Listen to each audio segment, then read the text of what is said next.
linguistic objects.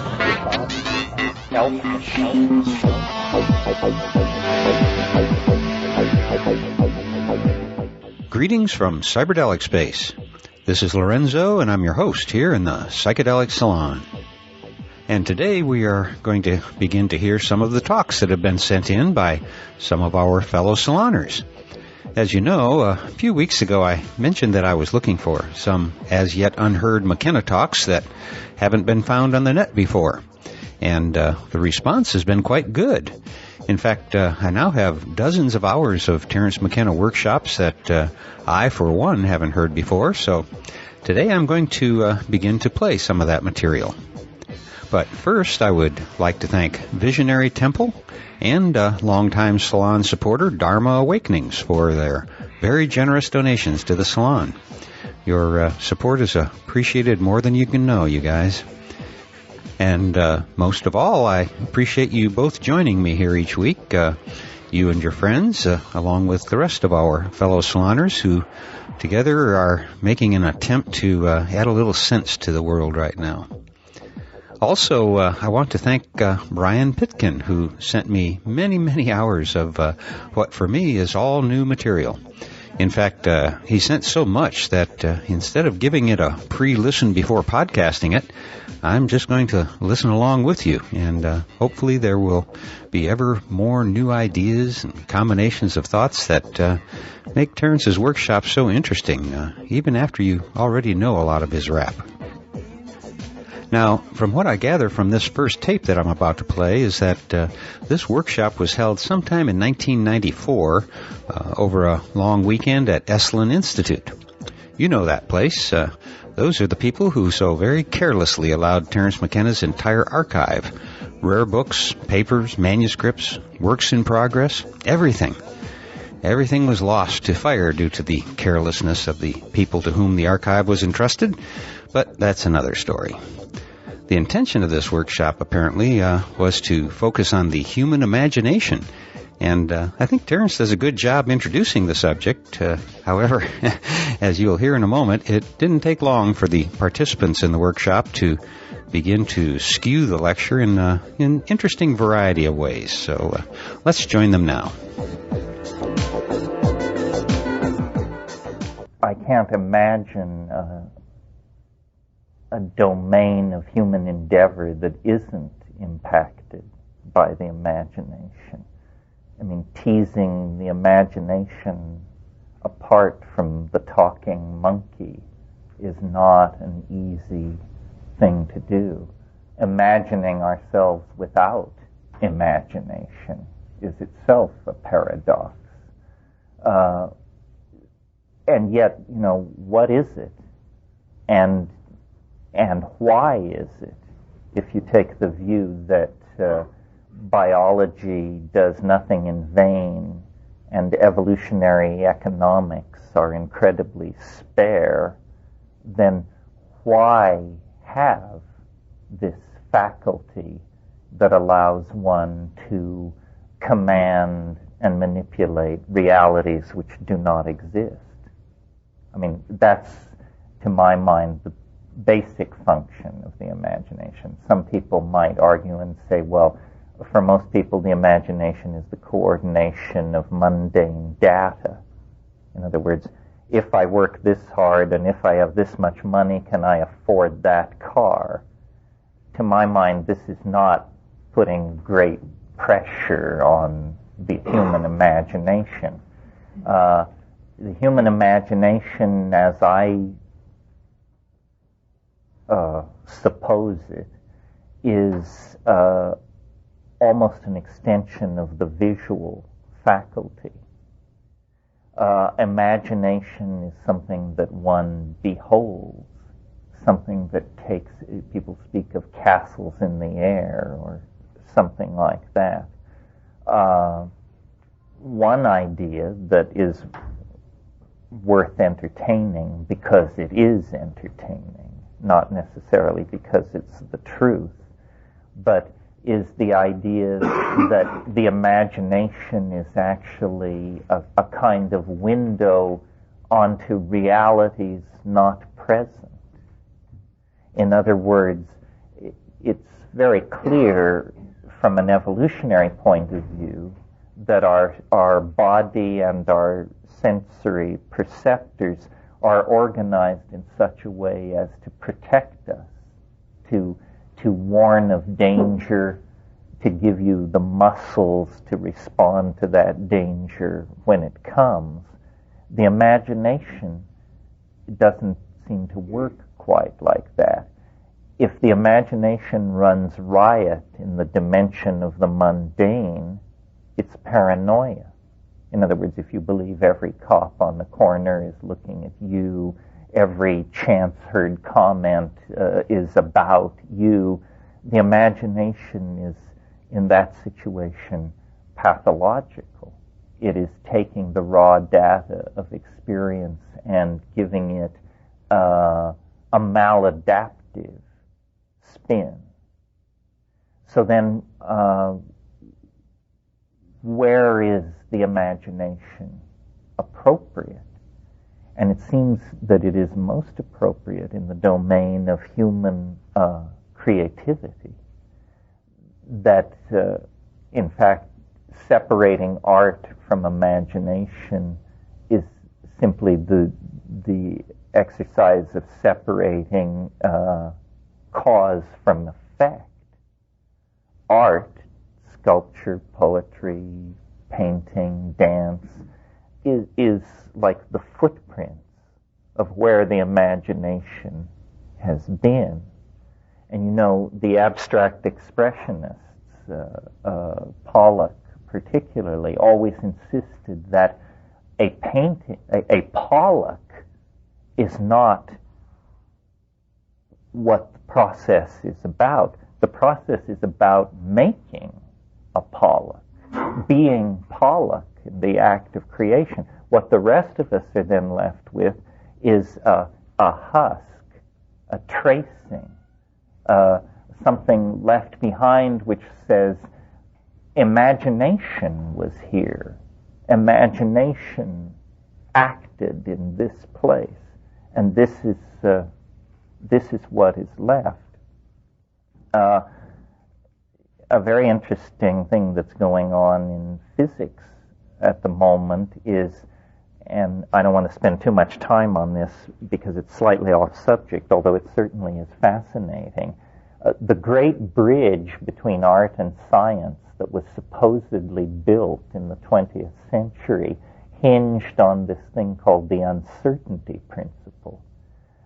It was the idea that as you know more and more things about certain aspects of a system, an atomic system in this case, certain other parts of it lose focus and become less and less clear. For example, if you know velocity, you don't know position. As you hone in on exact position, velocity becomes smeared out. And probably more ink and more breast beating has been shed over this aspect of modern physics than any other. Now, to the great embarrassment of all the people who held workshops and wrote books and pontificated on this matter, it appears that this is what it always looked like, fuzzy and confused thinking. And that the Heisenberg uncertainty principle, or rather the Heisenberg formulation of the quantum theory, is now not to be preferred. The preferred understanding now is the version of quantum theory formulated by David Bohm. The difference between these two theories mathematically is precisely zero. There is no difference. But they make different assumptions. And the reason originally the Heisenberg formulation was preferred was because it was felt that this uncertainty principle, which was a hard swallow, was not as hard to swallow as a piece of baggage which the Bohm theory carried embedded in it. And that piece of baggage was called non-locality. The two theories produced identical mathematical descriptions of nature, but one had this uncertainty principle in it. The other had built into it non-locality. Non-locality is the idea that any two particles that have been associated with each other in the past retain across space and time a kind of connectivity, such that if you change a physical aspect of one of these particles, the law of the conservation of parity will cause the other particle to also undergo a change at the exact same moment, even though they may by now be separated by millions of light years of space and time. This was thought to be so counterintuitive, so preposterous, that the Heisenberg uncertainty principle was chosen as the lesser of two evils. But it turns out, over the past 10 years, experiments have been done in the laboratory, not thought experiments, actual apparatus experiments, which secure that non-locality actually is real. There is, below the ordinary surface of space and time, ruled by relativistic physics, there is this strange domain of instantaneous connectivity of all matter, of all phenomena. It raises the possibility then that the imagination is in fact a kind of organ of perception, not an organ of creative unfoldment, but actually an organ of perception, and that what is perceived in the imagination is that which is not local and never can be. So I myself am up in the air about this, or as you get to know me better, you will see I don't feel the need to believe or disbelieve, to proclaim this true or untrue, but it is useful at this stage for understanding our mental life. I've spent a lot of time talking to people and thinking about the origins of consciousness. And in one sense, asking the question, what is the imagination, is a different way of asking the same question. What is the origin of consciousness? And as some of you know, to distraction, I believe that psilocybin mushrooms played a role kickstarting human evolution. I don't want to repeat all that here. It's been taped many times. But what I want to point out is that we can see in nature, I think, the declension from the full-blown human imaginative capacity back into the organization of the animal mind. We can see the stages through which this must have unfolded. The interesting animal to look at in all of this, for the moment, are the top carnivores. This is not PC in a vegan environment, but thought just has to lead you wherever it leads you. It's very clear to me that top carnivores coordinate data in the environment very judiciously.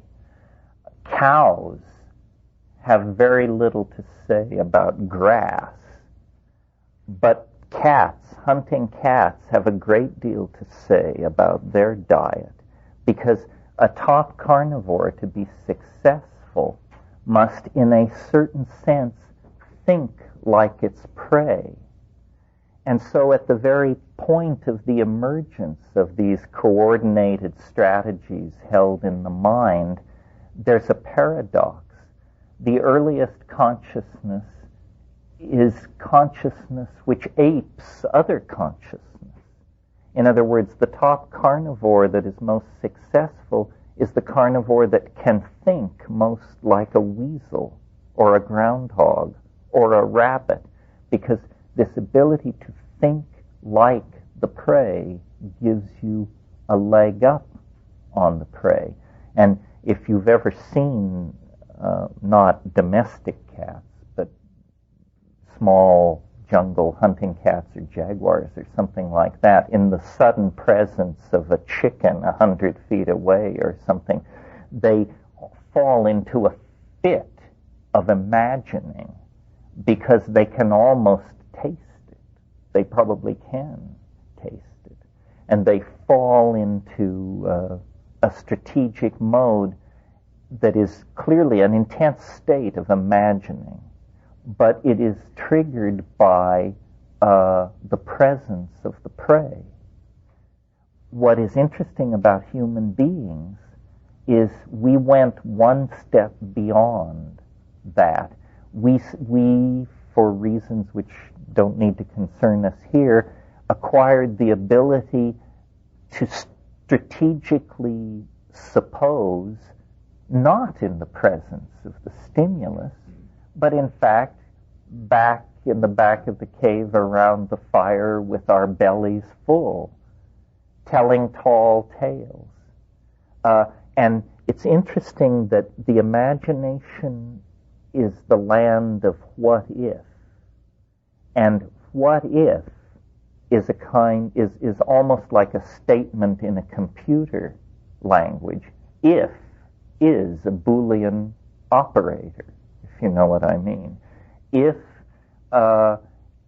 breaks the flow of reality into two possibilities, if A or B or more.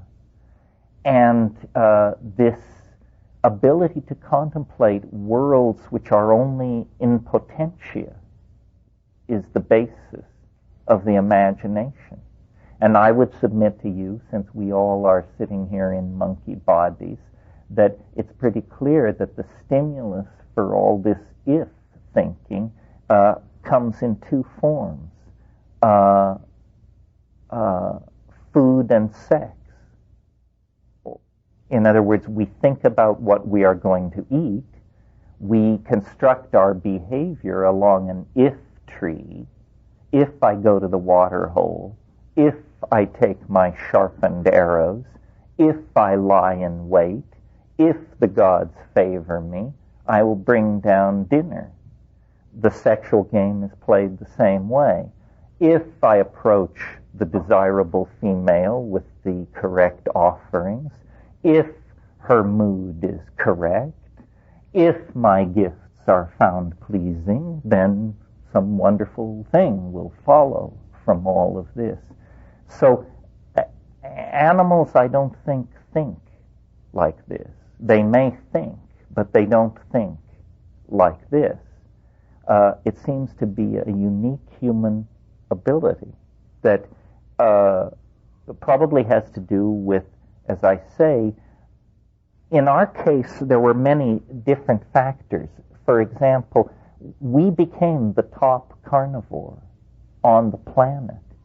But who would have placed their bet on a monkey to be the top carnivore when there were saber-toothed cats walking around that weighed 1,100 pounds? How were we able to insinuate ourselves into a more powerful position than these enormously powerful animals that we once shared the earth with, and that in fact we hunted to extinction?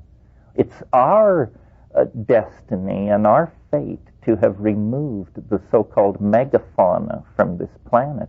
It is now generally agreed by paleontologists that the disappearance of the megafauna and the appearance of the human beings are linked in time. Well, we did this by imitating those carnivores, and imitation is an act of the imagination. We like, in our story about ourselves to think of ourselves as bold hunters.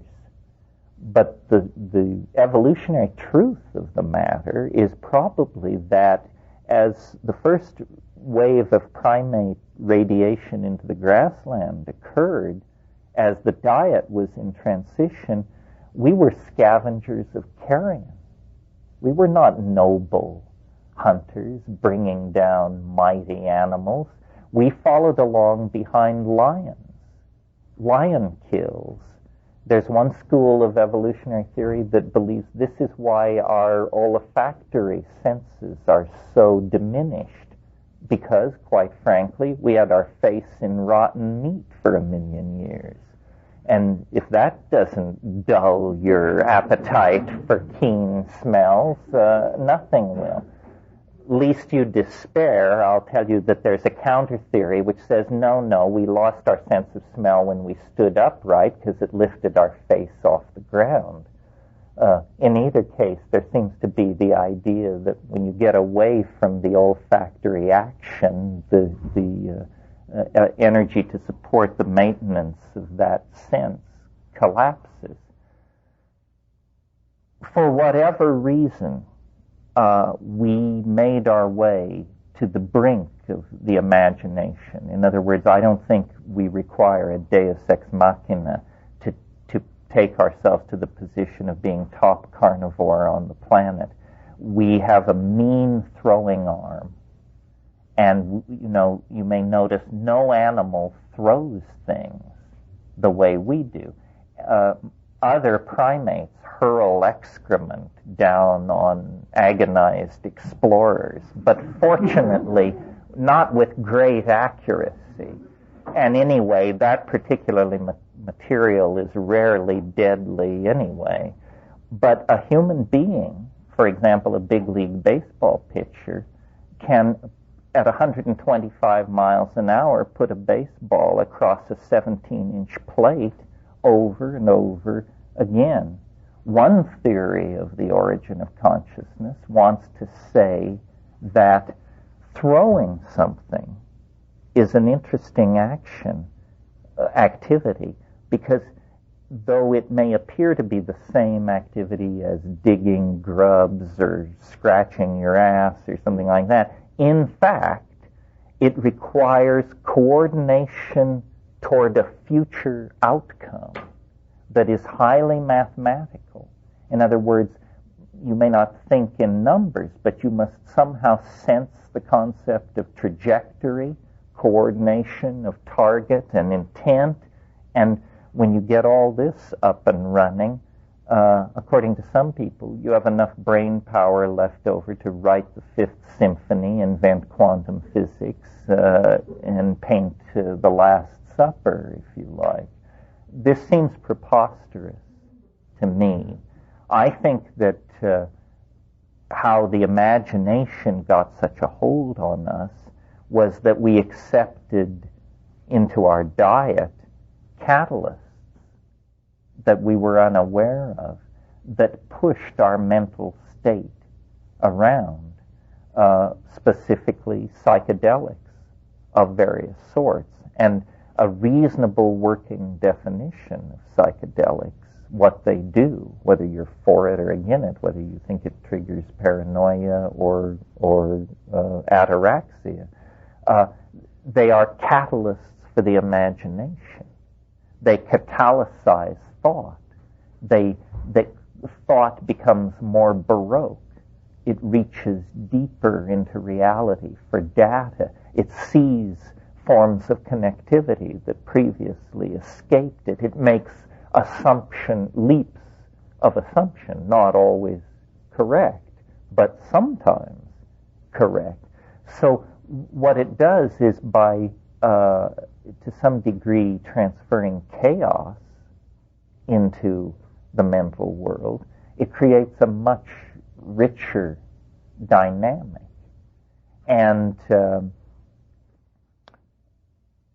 so thought processes become more complicated.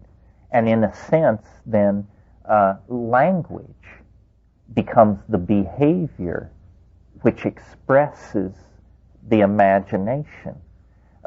It can be expressed in a limited form through dance, through gesture, and of course it can be expressed very well through painting if you've reached the stage where you have painting and are not chipping rock or drawing in blood in the sand or something like that. But if you have really a rich technology behind your artistic intent, but that rich technology would never have arisen without the intercession of language.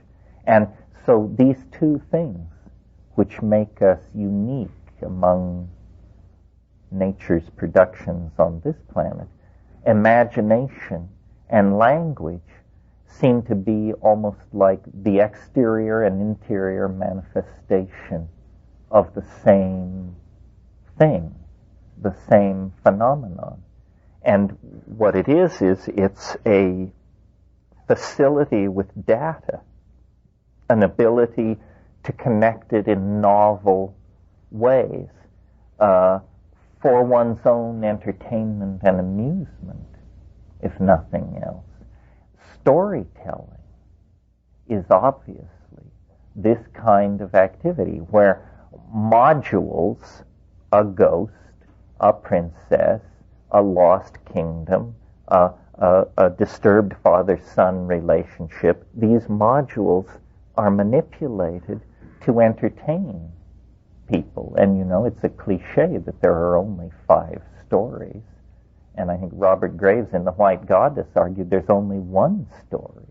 And we keep telling variants of this story over and over again. Well, what history then is, or what culture is the phenomenon that attends the rise and spread of the imagination in the human species.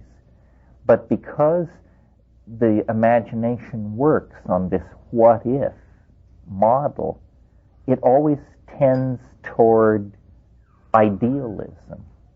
In other words, it is not simply a networked process. It's a networked process with a vector field. In other words, it's going somewhere. It's not just a random walk. It's headed somewhere. We idealize. If you're going to play the game what if, most people who are psychologically healthy don't sit around entertaining dire possibilities.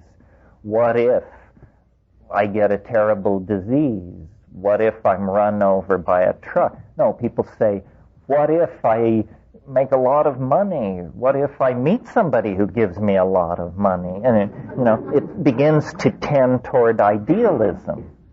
And we are obviously ruled by ideals and ideas. We haven't found a good one yet, but we certainly have sacrificed a lot of blood and time in the process of discovering a whole bunch of bad ideas. And we haven't lost our faith in ideas, even though human history is the record. Not one idea has survived from the distant past in its original form. And some of the most persistent ideas, I would argue, are some of the most pernicious ideas. I mean, the idea of man's inherent flaw, that's an old idea, and how much suffering has existed because of it. But culture, then, is the record of the human imagination. Well, that's fine. That is of interest to anthropologists and somebody else who knows. What gives the whole thing a lot of bite is that more and more the imagination is where we spend our time. There's a lot of talk these days about virtual reality, an immersive state-of-the-art technology in which you put on goggles and special clothing or enter special environments, and then you are in artificial worlds created by computers. And this is thought to be very woo-woo and far out. But in fact, if you're paying attention, we've been living inside virtual realities for about 10,000 years. I mean, what is a city but a complete denial of nature? And say, no, not trees, mud holes, waterfalls, and all that. Straight lines, laid out roads, class hierarchies reflected in local geography, meaning the rich people live here, surrounded by the not-so-rich people, all served by the poor people, who are so glad they're not the outcast people. Urbanization is essentially the first of these impulses where society leaves nature and enters into its own private Idaho. And the growth of cities and the growth of the immediacy, I guess you would say, of the urban experience has been a constant of human evolution since urbanization began. Now, the only difference that the new technologies offer is we are going to do this with light, not mortar, brick, steel, aluminum, and titanium, which are incredibly intractable materials. I mean, it's amazing to me. We started with the toughest stuff, and of course, it cost enormous amounts of human blood and treasure to work with such intractable materials.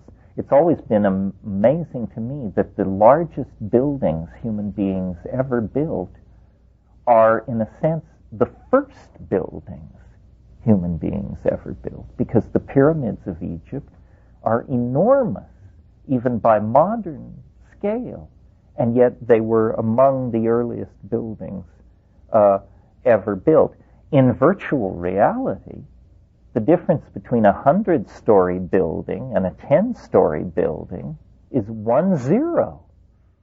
That's all. In a line of code, you specify 100 over 10, and you get a 100-story building instead of a 10-story building. What this should tell us is that in the domain of light, the intractability of matter is overcome. And so we are on the brink of a time, we have arrived, we are at the time where the human imagination now need meet no barriers to its intent.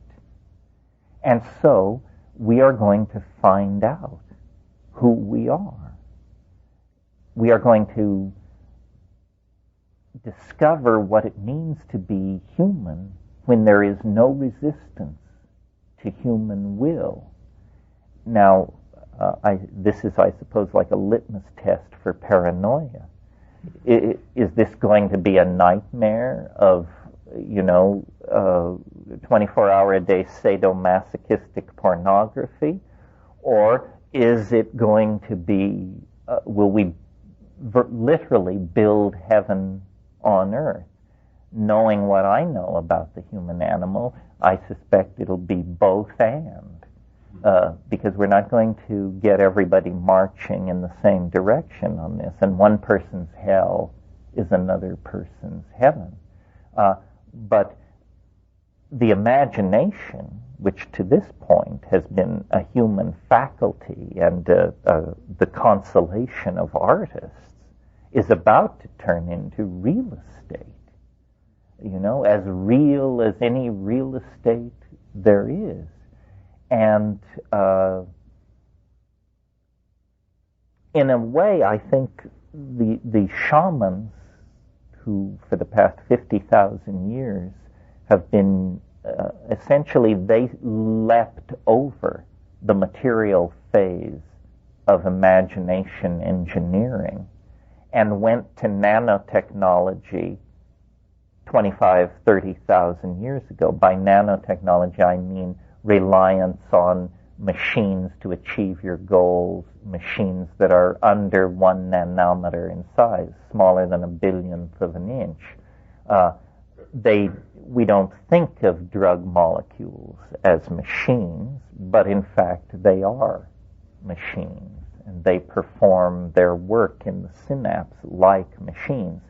So shamanism didn't use matter to build its realities. It was more sophisticated than that. It directly addressed the capacity of the human mind in the presence of unusual neurochemicals to produce unusual phenomena and unusual sensoria of experience.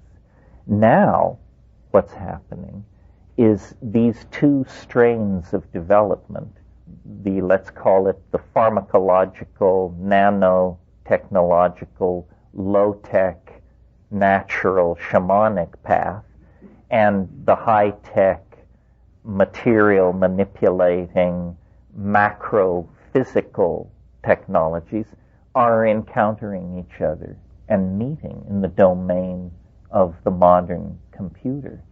And this is fascinating.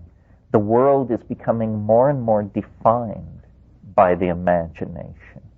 And those of us who are involved in creating this, I think, have the feeling that it has in it a kind of built-in dynamic toward finality.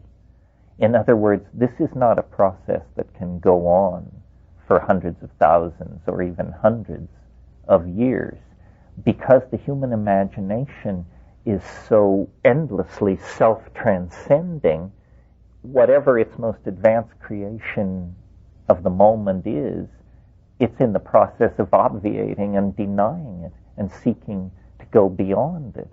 And, I think it was Plato, I'm not sure he said it first, but said, if God does not exist, human beings will create God. Well, I think the truth is they're not even going to wait to find out. It's easier to cut to the technical solution and sort the whole thing out later. And if the God we make and the God we find are in conflict with each other, they'll just have to duke it out. Well, maybe they'll Marduk it out, I'm not sure.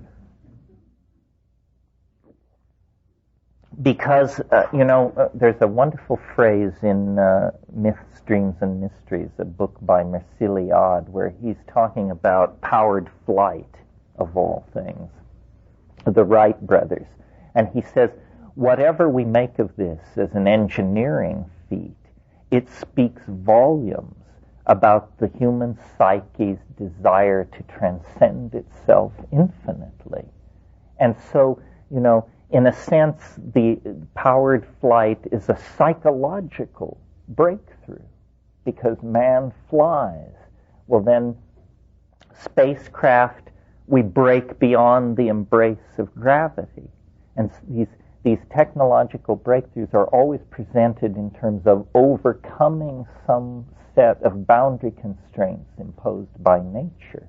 And in virtual reality, all boundary constraints are overcome by nature, just as in the imagination. But the imagination metabolically sustained, in other words, you eat well, then you smoke a lot of hash, then you enter into an imaginative reality. But as metabolism ebbs and flows, as your food digests, as the drugs leave your system, this reality, whatever it is, falls to pieces and it's washed away. But the reality, the virtual realities created in code are more enduring. They are, in fact, as enduring as the code maker. And so we're beginning to talk in terms of dreams which don't go away, worlds of the imagination which one can work on for months, and then lead one's critics through and collect their critiques and make the corrections and dot the I's and cross the T's according to the way one's critics and friends think it should be done. And so what this means is somehow the imagination, always among the most private of domains, is, like everything else under the impact of the new technologies, being redefined so that there is no private and public distinction anymore. So we are on the brink of losing, in a sense, a part of our individuality.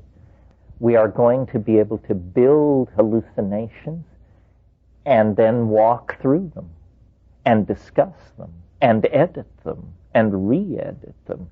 And to this point, we've been doing psychology sort of like a blind man polishing a Cadillac in total darkness. If you keep excellent notes and don't lose your place, you form a kind of a notion of what a Cadillac must be. But what we're about to do is just turn on the fluorescent lighting and look at the thing.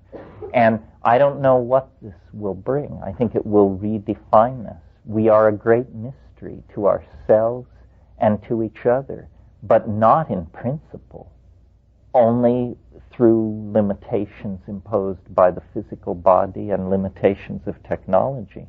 And so I think, what our yearning for community, for collectivity, for telepathy, for universal human understanding is, in a sense, going to be self-fulfilled by simply opening up the imagination, not as a private dimension, but as a public and shared dimension. And this will be, I think, incredibly enriching and surprising. We are going to find out what the human critter really is and what we are really capable of. And I'm not afraid of this at all, because I think, basically I'm a Platonist. And Plato identified the good and the true and the beautiful as the same thing. But notice it's very hard to know what is good. And it's quite difficult, even more difficult, to know what is true. But it is intuitively understood what is beautiful. So beauty is the easy way in. Beauty leads to the good and the true.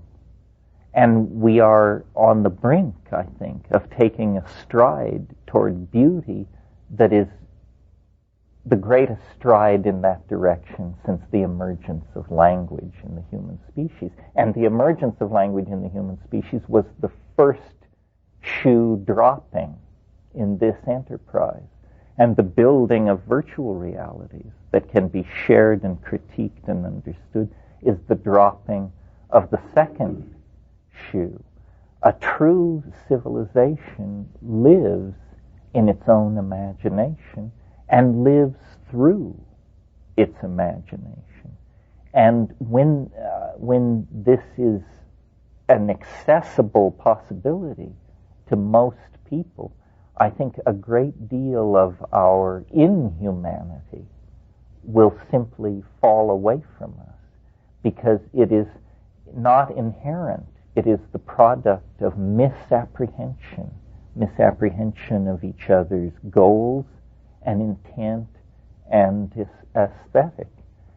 So I think that's about all I have to say about that tonight.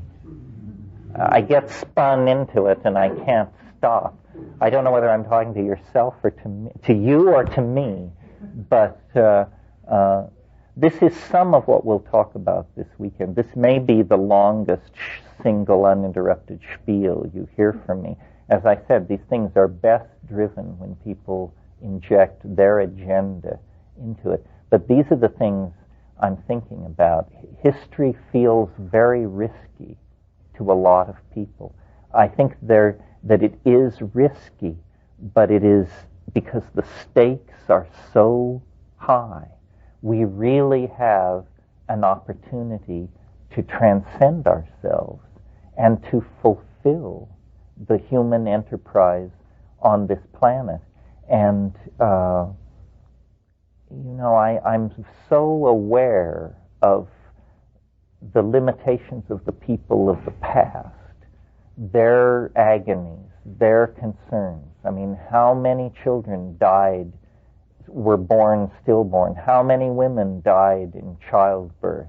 9 times in the last 5 million years, the glaciers have ground south from the poles, pushing everything in their path. Those people didn't drop the ball. The amount of human suffering and agony that has gone into carrying us to this moment of privilege and opportunity is incalculable and can only be redeemed if we bring this inherent human beauty into the world as spiritual food for ourselves and for the human community. Well, it's very interesting. I'm working on a book now. A lot of it is about the subject of language. It's a little hard to talk about it in English, because in English, the word language both means the general linguistic facility, and it also is heard as meaning speech. And as I looked into language and studied it, and studied what other people had said about it, there were some surprises. The first surprise is that the straight people in the field, what is taught in the academy, is that language is no more than 35,000 years old. This was astonishing to me. I just, for some reason, my own intellectual biases, assumed that the conservative academic position would be that spoken language is old, because it seems so basically a part of us. How can it have arrived 35,000 years ago? That makes it something as artificial as a bicycle pump or a transistor radio. Well, the problem here is that this word language is misheard in English. So in writing this new book, I had to make a very clear distinction. Language is old. Honeybees do it. Dolphins do it. It's even possible, when you think of chemical communication, that flowers and ants do it. Nature is knit together by communication, which has rules, has syntax, and so is language. If you've ever stood in a rainforest or any species-dense environment, it's alive with signals, with sounds, with odors that are carrying messages. These things are not just produced for aesthetic effect. They have intended hearers and so forth and so on. And language in human beings is old, because we know that we evolved from pack-hunting primates, socialized primates, that had, as we observe the behavior of primates alive in the world today, very complex repertoires of signals which mean dive for cover, an eagle is cruising the area, or here is food enough for a dozen of us, and so forth. Complex pack signaling.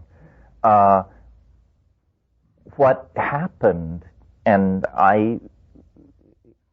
it was the greatest technological leap we've ever made, and in some ways the cleanest and the most astonishing. It's almost like a resonance. Remember last night I mentioned how strange it was that the largest buildings people ever built were the first buildings they ever built.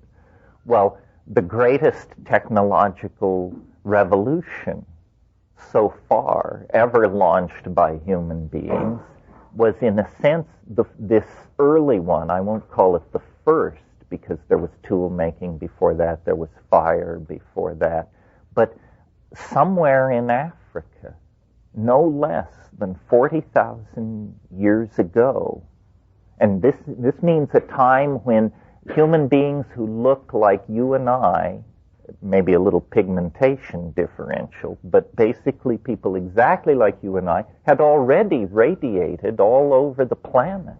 I mean, by 40,000 years ago, nobody argues that people weren't everywhere. Recent finds in Australia have pushed back the date of Aboriginal penetration into Australia to 120,000 years.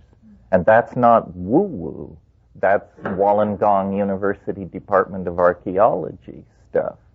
120,000 years. So people were all over the world. Well, did they communicate? They certainly did communicate. They communicated with dance, with gesture, and, leading back to your question, with music. They communicated in all kinds of ways.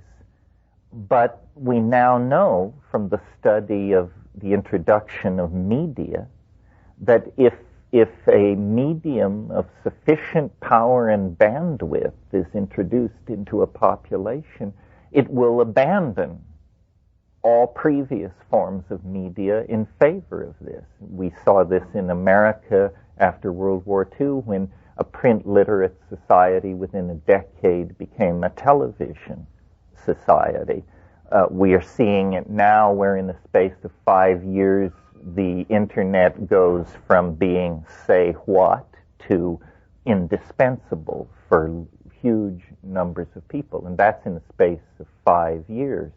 Someone in Africa, probably loaded, experimenting with singing and chanting and sound,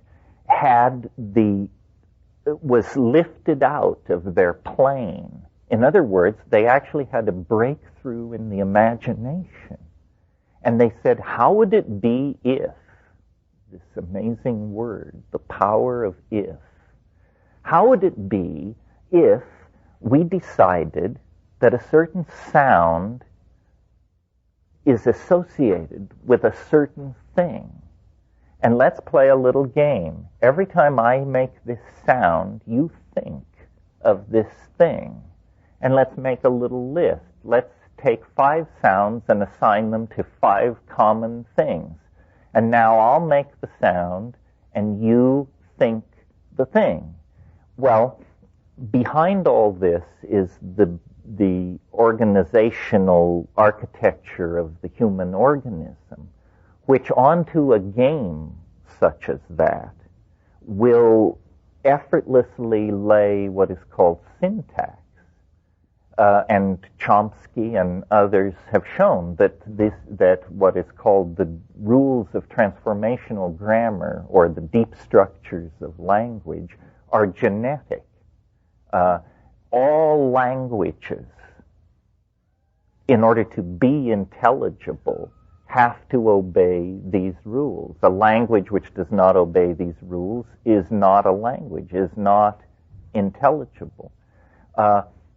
So through a breakthrough in imagination, a kind of stepping sideways from the by then old enterprise of entertaining each other with funny mouth noises, language was produced. Probably, literally at a definable moment in space and time. A person, the mother or the father of all media, discovered utterance, and it was like an intellectual virus spreading through the population and moving as quickly as human beings could carry it, because it was a superior form of media.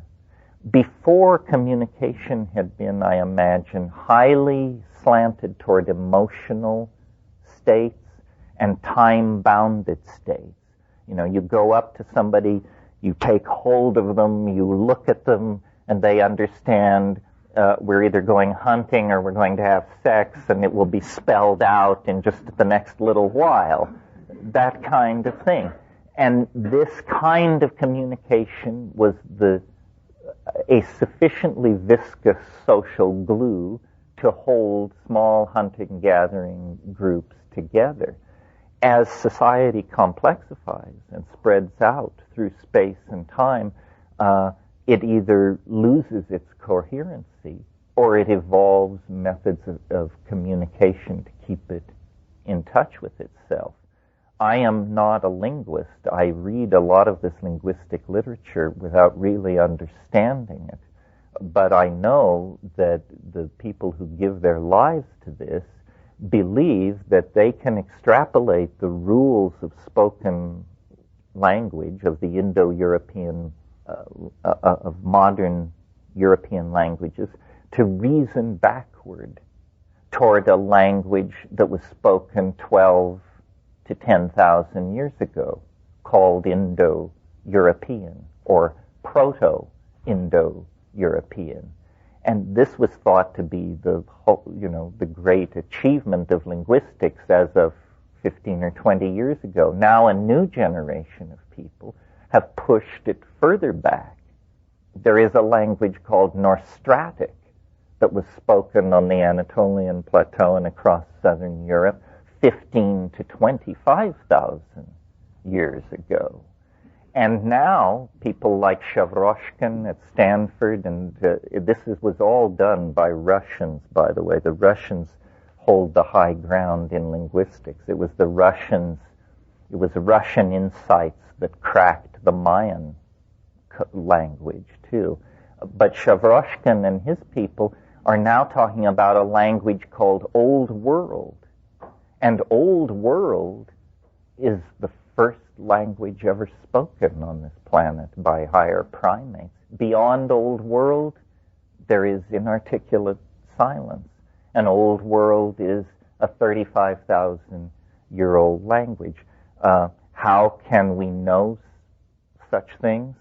You have to push into the linguistic literature, and you're a better man than I am, Gunga Din. But there are websites you can go to where people speak in Old World, and you can hear what it sounded like.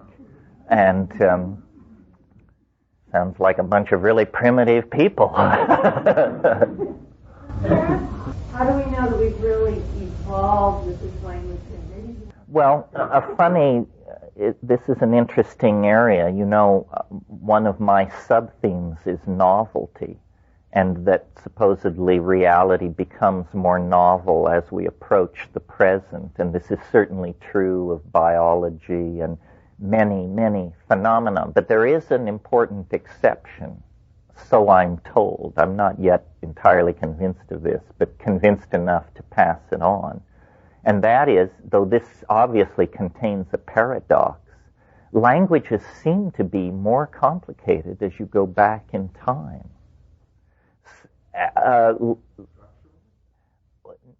Structurally and in number of words. So that, for instance, Old English is considerably richer in certain areas than modern English. Now, I say probably what's happening is that technical vocabularies are keeping the boat roughly at equilibrium. But, for every widget word, a word describing some subset of our technology, if we're losing words that indicate emotional nuances or nuances of rapport and understanding, then the language is being impoverished. Most scholars of English believe that, Shakespeare caught the wave. Shakespeare is not only a phenomenon of immense human genius focused in one person, but it's also a moment of incredible linguistic richness and opportunity that didn't exist 200 years before and didn't survive 200 years after. Rather than the interpersonal aspects of existence. Well, but as I lay in the tubs at Esalen, a vast vocabulary of subtle gradients of interpersonal states of angst, longing, need, rejection, triumph, and defeat are passed in front of me. And frankly, I'd rather read my manual on my hard disk sometimes. But I'm a tough nut to crack. But this does lead on to an aspect of all this that I wanted to talk about, which is language is, I mean, I'm sure you've heard it said, it's a double-edged sword because it liberates as it enslaves. All clarity is achieved by the sacrifice of true identity. You know, the world is actually a messy and difficult to articulate place. And if you can make it all seem very simple and smooth running, then you're a con artist of some sort. Yeah, I mean. I've always said, as soon as I speak, I already lie.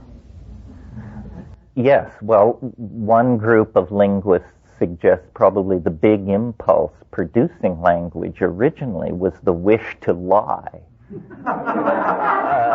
Said, if only I could deceive people more.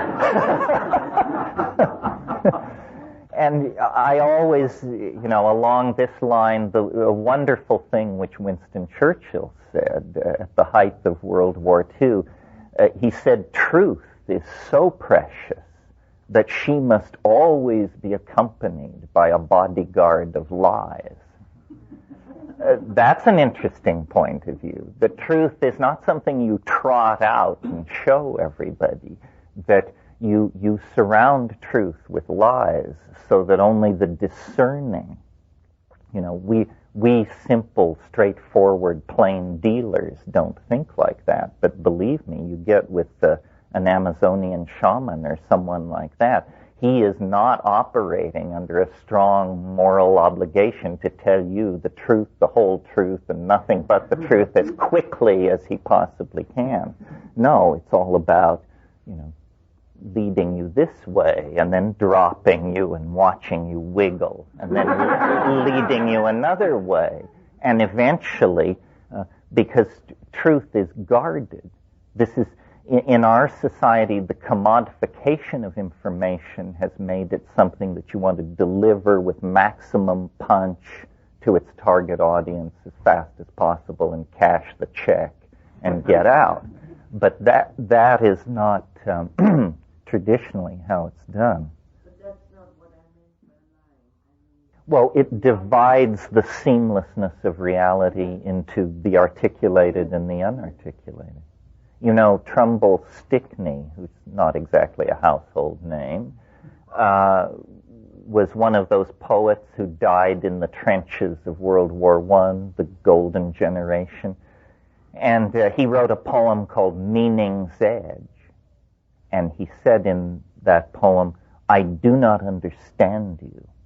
'Tis because I lean over your meaning's edge and feel the dizziness of the things that you have not said. And it's that the dizziness of things unsaid that always surrounds the enterprise of communication, especially spoken language. Now, to go back to this thing about the evolution of language and technology, and are we getting better or worse at it, communication, I discern, at least if you look at the evolution of media the way we would look at the evolution of a species or a group of genera in an organic situation, a very pronounced preference for the visual. We, you know, from simply the idea of colorful and rich speech, which was all we had for a long time, gives way in the early 19th century to photography. And it's still, and it's black and white. But immediately the people who invent it can think of nothing but color and motion. And by 1900, they've got that under control. And then there's stuff like stereophonic sound and on and on. Clearly, we view the language-forming enterprise as a task not yet brought to completion. One of the things that seems to always come up in these things is the fact that so-called primitive or aboriginal or pre-literate people using psychedelic plants that melt local cultural conditioning seem to access a place where language is much more a visual enterprise. Ayahuasca circles sing, but the singing is critiqued as though it were pictorial activity. In other words, after the shaman stops singing, you hear people saying, I like the part with the orange spots, but I thought the olive drab magenta section was self-indulgent, or something like that. You know? And you're thinking, this is a critique of a song. No, the song is the sound, is the carrier. The acoustical wave is no longer in the foreground of the experience of appreciating the performance. It has become the carrier of something visible. And, a lot of people think that somewhere in the human future lies telepathy. And it's usually imagined as you hear what I think, a kind of extension of what we have. But I think it's more likely to develop along the lines of you see what I mean. In other words, we add dimensionality to language, and we then can walk around in it. I touched on some of this last night with the virtual reality. Because virtual reality, in the service of the ideals that I'm interested in, would become a technology for showing each other the contents of our imagination with less ambiguity than we have ever had before. Yeah. Well, I suppose every technology has created more opportunity for deception. You can't have complex illusionistic realities unless you work in pictorial space. Yes, I don't think these technologies will reform the human character. Also, I'm not sure subterfuge is a major part of art.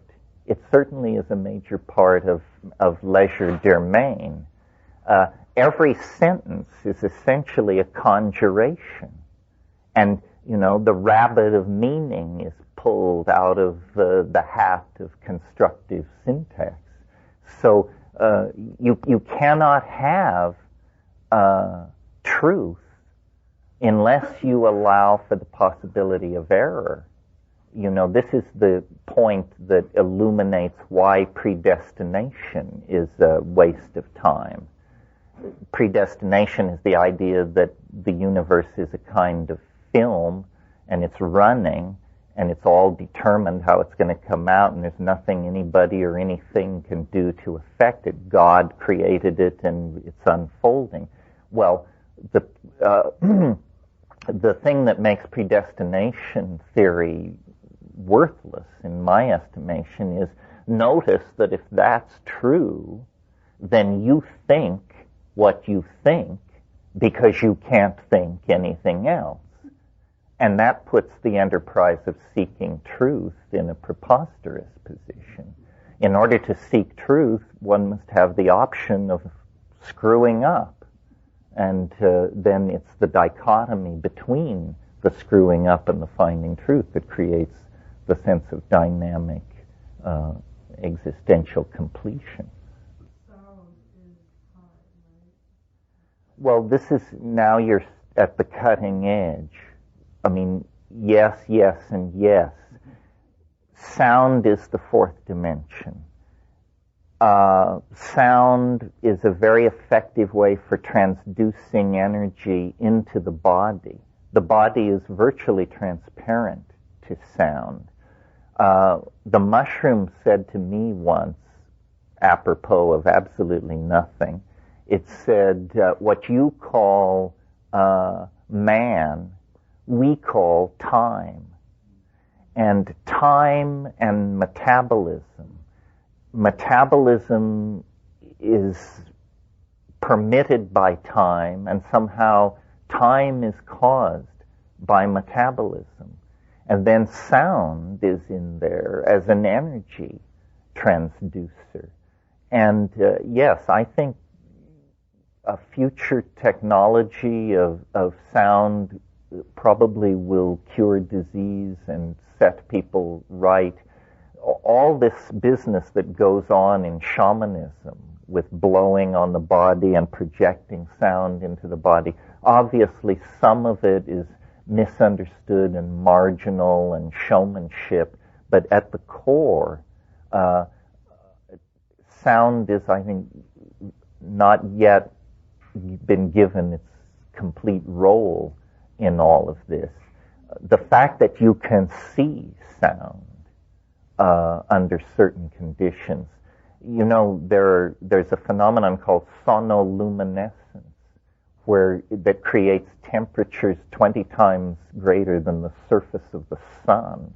This is done in a test tube by simply using acoustical waves and bubbling fluid to collapse and create extremely brief high-pressure states. So sonoluminescence, there's a website you can visit. Isn't there always? Yeah, Al. Are you saying catalyst? Well, I guess what I'm sort of saying is that once you have the concept of nanotechnology, then you see that drugs and prosthesis or computers or tools are categorically migrating toward each other. You've probably heard me say, the only difference between computers and drugs is that one is too large to swallow. And our best people are working on that very problem.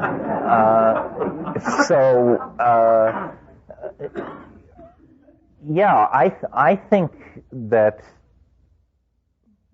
from the middle of the 19th century on, without really much drugs to help them along, I mean, a little ether, a little hashish, poets and artists in Europe were obsessed with synesthesia. There's a wonderful New Yorker cartoon, maybe some of you saw it. A bunch of guys in suits are sitting around what is obviously a corporate boardroom, and in the background there's a profit and loss chart, and it's clearly headed into hell. And the chairman of the board is saying to a small smiling man sitting at the other end of the table, "You're right, Higgins. A deliberate disordering of the senses worked for Rimbaud, but would it work for us?"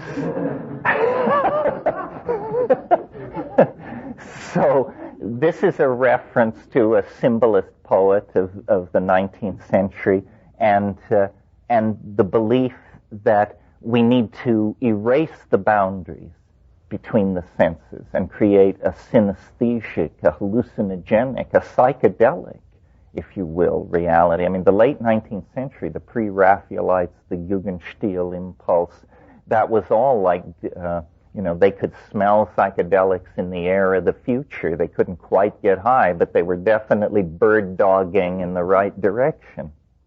So, the trick, if we're going to design our own states of mind, is to make sure that we don't dump the baby out with the bathwater. We want the net to be as haunted as possible. We don't want to lose its atavistic connections back into the darker recesses and resources of the unconscious. That's why Bill Gibson's novel Neuromancer is so prescient, because here it is, this super technological fantasy, but at the center of the net, the gods of voodoo are reappearing. And I came to the realization, thinking about the internet, the other is within us. When the other finally, if it ever, comes into full manifestation, it won't come in mile-wide ships of titanium that position themselves over the Secretariat building of the UN. It won't come like that. It will come out of human hands and human dreams. It will be fully other. I'm not copping out here. It will be fully other, but it can only be built through us. This addresses what I was beginning to get at last night when I talked about non-local information. The alien is real, but the alien is not here in the stupid sense. The alien can only manifest itself through us. But this probably means that given a sufficiently resilient technology, it can manifest completely through us. So, in a sense, the internet is a kind of landing pad. There has always been in our fantasies of extraterrestrial contact the notion of the pad, which has to be built for them. And people claim it's the Nazca lines and all, it's an archetype, the idea of the prepared space that awaits the arrival of the other. But now, because of the nature of the internet, because you can't see who's coding, you can almost imagine that we're calling the thing forth. And I think it will probably appear as a website. And, when it's sorted out, you'll realize, my God, http://zeta-reticuli.org is really coming from Zeta Reticuli, but through virtual, through non-local Baumian space. Yeah. It's totally separate in the sense that it is somewhere else in the universe and evolving completely along its own lines and not in any way under our control. But then you turn the coin over and the division between it and us is completely seamless because of the non-local nature of information. In other words, this is an incredibly empowering idea, if true. I mean, it will make a revolution in psychology that few people have yet even sensed coming.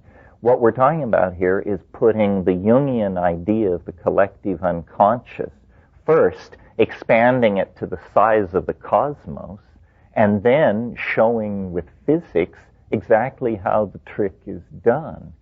So we are not separate from any place. You're listening to the Psychedelic Salon, where people are changing their lives one thought at a time. Although I had heard him say it before, I have to admit that I just love hearing Terence say, the only difference between computers and drugs is that one of them is too large to swallow, and our best people are working on that very problem. Back in 1994, that probably seemed like just a lot of hyperbole, but with the advances being made on a daily basis in the art and science of nanotechnology, it's looking more and more to me like his poetic metaphor may one day become an actual reality. But I'll leave that for some of my fellow podcasters to pick up on the thread and see where that one leads. Now, I just have to insert a little geek moment here to let you know that when Terence mentioned Trumbull Strychnine just a little while back, I had to go to Wikipedia and look him up, just because I thought he had such a cool name. And my geek moment here is to let you know that Terence's information about Stickney's death was a little off. You see, like Terence, he too died of a brain tumor. but it was in 1904, and that was about a decade before the war where Terence thought he died, at least if Wikipedia is to be believed. But that's an interesting coincidence, don't you think? But what about Terence's memory, though? I'd never even heard of Stickney before, yet Terence, without the aid of today's internet, had even read Stickney's poetry. Just think of the memory recall powers of McKenna. To pull such an obscure name out just like that, well, that was one of the reasons it was so fun to watch Terence perform his poetic philosophy rap. He was always coming out of left field with something like that. And to pull out close to the exact lines of such an obscure poem really blows me away. And, by the way, I'll save my fellow geeks a little time Googling that poem and read the exact lines for you. And they are, I cannot understand you. 'Tis because you lean over my meaning's edge and feel a dizziness of the things I have not said.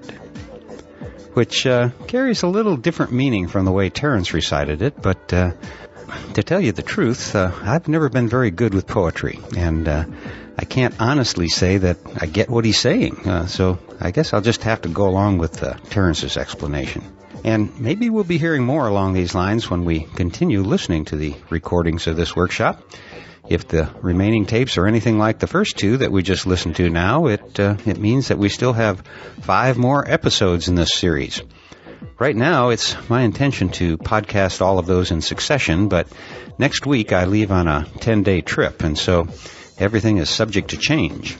But since it's going to be difficult to work in a couple of podcasts during that time, continuing on with this workshop will be the easiest way and my best hope of keeping up with a podcast every week.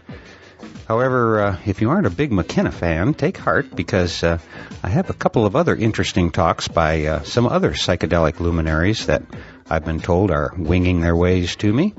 So with a little luck, there will be a surprise or two coming your way, at least between now and the end of the year. There is one more thing I want to mention yet today, however, and that is to read part of an email that I received from fellow saloner Bob C., who said in part, the second topic I would like to take a moment to write to you about is that of Mark Emery, affectionately known as the Prince of Pot, who has been a very vocal and dedicated activist in Canada. I sometimes make the comparison that he is kind of like a Canadian Jack Harrer. Mark Emery has recently been imprisoned and is to be extradited to the United States for selling pot seeds. The DEA is responsible for the arrest, and the selling of seeds is not even illegal in Canada. Mark had been paying taxes as a legitimate business for years without hassle from the government. For selling and mail-ordering the seeds to U.S. customers, he is being held responsible for all of the plants and product those seeds are believed to have led to. Upon arrest, he was to be extradited and given a lifetime imprisonment. The motive, when viewed from the outside, is clearly one of political imprisonment. The DE raid of Emery's Vancouver hemp shop took place shortly after Mark appeared on national television advocating, as he consistently and vocally does, the legalization of cannabis. Most of Mark's numerous arrests have been in the wake of similar activities. Over the past few years, a long-running legal battle and back and forth with the courts has reduced what was once to be a lifetime incarceration in a U.S. federal penitentiary to a 5-year imprisonment. The situation, however, still reeks entirely of bullshit and is a slap on the face to pot activists worldwide. Even after his imprisonment, Mark has remained vocal, which is why I am writing you now. Mark Emery has begun a prison podcast while he is waiting for his court hearing and extradition. The first 2 episodes can be found on his website, and I'll put the link to that on the along with the program notes for this podcast. It's a long URL. Website, however, main website is www.cannabisculture.com, and that's where you can find these podcasts among much other material. Now, continuing on with Bob's email, he says, efforts are still being made on Mark Emery's behalf in attempts to overturn this atrocity, or at very least have Mark serve his term in Canada, a bargain the U.S. even agreed to, but our own conservative government turned down. If you would be able to share this information about what is going on with Mark Emery and the information he is providing with the rest of the tribe, it would be greatly appreciated.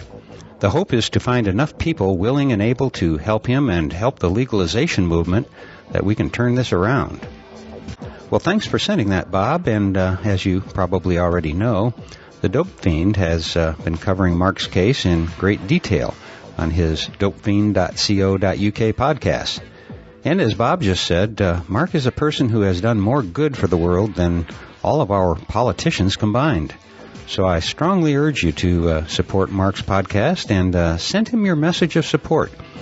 We may not be able to stem the tide of the empire's evil desire to imprison everyone on the planet who uses cannabis, but at the very least we can show our solidarity with one of our heroes. We love you, Mark, and our hearts and minds are with you. May you see the light of freedom sooner rather than later.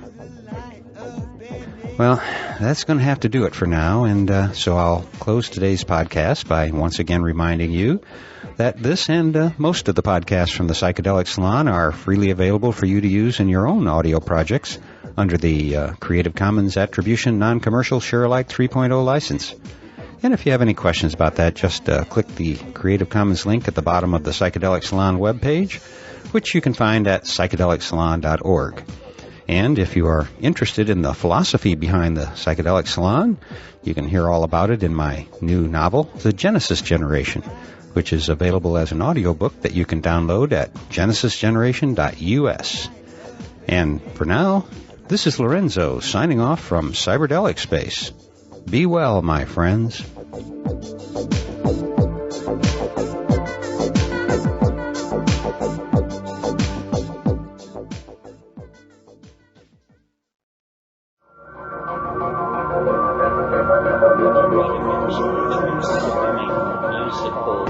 Linguistic objects.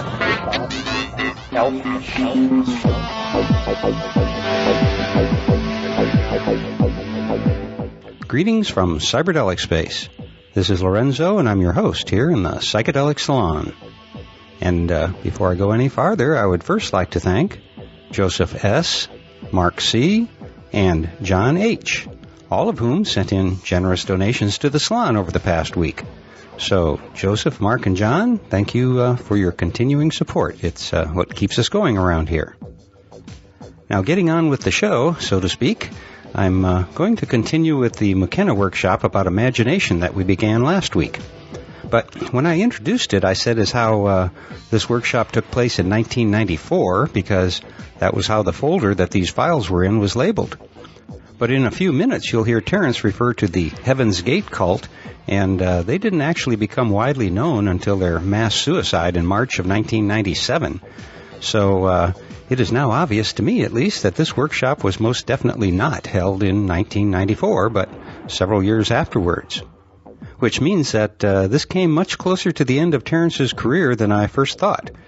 Which makes the last part of today's talk even more interesting, at least to me, because he talks about longevity and death in ways that he most likely wouldn't have spoken about them after his diagnosis of terminal brain cancer.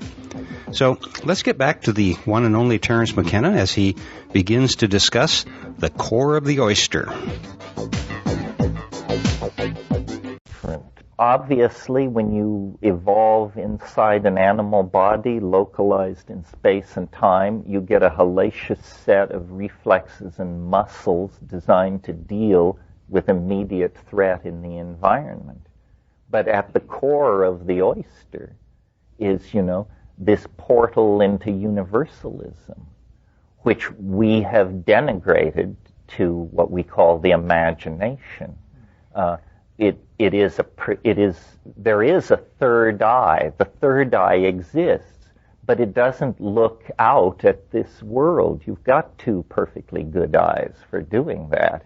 The third eye looks out at the holographic matrix of informational totality. And then the problem for that form of perception is filtering. Would you say that another word, you use the word? Well, Atman means soul or being, or yes.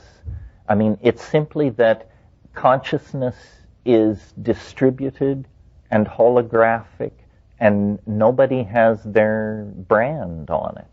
What we have been calling human consciousness is the only consciousness there is. It's something you tap into, not something you evolve out of yourself. I mean, you required a local language to create a local model of this universal input. If your local language is insufficient, then you abide in a domain of intuition. And that's what I would call animal consciousness. It's a domain of intuition of being. Animals intuit being. But given a more advanced nervous system, a more advanced cultural toolkit, the intuition changes into a direct perception. And you begin to make poetry and experience loss and feel love, and you begin to feel the emotional outlines of the enterprise of being. And how far one can go into that, I assume it's infinite, or at least appears infinite from our limited position. So the local language is? Well, the local language is a necessary compromise. It's interesting, the thing that makes psychedelics so central to a discussion like this is they are the only thing which pulls the plug on the illusion created by local language. That's why people are both in love with it and terrified of it, because it addresses a fundamental aspect of reality, and it addresses it incontrovertibly. And people who feel culture as a safety zone that is keeping at bay the black oceans of God knows what are not interested in taking psychedelics. On the other hand, people who feel confined by the cultural dream and who want to cross the black oceans of who knows what to see what's on the other side, they embrace that same experience as a God-sent gift. But it's the same phenomenon. So it addresses, one's own fundamental relationship to the unknown. Local languages, like local cultures and architectural styles and everything else, are designed to create, I think, an infantile sense of security. One of the bees up my rear end these days is the idea that culture is not our friend, that we have been very naive about what culture is and how it is something designed for the convenience of the species. And, it could turn you into a janitor or a banker or a celebrity or anything else with no interest or concern for whether that's good for you. It plays with individuals, and most people think, or at least here I think most people think, that when you get to be, 30, 35, 40 or something, you have jumped all the hurdles. You got your college degree, you had some children, you made some money, you lost some money, maybe you had a marriage, maybe you had several. And anyway, people sort of get the feeling, well, I've done it. Actually, the major adventure still lies ahead, and the major adventure is to claim your authentic, true being, which is not culturally given to you. The culture will not explain to you how to be a real human being. It will tell you how to be banker, politician, Indian chief, masseuse, actress, whatever, but it will not give you true being. And maybe this is the voice of somebody who just turned 50 talking, but I thought it would get simpler. It doesn't, because this rejection of culture thing is the last and hardest step to take. And there are all kinds of impediments to taking it. The fact that in middle age, if you've played the game right, you get a lot of money. That's totally stultifying in most cases in terms of going forward to the next level. It's almost as though culture is an enterprise self-organized to buy you off at the moment when you might be most dangerous to its values and goals. Dedication to humanity trying to reach harmony. Well, you know, in Revelations, the Ancient of Days is described as there's a sword which comes out of the mouth. It's a very hard image to picture, but a sword, a turning sword, which comes out of the mouth. And of course, the whole Western myth of creation is the world was made by an utterance. In principio et verbum et verbo caro factum est. In the beginning was the Word, and the Word was made flesh. And in some sense, I think what is not stated there is that then out of the flesh the Word must be redistilled. That's the second half of the historical process. In this book, which I may mention at some point, the statement is made, God created man in order to taste the bitter fruit of time. In the DMT flash, the entities that appear, their entire program is a program of language acquisition. And, you know, this is a point that's brushed over in science fiction films because it's actually such a conundrum. Those of you who saw, and you suffered as I did, Mars Attacks, the little role for Rod Steiger in there as the German guy with the translation machine. Well, if you think about alien contact, real alien contact, we cannot assume that universal understanding is easily achieved. The very first aspect of true alien contact would probably be a language lesson of some sort, because the aliens don't want to communicate about our gross national product or our political system. If they do, they're not really aliens. They're just odd-looking people from far away. Real aliens have something really alien to communicate, and it can only be communicated in an alien language. So I think it's very suggestive that these invisible entities that we contact, when we dissolve the local language boundaries, and they're like mud walls built around our little hut of mental, you know, our collection of goats and stuff that we've pushed together, and then we dissolve the walls, and, you know, there's alien people, there's alien minds out there waiting to trade with us. They probably have always been trading with individual geniuses through dream, through insight, through imagination. I mean, many of, you know, if you've read Thomas Kuhn's book, The Structure of Scientific Revolutions, you know that even in as constipated and self-conscious an enterprise as science, the real breakthroughs occur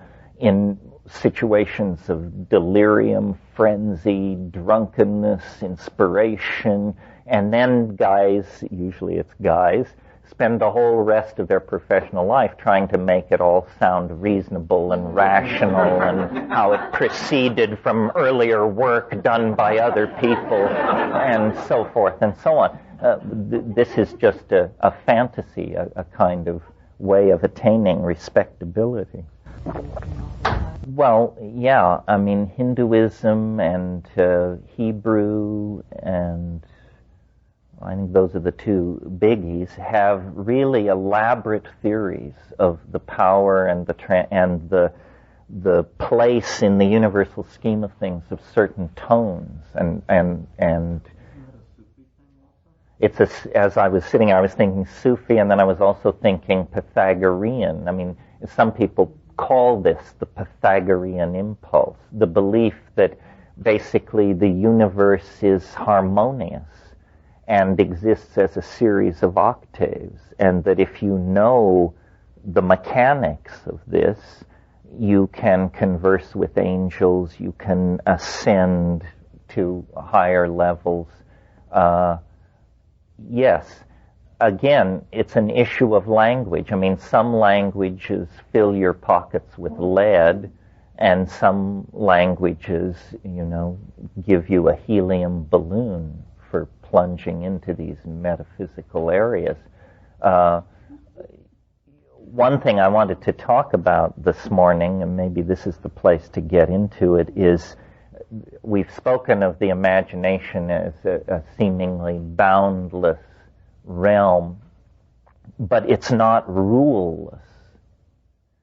And people who encounter it without rules often have very difficult experiences, the most difficult of which can be raving madness, I would think. And so if we're going to embrace the imagination as the new benchmark of being, then we need to talk about what the rules are that obtain in the imagination. The 14th century nominalist William of Ockham dealt with questions like, can God do anything? Yes, God can do anything. Then can God make a rock so heavy that God can't pick it up? And then, if not, why not? And what does this mean? Well, this is an effort to tame the imagination. And Ockham concluded from exercises like that even God must follow the rules of logical necessity, otherwise becoming trapped in self-negating paradox. So I in thinking about this, I listed three areas where rules might be gleaned that could be applied to the imagination. The first two are linked somehow. Mathematics. Mathematics is not what you think it is. Mathematics is basically rational thinking about defined sets of entities. And since the imagination is nothing but defined sets of entities, the rules which govern them are worth learning. In practical terms, what this comes down to is logic. And one of the problems that I think haunts the current cultural impasse is the fact that there is a lot of hostility to science, and it has spilled over, and science we should be very suspicious of. It's a wonder worker. It's a magician dealing its wares in the marketplace. So we should be suspicious of science. But this scientistic paranoia has spilled over into a suspicion of reason. This is too much. If you abandon reason, you will have nothing to guide you but the emotional depth of the situation. This is what Heidegger called the depth of the call. And in the 20th century, the history of following the depth of the call has not been a happy one. We cannot trust the call of the blood uncritiqued by reason. Reason is primary in this situation. Well, so then many people say, well, mathematics is impossible, logic is difficult. Isn't there a third possibility? Isn't there yet another way to get a handle on this? And the answer is yes, but I'm not sure it's easier. It may seem at first easier, but that is aesthetics. The imagination must serve the ideal of the beautiful. I talked about this a little bit last night. That which is tasteless is to be avoided at all cost, and 90% of the difficulty in your intellectual life would never have happened if you had just had better taste. Am I not right? You know? I look at this Heaven's Gate thing in amazement because of its tastelessness. That's all. I mean, it is utterly unappealing for that reason. I don't even have to reach for the club of logic. If it had been better scripted, I might need logic. But the aesthetics of the situation are just so overwhelmingly, Towards what Heaven's Gate you said? What's that? The suicide cult that eliminated itself in San Diego. Yeah. I'm going to get off the subject for a second. Well, usually people ask me what will happen in 2012, and I say, it's like asking a man facing east at 2 a.m., what will sunrise look like? In other words, it's too early to ask. I mean, in terms of technology. Well, I think that, I don't have an answer to the problem of the bully and the slave, unless, as the Marxists claim, that is inimical to disparity of wealth. Because I think disparity of wealth is a transient phenomenon based on a limited technology. But it is entirely possible that we can make everyone a king, and we will still have bullies and slaves. So if the Marxists are wrong and the addressing of the economic disparity doesn't change the structure of the human soul, then we will have to go deeper. And I don't know how this is going to look. There's a lot of tension in any community that discusses this kind of stuff over where the body lies in all of this. Can we solve our problems and maintain our individual existences? Or are we in fact furiously building a level of hierarchical control above the level of the individual that will make things like states and corporations seem like pale soup indeed? Are we in fact trying to create a superorganism? What is the relationship of an idea like that to classic fascism?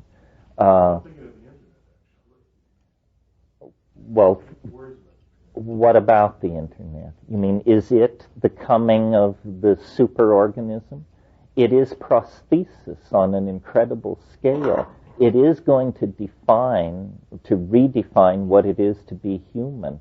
I think technologies are neither gods nor demons. It's what you do with it. The dilemma of human freedom is that we don't know where we rest in the universal hierarchy of good and evil. In other words, what would we do if we could do anything? Would our transcendent impulses drive us to a kind of angelhood? Or, as James Joyce says, would we flop on the seamy side? And the answer normally given is some would do one and some the other. Yes, but what if we erase that possibility of individual action, and is there then only one destiny? And then what shall it be, and who shall decide? I would be fairly pessimistic if I saw this all going on a level playing field. But it isn't going on a level playing field. Transcendence is favored.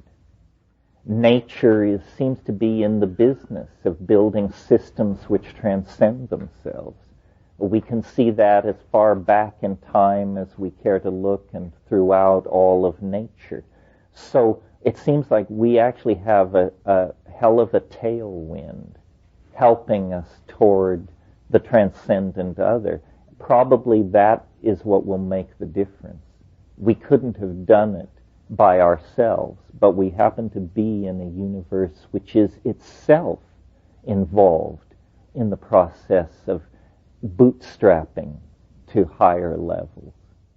Yeah. Well, traditionally, meaning since the invention of print, the artist has had this role where the eccentricity and the bohemian lifestyle and so forth of the artist was tolerated because the argument was the artist is a kind of antenna for this mysterious thing called the future. And the artist would sound the alarm and bring the news. In a sense, we don't hear this kind of talk anymore because this is the future. You know, we have become the very thing our parents warned us against. Those cheerful dreams of endless progressivism that built up the 19th century and early 20th century have given way to a much more cynical and sophisticated understanding that our buildings may become taller, our automobiles shinier, but somehow the human animal is not moving forward at the same rate as our technology. So what we have to do then is give people opportunities and let the devil take the hindmost. At least create a world where those who aspire to transcendence are not blocked in the aspiration. And of course, it's not that some of us are these pure aspirants and others the haunters of the sleazy side of the internet. We each play all these roles and move in between them according to taste and mood.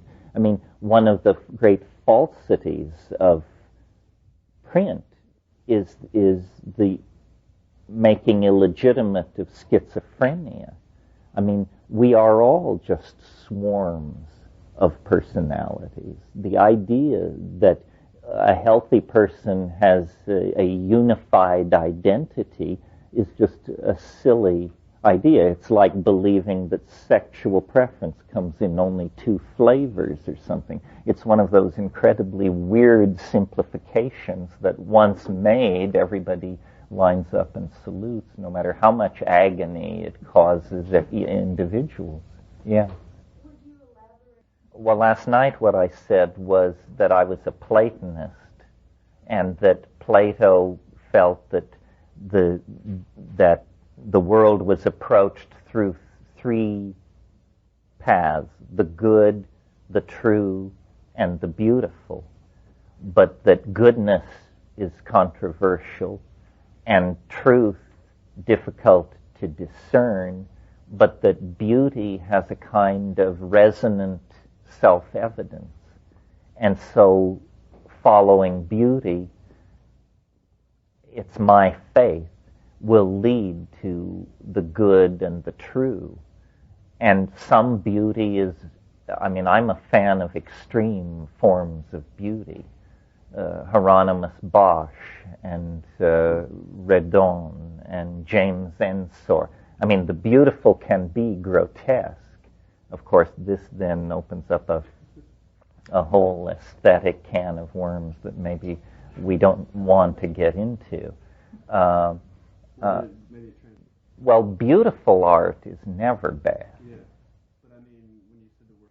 Yes, I think grotesque, the beauty of the grotesque is the unique modern contribution to the discussion of beauty. And it's a higher form of perception. I mean, it's all very fine to find beauty in wildflowers and women dancing in diaphanous dresses and harpsichord music, and it's quite another to find beauty in ripped up railway tickets and found objects and smashed machinery and that sort of thing. The modern sensibility has been unsentimental and has, in that sense, I think, advanced the canon of beauty. Modernity, I'm feeling much better about now that it's over. It's such a huge enterprise to look back on, I mean, what faith, what simplicity, what naivete those people possessed. I can hardly get over it. The 20th century, for all of its brutality and its flirtation with the dark side of the human soul, the counterpoint to that was its incredible optimism and idealism and simplicity. I mean, the simplicity of fascism, the simplicity of Marxism, the simplicity of democratic political theory. I mean, these are ideologies that clearly never met a human being. Yeah. Is there any way to reconcile? Well, the idea of an attractor, you see, these huge thought structures that we live inside that we're not even aware of. And one of them is the idea that causes precede their effects.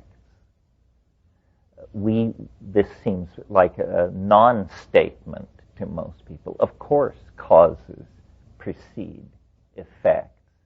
But in fact, processes, if causes always preceded effects, then many, many processes would be unpredictable, that are in fact predictable.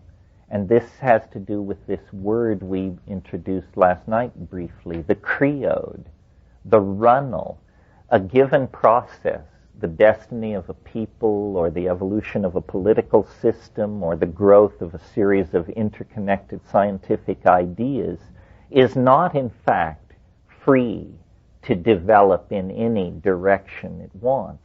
It is going on in an epigenetic environment of intellectual confinement of some sort. And in the same way that water runs downhill, a given idea developing in a given time and place will predictably develop in a certain direction. One of the very large creodes that we can see at work in nature and society is what I call the conquest of dimensionality. Biology is a strategy for moving into and occupying ever more dimensions. And biology begins as a point-like chemical replicating system attached to a primordial clay in the proverbial warm pond somewhere at the dawn of time.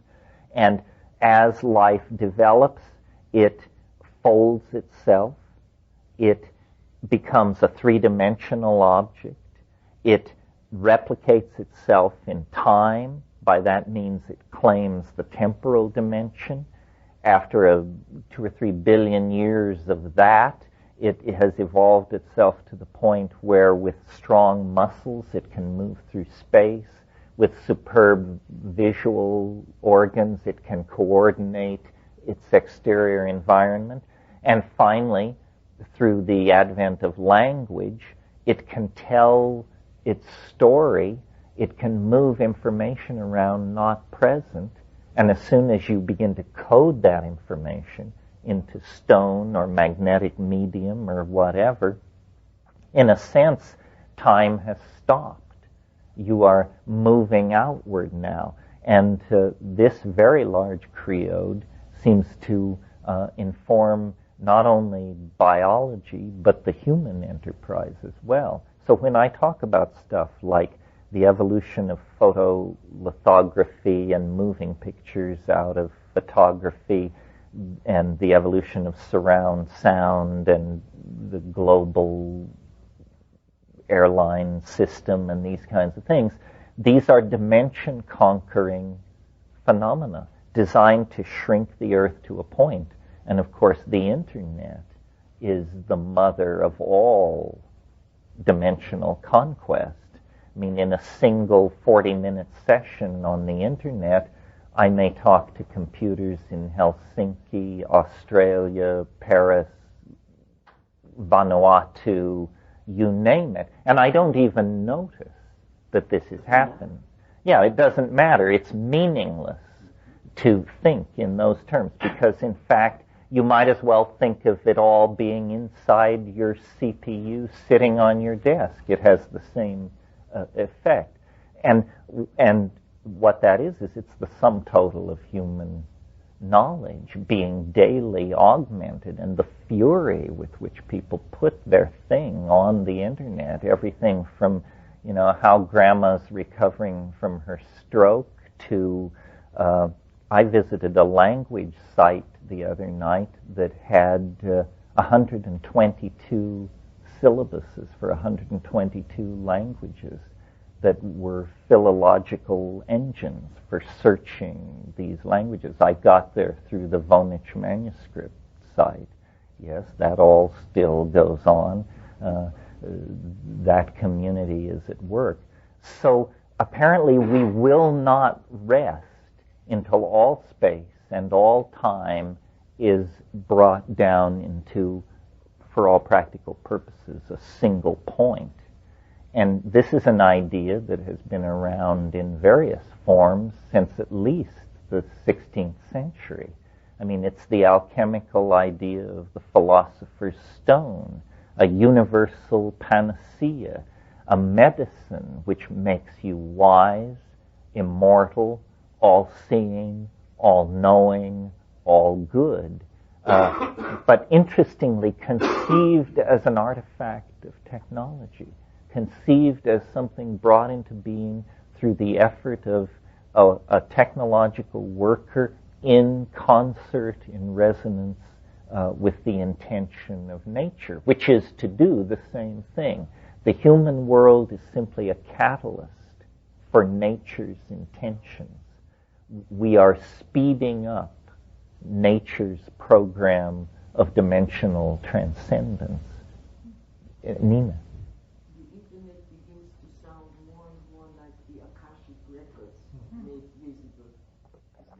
It is. It is that, and it is in a sense the Jungian unconscious, but no longer unconscious. In a sense, what we're saying is, we all, before the Internet, you were who you are, you knew what you knew, and you knew there was a great deal that you didn't know. You had once known it, but forgotten it, or never learned it, but somebody somewhere knew it. And because we had this vast, dark companion, the unconscious, bad things keep jumping out of it. It was remarkable to me that throughout the Cold War period, a planet ruled by carnivorous monkeys, filled with ideological hatreds, under immense economic and social pressure, and yet nobody ever used atomic weapons except once, the two Japanese instances. And in a sense, they don't count because they didn't know what it was.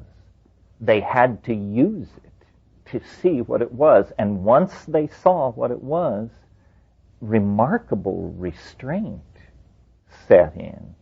I would never have guessed that we would have been capable. I mean, remember how deep the fear of the Soviet Union was. Remember that for 35 years, a thermonuclear strike was a possibility within a half an hour of any undue movement on the other side. And yet, somehow we got through that. So there is in the human animal an effort to awaken. You know, it was H.G. Wells who said history is a race between education and catastrophe. And you know, it's a white knuckle enterprise. You know, catastrophe edges inches ahead, education moves ahead. And again, if it were a level playing field, I'd be betting on catastrophe because I believe that nature favors the good, the true, and the beautiful. I've got all my money on education. I think we'll make it, but I think we have to scare ourselves to death in order to keep focused. You know, we're primates, and we don't really dig in and get rolling until we're painted into a corner. Yeah, man. I guess the answer is you have to somehow make it your friend. You have to make it your friend. There are ways to do that. Actually, I made a little list. You played right into my hands. The first and probably oldest friend, older even than psychedelics, is dreams. Dreams are hugely important. I was in Australia in February, and I did a lot of reading up before I went down. The Aboriginals of Australia have been at the cultural enterprise for a long, long time, along a different path than the rest of us. I mean, I've spent time with Amazon tribes and with people in Central Asia, and yes, they're funky, and yes, they're different, but these Australian Aboriginals are on to something quite other.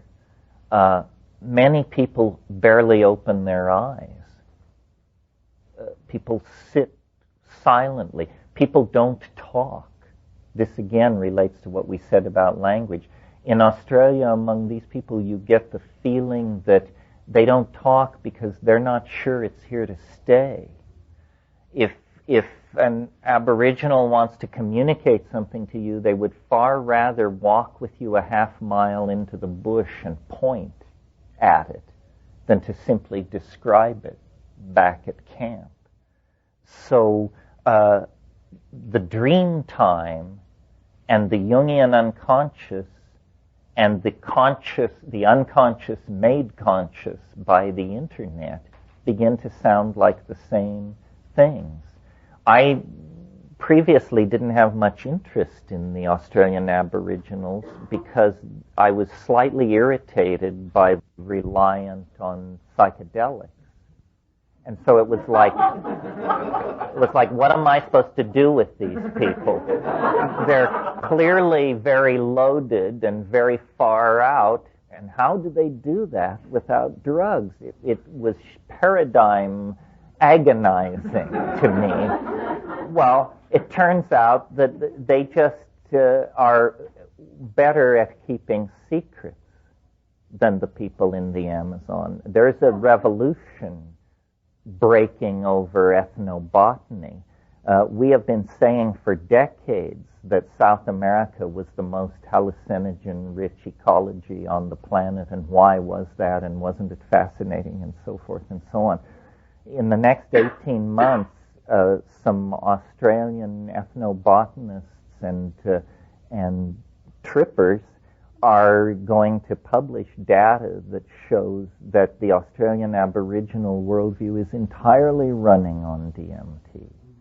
These acacias, this gum tree ecology that stretches from Queensland down to the south coast, is replete with DMT.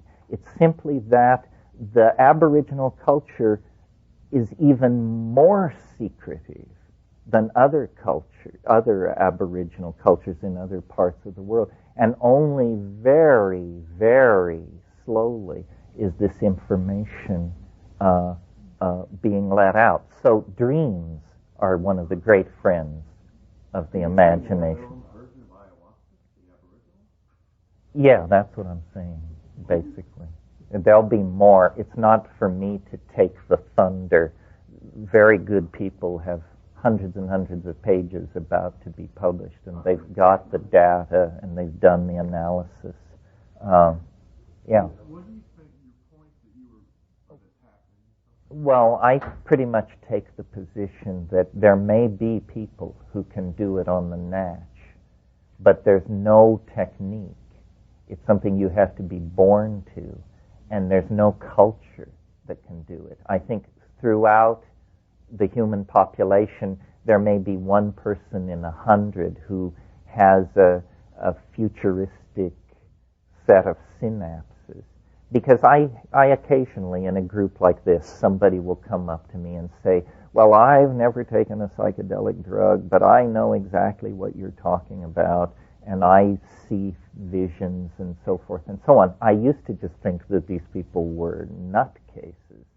I've now encountered enough of it that I modify my position to say these are just incredibly fortunate people, and you can't tell how much of it is personality and how much of it is chemically real. Again, how much of what I'm saying to you right now, it's being processed differently in every head in the room. Some people are seeing pictures, some people are hearing words, some people are logically building on what I say, and for some people it's just music. And so it's very different, and again, it's something very hard to share because it's so subjective. But throughout the world, there are what we would call primitive or aboriginal cultures, and some are drug users, and some are not. And it isn't a matter of ecology, it's a matter of something else.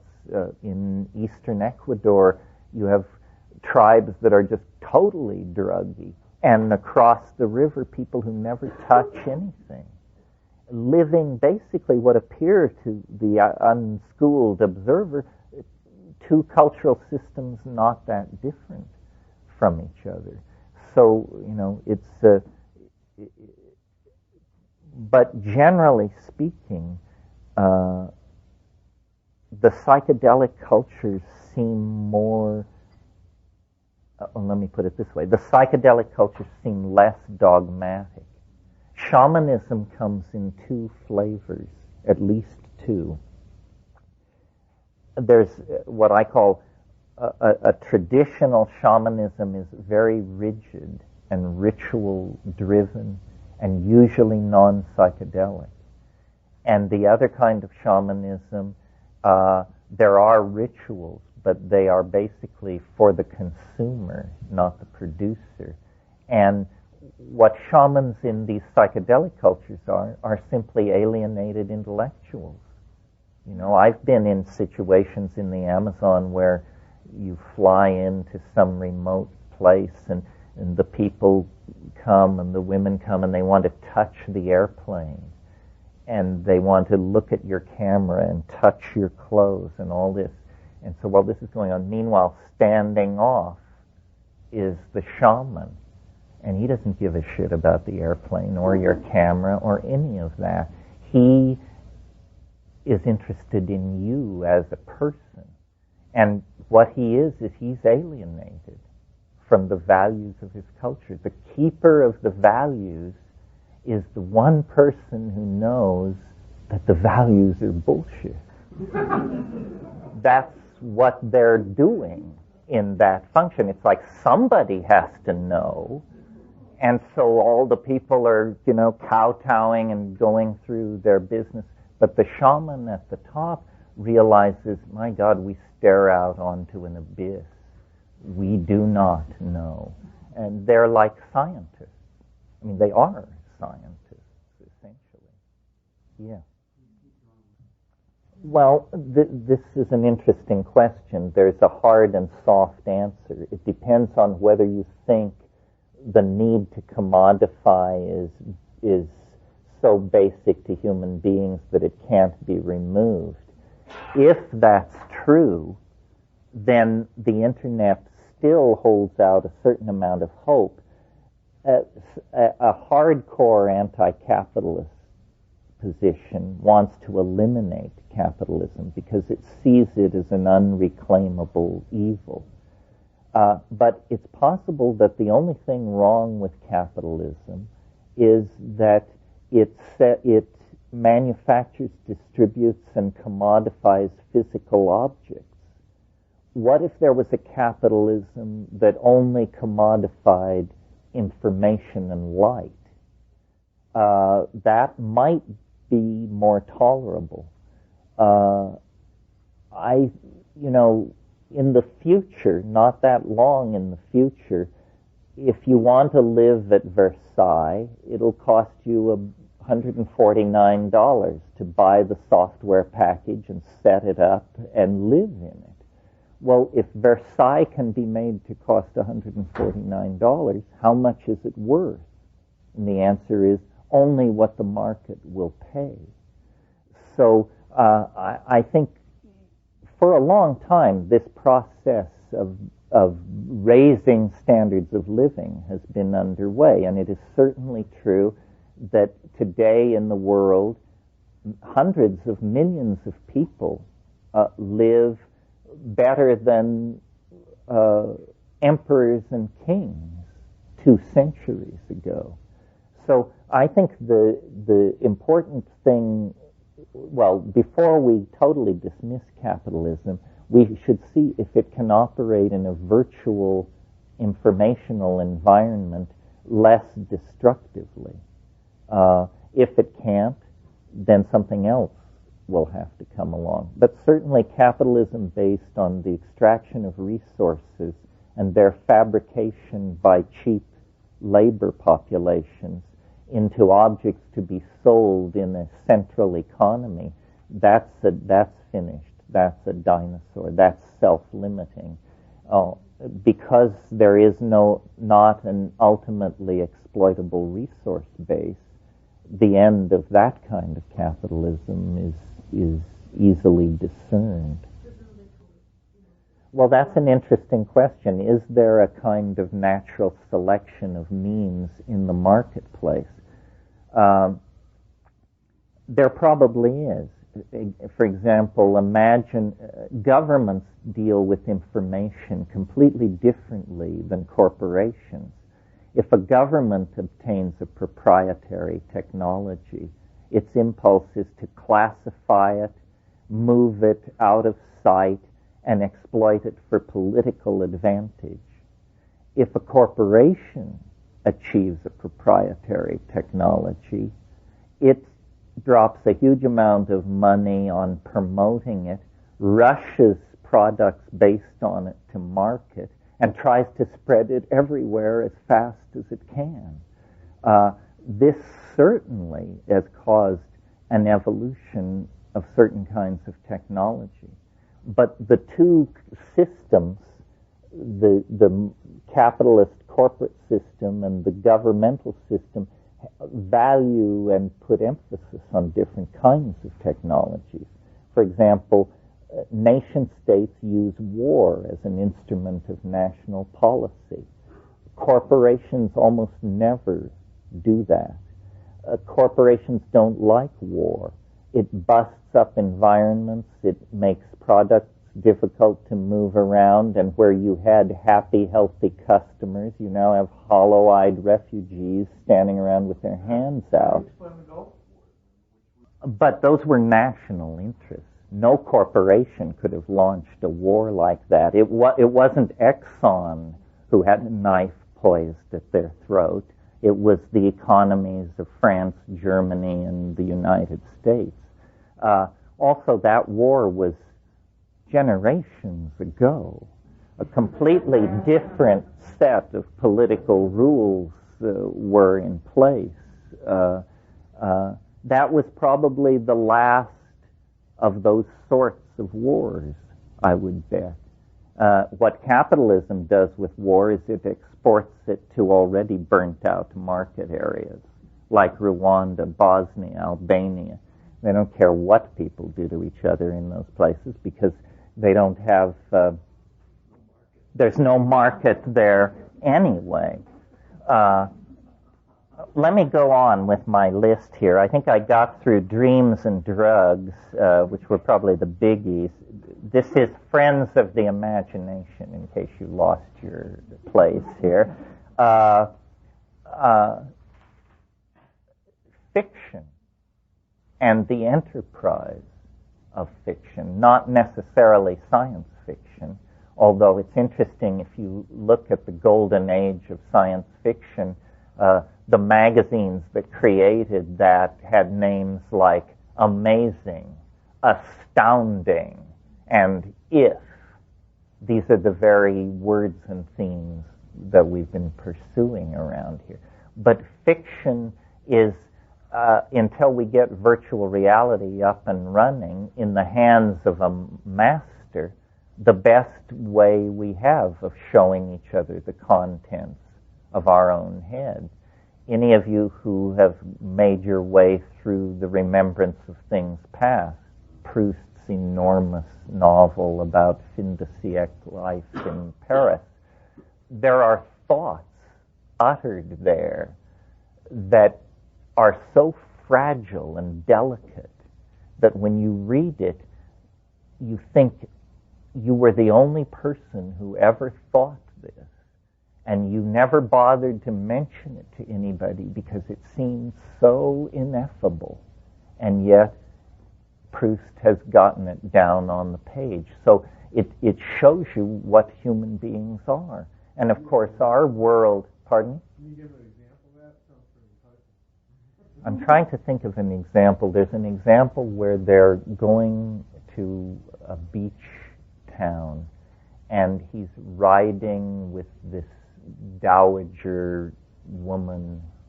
a great society woman, and he's watching the trees go by the carriage, and he notices that, now how does this work, that the nearer trees move faster than the trees further away, and then over this spatial metaphor is mapped a temporal metaphor about people changing in time. And, you know, God knows what it is in French, but even in English, it's this exquisitely complicated thought that you wouldn't think anybody could actually do justice to the feeling, and yet there it is in its completion. The other great friend of the imagination is travel. Travel is another way, a more gentle way, to break down cultural conditioning. I mean, what we call culture shock is when you go to Afghanistan or Albania and you realize that your expectations of how a table should be set, what a toilet looks like, how a bus ticket works, and how a telephone is supposed to operate were just so narrowly defined that now you're confronted with a telephone and a toilet and you don't even know which end is which. And it's not for nothing that the vocabulary of psychedelic experience has borrowed from the vocabulary of travel. So we take a trip, we have a journey, we go to an alien landscape. And then finally, the great friend of the imagination is the future. because it's in the future that we place our hopes, our fears, our suppositions. I mean, the future is a land of things imagined, things that have not yet undergone the formality of actually occurring. Yeah. As a friend of the imagination? Well, did I not mention last night that the two great motivators were food fantasies and sex fantasies? And yes, the sexual imagination is at a very early, I almost said primitive, but I don't mean that, but I mean early level, because if I'm understanding you correctly, it revolves around the if operator. If I approach the desirable female with the proper blandishments, and then, of course, just sexual fantasy. Then we will do this, then we will do that, and so forth and so on. It certainly is a vehicle for altered states, whether I would call them imagination or not. I suppose I would. But now that I'm thinking about your question, I think, there are pitfalls in the imagination. And probably the sexual pitfall is sentimentality. Well, tastelessness is in there too. Sentimentality is a virulent form of tastelessness.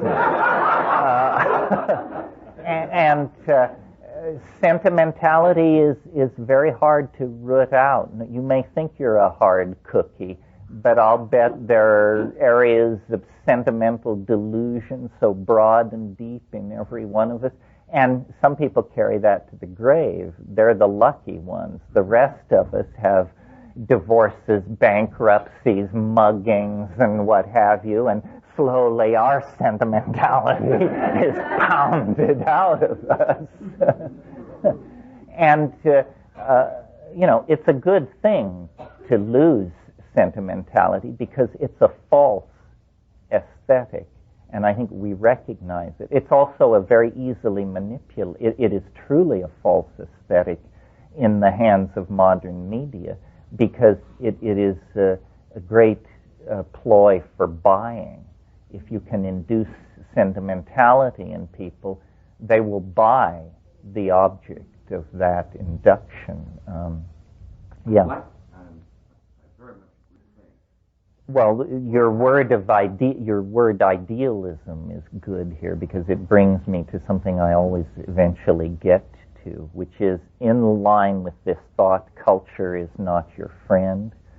Ideology is not your friend. And ideology, some people think what we're trying to do here is sort out good ideologies from bad. Should I be a Marxist? Should I be a deconstructionist? And the answer is no, none of the above. All ideologies are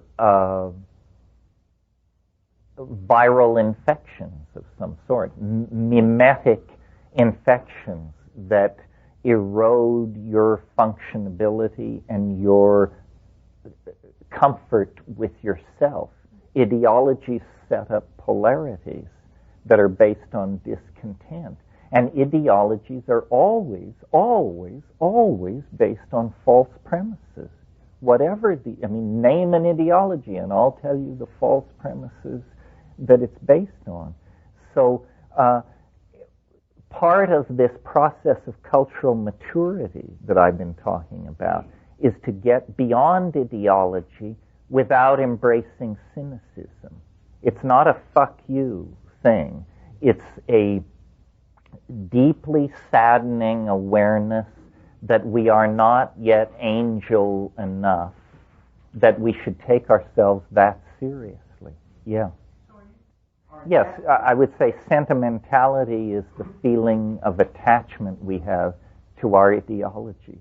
So, for instance, someone says, well, Marxism, maybe we didn't have the right answer, but we certainly had a sense of a mission and a wonderful, we knew who we were, and, well, that's crazy talk. If it was wrong, it was wrong. I mean, it's like old Nazis sitting around saying, the great old days, what was so great about the old days? You want community? Join a bowling league, for crying out loud. Yeah. No, that's a lesser evil. That's nostalgia. Another impulse for marketing frenzy. Yeah. But romanticism, I think, is a legitimate impulse and well situated in historical context and so forth and so on. Sentimentality can break out anywhere, anytime, and is, can find anything for its object. Sentimentality is a lazy form of thinking, I think. People don't want to think the hard thoughts. And yet I find the hard thoughts very paradoxically liberating. For instance, here is a hard thought. I don't want anybody to burst into tears on me, so gird your loins. But, I've spent a lifetime taking drugs, knocking around the world, having affairs, being married, being unmarried, this, that, and the other. If somebody asked me, so what do you know? What have you learned? I would have to say what I've learned is that nothing lasts. There's a hard thought. Is that a cause for joy or despair? Well, if you're thinking about everything you loved and how it's going to turn into mush as you're shoveled into the grave, it's a hard thought. But on the other hand, if you think of all the jerks who've oppressed you, it's a great consolation to know that they too will go down into that good night. Nothing lasts. If that is not a cause for joy or despair, it's a cause for expanding one's feeling in the moment. If nothing lasts, then there's a conclusion, not a feeling, to be drawn from that observation. The conclusion to be drawn from it is then the felt presence of the immediate moment must be what life is for. And somebody who could take that perception and use it that way could immediately transcend all kinds of neurotic behavior, longings, regrets, doubts, fears. No, you just say no, the felt presence of immediate experience. Yeah, sentimentalism. Yeah.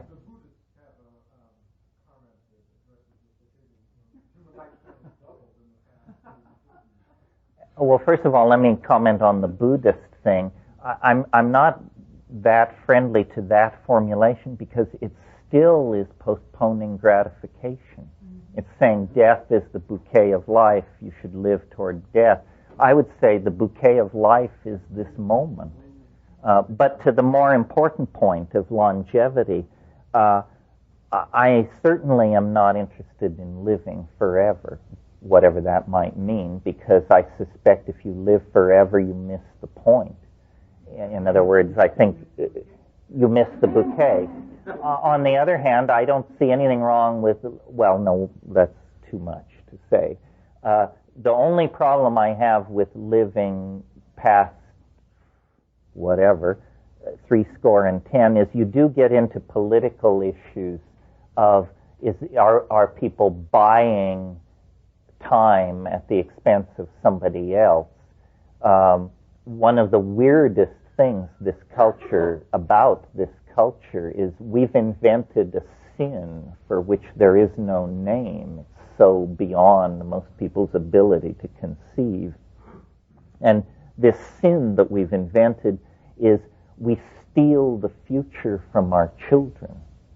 We do it with our medical health care plans where we know that all this fine surgery and stuff that you're getting is at the expense of the next generation of people. We overuse resources, leaving nothing for future generations. I don't know how that would all be sorted out. I am attracted by the idea of living as long as I want to live. I wonder how long that would be. And of course, if you make people comfortable, probably they would like to live a lot longer. What reason is there for a person to check out of a comfortable situation? In a sense, what nature does is make the body a less and less comfortable place to be, until finally you just say, all right already, beam me up, Scotty. But then, the other possibility is, what if there were forms of existence that were dematerialized? How would we feel about going into circuitry for a few rounds of eternity? And what are the moral implications of that? I don't know. I've had this argument with Robert Anton Wilson. He's a big enthusiast for life extension. It depends on what you think death is. And I've managed to talk myself into the idea that death is probably not simply dissolution and chaos, not because I have received any guidance from on high, but just as I observe nature, she has a wonderful parsimoniousness about her behavior. And clearly this form, which is basically an unraveled DNA molecule that is now making a lot of claims on resources in the environment in order to keep this body going,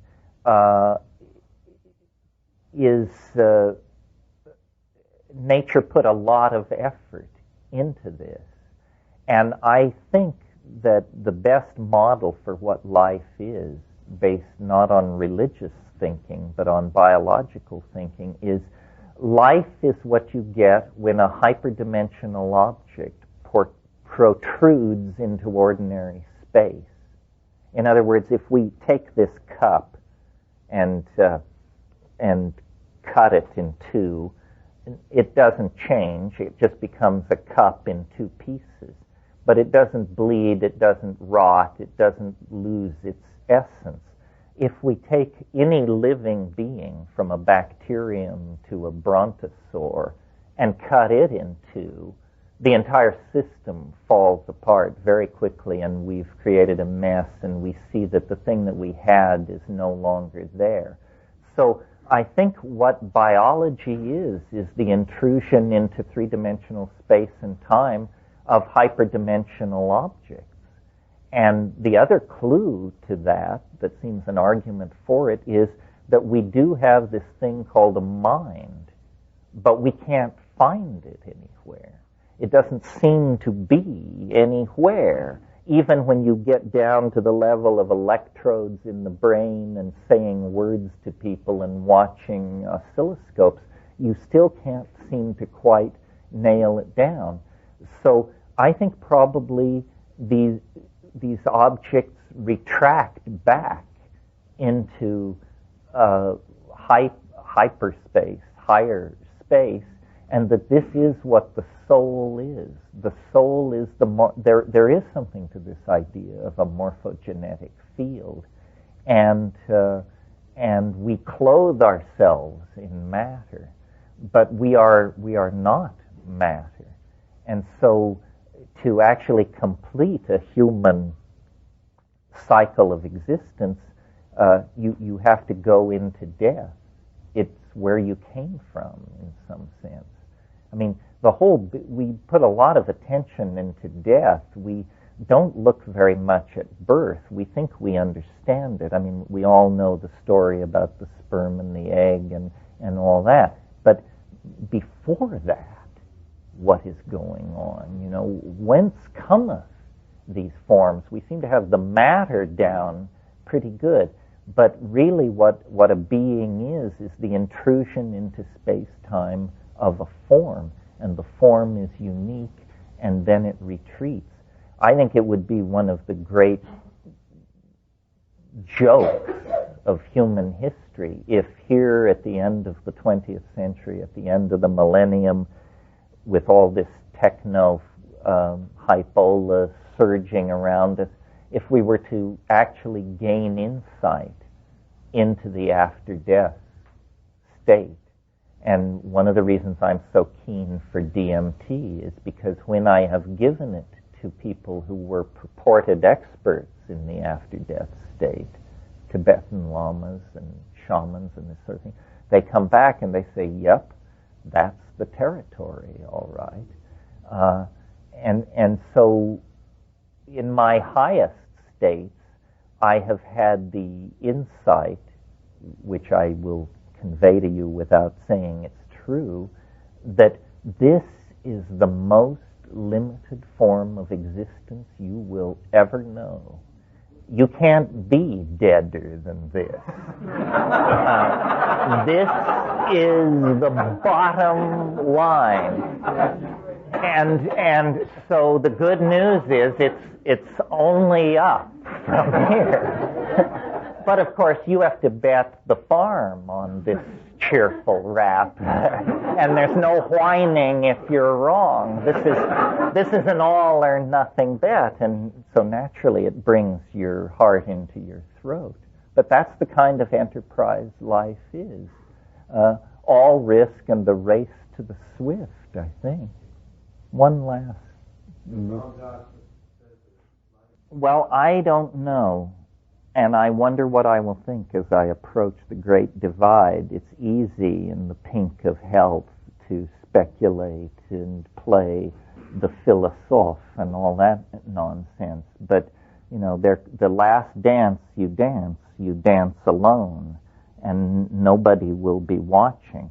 But I have seen people die, and it is an inspiration. I hope to have that equanimity of mind. The other thing about death that needs to be said is we all imagine, I think, that we will have a leisurely philosophical death. That's what we all want, you know. Months to get used to the idea, to say goodbye, to gather friends, to make our bequeathments, to speak our final wisdom, and, you know. But death for most people comes messily and unexpectedly. And so I don't think you should live in an anticipation of the drama of your deathbed scene. Better to repair to the moment. You know, being a realist primarily, what I find always waiting when I return from these flights of philosophical fancy and imagination is my body, my history, my space, my time. And these things are all good. It's a great space, a great time, a great body, a great being to be.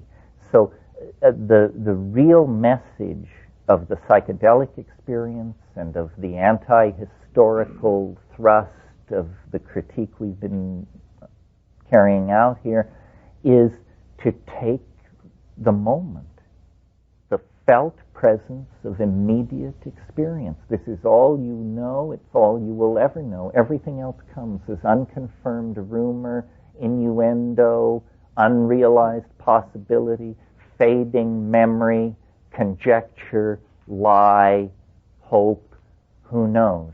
But in the moment of being, we have the completion of being. It is always complete, every moment. And to the degree that we force ourselves to look beyond it or cannot find ourselves within it, we betray it. And then we have more work to do. Well, that's enough, I think. You're listening to the Psychedelic Salon, where people are changing their lives one thought at a time. And then we have more work to do. So says the bard McKenna. And I also want to repeat here what he said at the end just now. I think it's very significant.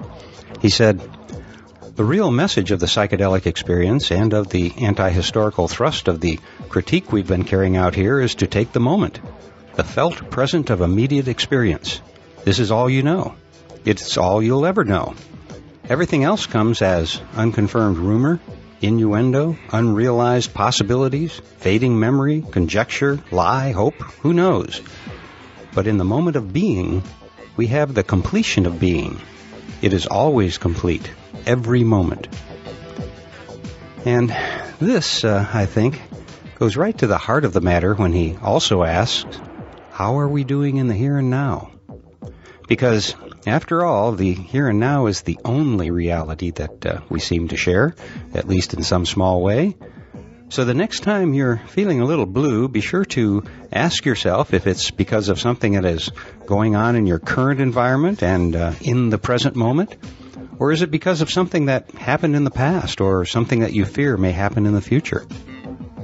As you already know, the past is just a figment of our imagination now, as is the future.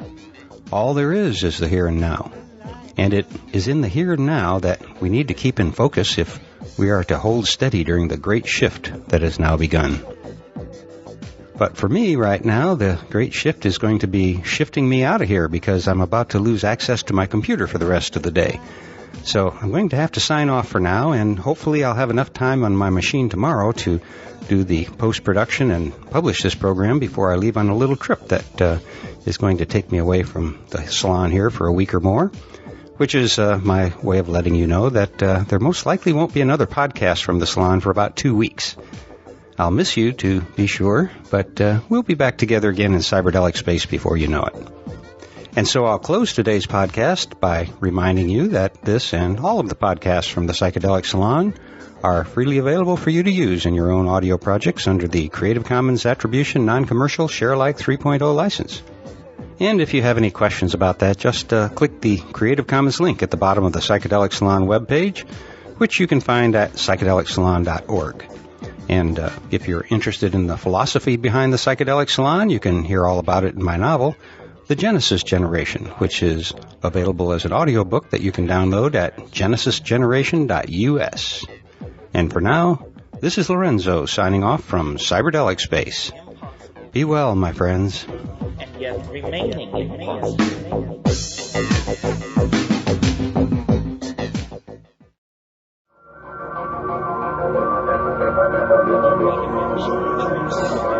Musical, linguistic objects.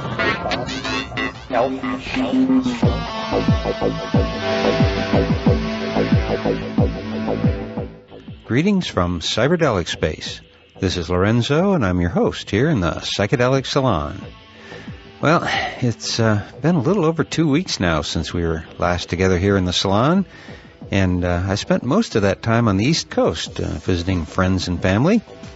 It was an interesting and worthwhile journey, but I must admit that it sure does feel good to be back here on the Pacific Coast. I don't know why it feels so much more relaxing out here. Maybe it's just because cannabis is virtually legal in California, while back east, the majority of the citizens there seem to still think that reefer madness is the final word on drugs. It's really amazing how different the attitude about cannabis is the farther east one goes in this country. A couple of times I thought I was back in the 1950s, but that's another story. The story here in the salon today is actually a much bigger one, and a big reason for that comes from some of our fellow saloners who sent in donations during these past 2 weeks and really surprised me. And those wonderful people are Francois L., Stephen P., Adrian D., Nexus 112, Shane G., Anthony D., and Aham K., with whom I seem to share a love for Led Zeppelin. And I think that's the most donors we've ever had in a 2-week period here in the salon. So Francois, Stephen, Adrian, Nexus, Shane, Anthony, and Aham, thank you ever so much for your generosity. I'm eternally in your debt. And speaking about things eternal, I guess that in one sense, that may be the state of Terence McKenna these days. Who knows? But the one thing I do know is that it's time to get back to his Appreciating Imagination workshop that I now think was probably held sometime in the fall of 1997. But first I want to thank Brian Pitkin, who I think is the person who sent me the recordings of this workshop. At least I'm pretty sure it was Brian. You see, ever since dropping out of the corporate grind, I've made a point of just living in the moment. And as a result, I never seem to want to spend my moments doing little things like getting organized. I think that maybe I came into this world with a limited amount of neatness in me, and it all got used up while I was a working stiff. But I am going to have to get organized soon, or Brian and our other fellow saloners who have been sending me new material to play are probably going to get fed up with me not being courteous enough to even thank them for the tapes. And now I've got a half a dozen or so new file folders with all kinds of labels, and they're filling up with things that I've received from email, through the post, through Facebook, and I don't know where they're all coming from. And I'm definitely not doing a very good job of writing down who sent what. So, Brian, I hope I got this right, and I apologize for not mentioning your name in the first of this series, but I really do appreciate you and all of the other fellow saloners who have sent me new talks to play, and I guess that's what I'd better start doing right now, huh? So here is Terence McKenna in the third of this series, the third from the salon. It's actually tapes number 5 and 6. And the series is about imagination and was recorded sometime in the fall of 1997 at Esalen Institute. At least that's my best guess. Well, you have to somehow exercise that invisible muscle that tolerates strangeness. My brother had the notion of what he called extra environmentalism. He said the reason we are fascinated by the alien is because we want to become the alien. And the alien, this is this thing I keep coming back to about the need to graduate from culture. I mean, I'm really into this. It's not about recovering your Irish, Jewish, Slavic roots. We're beyond that. It's about discovering and acting from your uniqueness and not defining yourself as a member of a class or a category. That's a print-created mental error. Things like racism, sexism, all these forms of averaging and leveling are sloppy forms of thought. Have you ever noticed that race, for example, is a quality that adheres only to large groups of people? To speak of a race, you have to have a bunch of people. It's not a quality that adheres to an individual any more than an individual water molecule is wet. Wetness is something that only emerges when you have millions of water molecules. And yet, and I think this is a print-created phenomenon, this overuse of simple categories is a kind of genuflection to the simplification of the world that takes place through print. So, for instance, we analyze social problems through the use of the category class. We say, well, the ruling class is screwing the lower class, or the working class isn't getting its fair deal. This kind of gross oversimplification makes the solution to problems almost intractable, because the objects that your model seeks to manipulate, classes, is an illusion in the first place. And we see, I think, in the 20th century, the bankruptcy of this kind of thinking about human problems. A friend of mine says of mushrooms that every time he takes them, the goal is to stand more. To stand more. And what is meant by that is, A, it ain't easy to go the limit, and that the thing is constantly able to challenge your categorical maps, no matter how advanced your categorical maps are, it can always raise the stakes painfully higher. And so the goal is to stand more. And the more you stand, the more your own place of intellectual origins, your own cultural then, recedes into quaintness. This is what you were talking about getting beyond culture. Culture is a simplification and a lie. It's the currency by which fools navigate the world. Smart people get beyond it, and you can choose when to do that. I don't think for myself it happened until my middle 40s. And then suddenly, because experience and maturation somehow found each other and carried me forward, I began to think like this. Before, I was, in a sense, a true believer. For all the psychedelic experiences and political activism and so forth and so on, I hadn't yet understood that culture was a vehicle that could only be ridden so far. And then beyond that lies the great and to be defined unknown of one's own individuality. And many people never get beyond the imposed neoteny of cultural conventionalism. As I said, it's insidious that in middle life, circumstances tend to deliver us money. Either our parents die or our professional activities finally pay off. And that money is usually the final nail in the coffin of ever evolving beyond cultural convention. Why should we? At last we've achieved the fruits of our labors, the good life, the comfortable dream. But it's the dream of anesthesia. You know, that feeling you feel is the gurney that's rolling you toward the tissue disposal ovens. Anyway,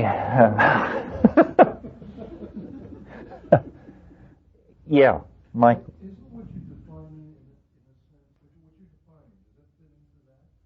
Yeah, it does.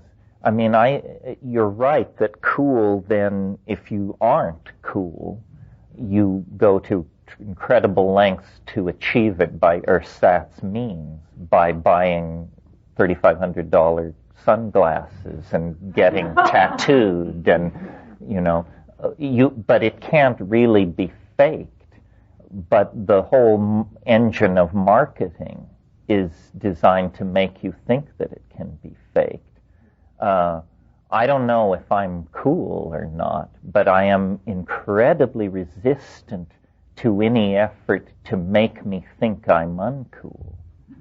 In other words, because the answer always lies in commodification. You know, I'm not using the right body cologne. I'm not wearing the right Italian designer clothes. I don't slump with a half sneer on my face.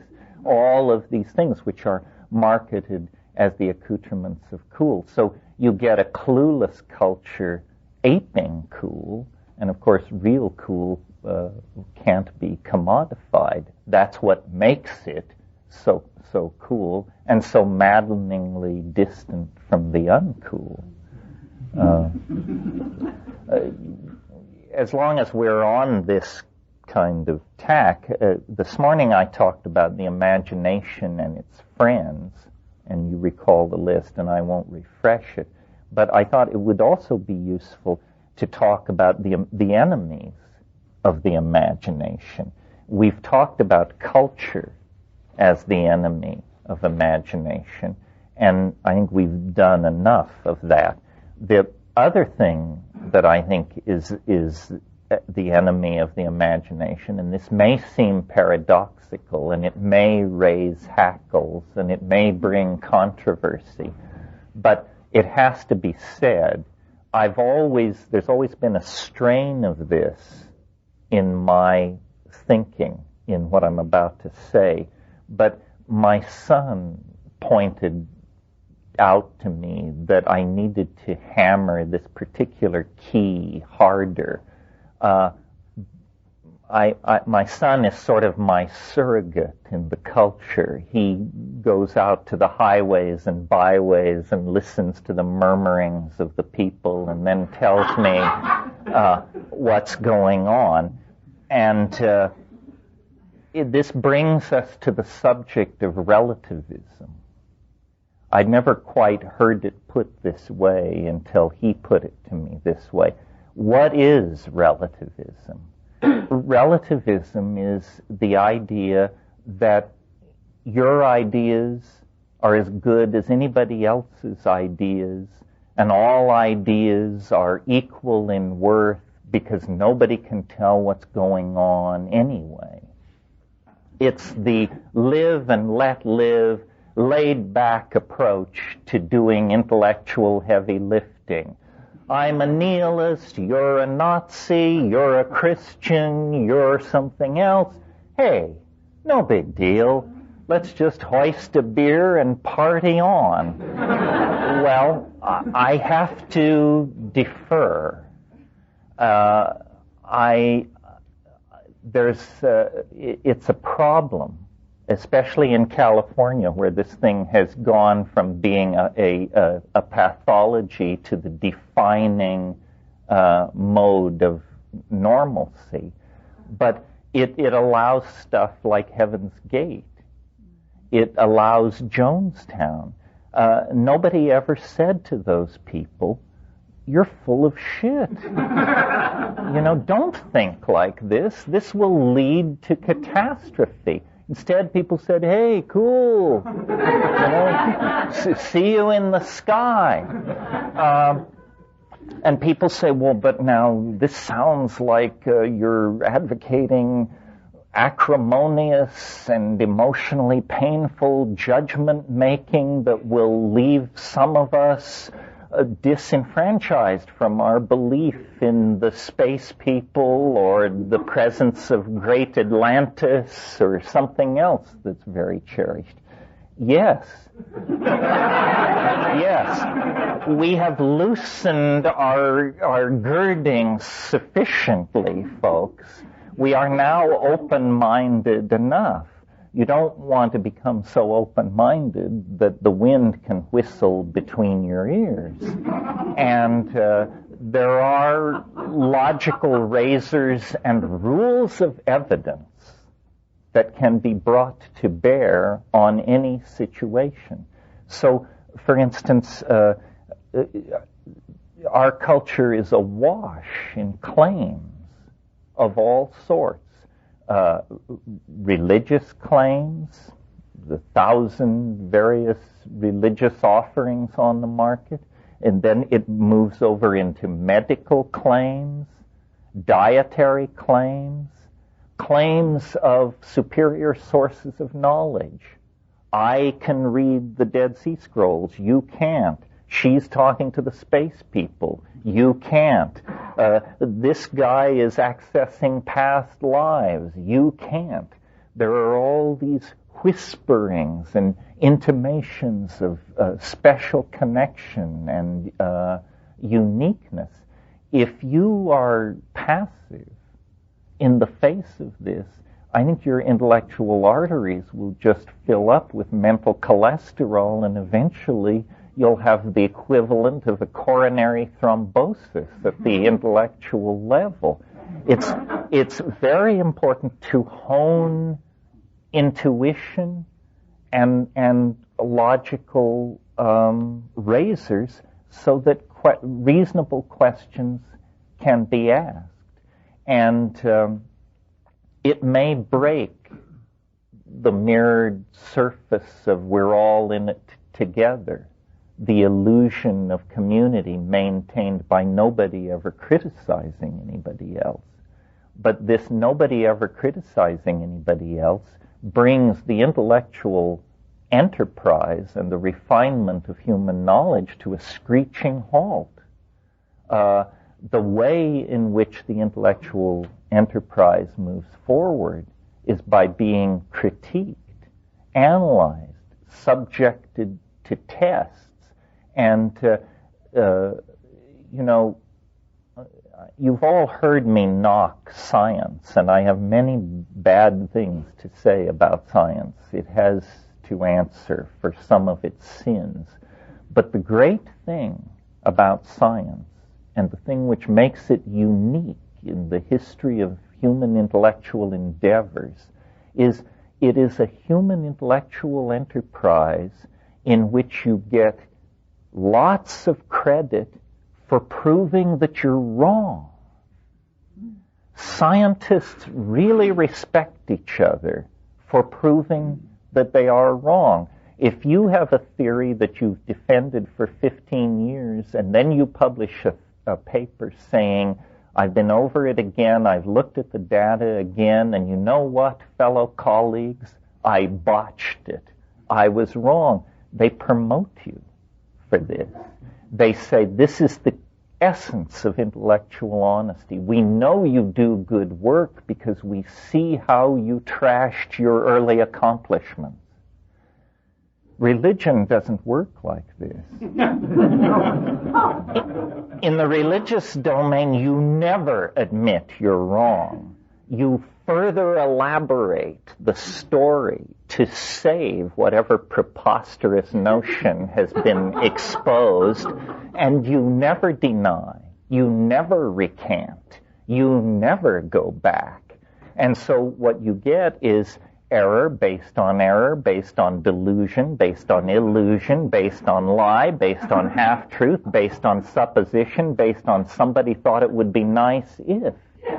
And it's no wonder that there's not a great deal of spiritual juice in that. So I think there are many things to be said about science, that it has relied on probability to too great an extent, and so forth and so on. These are technical issues, but in our personal lives, it's a wonderful thing to take as a model. Always seek the simplest explanation. This is called the principle of parsimony, otherwise known as Occam's razor. Sounds very fancy. All it means is always prefer the simplest explanation. Try the simplest explanation first. If it fails, complicate it as little as you have to go to the next level. But we live in a culture where the simplest explanation is never accepted. Somebody sees a light in the sky. Immediately, it's a UFO invasion. The possibility that it was a meteorite, a piece of aircraft in trouble, something like this, is not entertained. And so consequently, people's intellectual lives become incredibly baroque, but unanchored in the world of observation and reasonable discourse. And God knows the world is so tricky that without rules and razors, you are as lambs led to the slaughter. And I'm speaking of the world as we have always found it. Add on to that the world based on techniques of mass psychology, advertising, political propaganda, image manipulation. There are many forces that seek to victimize us. And the only way through this is rational analysis of what is being presented. It amazes me that this is considered a radical position. I mean, this is what used to be called a good liberal education. And then somewhere after the 60s, when the government decided that universal public education only created mobs milling in the streets calling for human rights, education ceased to serve the goal of producing an informed citizenry, and instead we took an authoritarian model. The purpose of education is to produce unquestioning consumers with an alcoholic obsession for work. And so it is.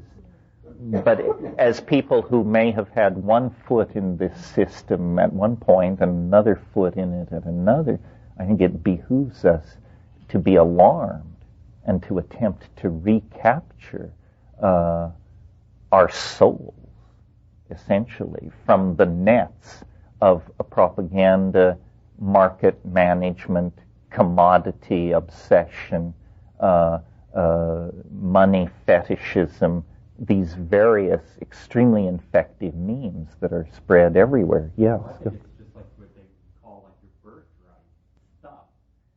Yeah, a birthright to be left alone. Yeah. This is why it was interesting, the debate that went on in the first Clinton administration. There is no right to privacy in the Constitution. It's something we all talk about and assume, but in fact you can't find a strong legal basis for this. It needs to be articulated.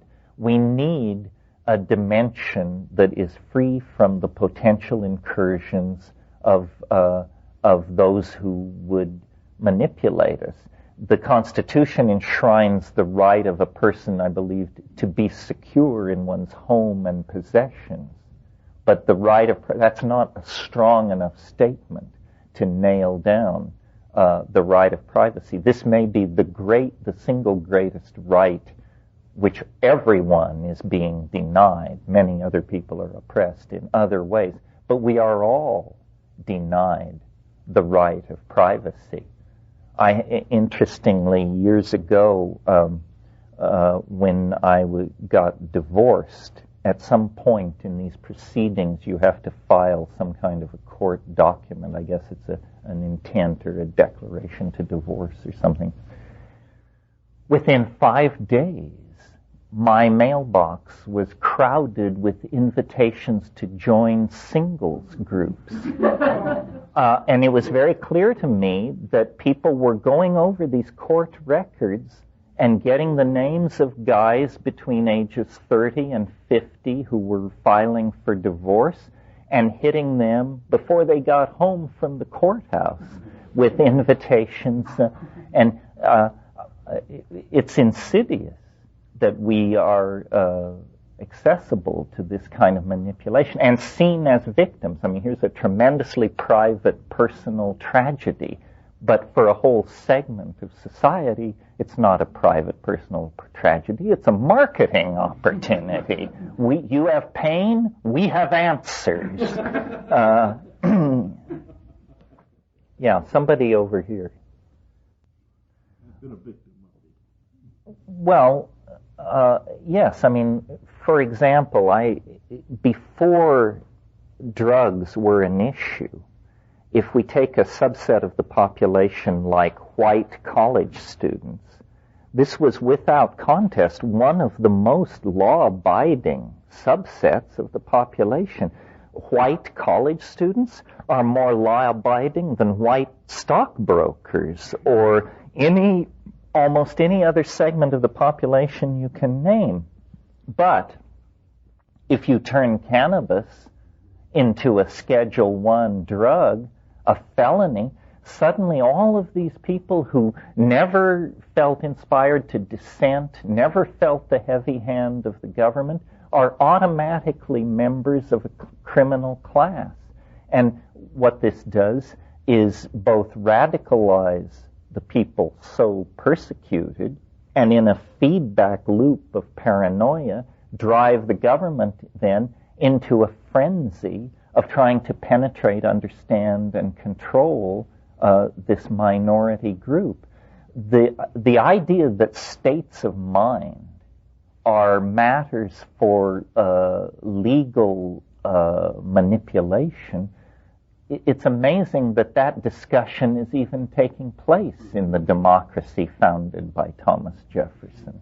How does it happen that American conservatism, which used to stand for the free market economy and a laissez-faire attitude toward life, becomes instead the purveyor of the most draconian and invasive approach to social management ever conceived of. And what I'm talking about is the piss test. The idea that any civilization would tolerate that level of invasion into the lives of its citizens, and that those who would advocate it would dare to call themselves conservatives. In the whole Marxist episode, nobody ever was asked to piss in a cup in the Soviet Union or Mao's China to establish their loyalty to the government or the corporation, and yet that went down here with barely a murmur. Yeah. Yes. Yes, for parents. Well, this is a society based on paranoia. I can remember in the 50s when we were being dinned with the evils of communism, they would tell you, finally they would reach for the most outlandish bummer they could imagine, and they said, in Russia, children are encouraged to report on their parents if they criticize the government. Well, my God, now in America, if children report on their parents and the parents are dragged away to prison, the mainstream straight people stand up and applaud. This is a wonderful example of the nuclear family functioning at its maximum best. Program that's being... Oh no, there are numerous examples of this. I don't know what to say about this. I don't have any. I despair of right-wing, left-wing political solutions. I think everybody is so corrupted by the agenda of capitalism that it's amazing that we have any rights at all left. And, thank God for Jefferson and thank God for the Constitution. Every time I go to England, it just gives me the absolute willies. I mean, these people have no constitution. If you get into some kind of complicated wrangle in England, the old boys club, guys in powdered wigs in locked rooms decide what happens to you and your fate. And England is not exactly Tajikistan. We tend to think of it as a source of democratic ideals. But in fact, in the absence of a written constitution, it's just what the establishment says the law is, what the establishment says it is. Yeah. But what are you going to do about it? I mean, to convince the Heaven's Gate people that what they believe is bullshit? Well, first of all, let me say I'm a member in good standing of the ACLU, and they saved my ass in Los Angeles. I don't really see the contradiction. We cannot abandon culture completely. One could. In other words, it's perfectly clear to me that because of psychedelics, if I started eating mushrooms and didn't stop, I would in a day or two have to move up onto the ridge, and I would begin to browse on the local flora, and in a week or so discard my clothes, and in a year or two my eyebrows would grow down along my face, and I would be like the monk on Cold Mountain. I could do that. You could do that. Once you find psychedelics, there's nothing that stands between you and a complete checkout from your cultural heritage. The only cost to you is the complete abandonment of everything you've ever known and loved. And if you can give that up, these monkish people, these fuzzy people, these people who hang out with dragons in the clouds, you could become one of them. Most spiritual seekers drive whatever spiritual vehicle they've rented with their foot on the gas pedal. Once you get to psychedelics, you begin asking, where is the brake? Because you have now the power to transform yourself. If the search was for power, you've found it. Now, but you see, searching for answers is the position of an ingenue. It's the journey of the fool. What I assume all of you people have to grapple with in different degrees is the fact that by chance or design or good fortune, you have found the answer. Seeking is over with in this room. But what you have to do now is a much more demanding and grown-up thing. You have to face the answer. And you have to take the measure of yourself against the answer. You said you wanted to ascend into the dragon realms. You said you wanted these spiritual realities to become vivid for you. But now there's nothing between you and it except the decision to make it happen. And where do you come down on that? So when I push things like extra-environmentalism and critique of culture and all that, I mean it in a very wussed out sort of way. If I really meant it, I wouldn't be here saying it. I'd just let you all figure it out yourself, and I would go off and be a legend, and you could follow me into it if you wanted. I love things about the culture, but I define this loving of things about the culture as a kind of weakness. I'm not proud of the fact that the highest I can get is to teach at Esalen. I'm not at all proud of the fact that that seems to be where I top out. Had I greater courage, I would go further. But I don't. So I'm hoping that you people, my graduate students, as it were, will sacrifice yourselves on the pyre of going further and report back. The thing is a paradox, and you either live with the paradox, I think, and that contains a certain amount of hypocrisy, and hypocrisy was a word we used earlier, or you become so individuated that from the point of view of everybody else, you're mad. And I've been that, too. And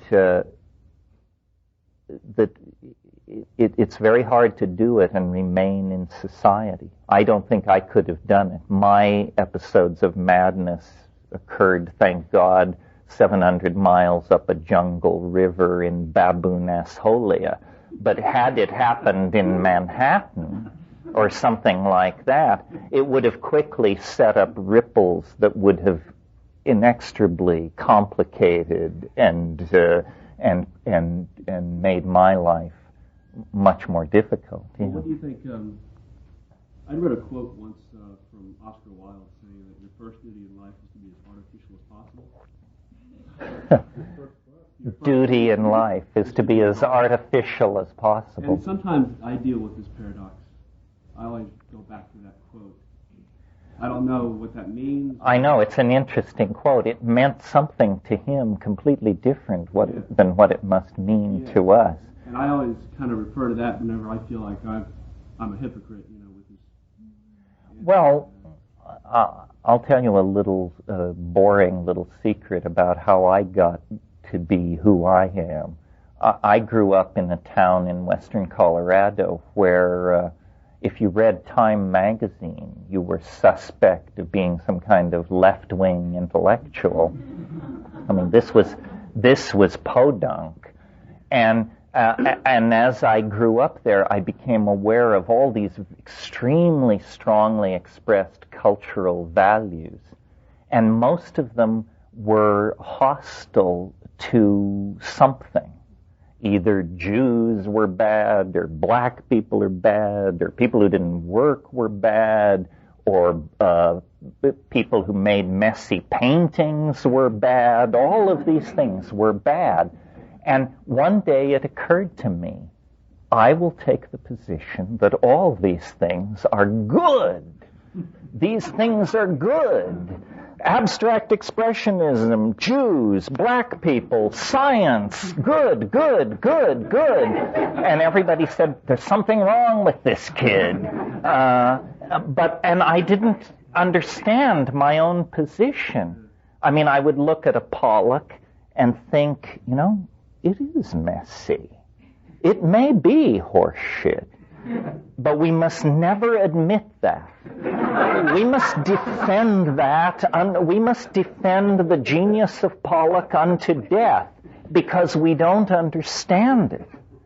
And by taking that position, slowly I actually did understand some of these things and make them my own. And I discovered that that was the path to wisdom, a total rejection of the culture I came up with. Well, now, I don't know how that would work if you were born of Jewish parents in New York who were members of the Communist Party and always took you to wonderful art exhibitions and made sure you got to Carnegie. If you rejected all that, you'd become a jerk like the people around me in that small Colorado town. So this is not a fail-safe prescription. But in my case, by an embracing of everything artificial and antithetical and opposed by and sneered at by the people around me, I made my way to, real depth, real worth, real culture. Things, not that I assimilated these things, but at least I came to live in the light of them. It's a great puzzle. I mean, all of you who have children, and I have too, know that we are alienated intellectuals. I mean, broadly speaking, this is what we are. We are alienated intellectuals, and so we bitch about the government and we critique the monetary system and so forth and so on. Well, then you see your children on the brink of reason, and you say, geez, my alienation has brought me alienation. But I can't let the kids grow up to be marks, to be pawns of the market economy and the propaganda machine, people scratching their heads trying to figure out whether they're Republicans or Democrats. I can't put that on my children. And so then you say, well, okay, then they must join in the alienation.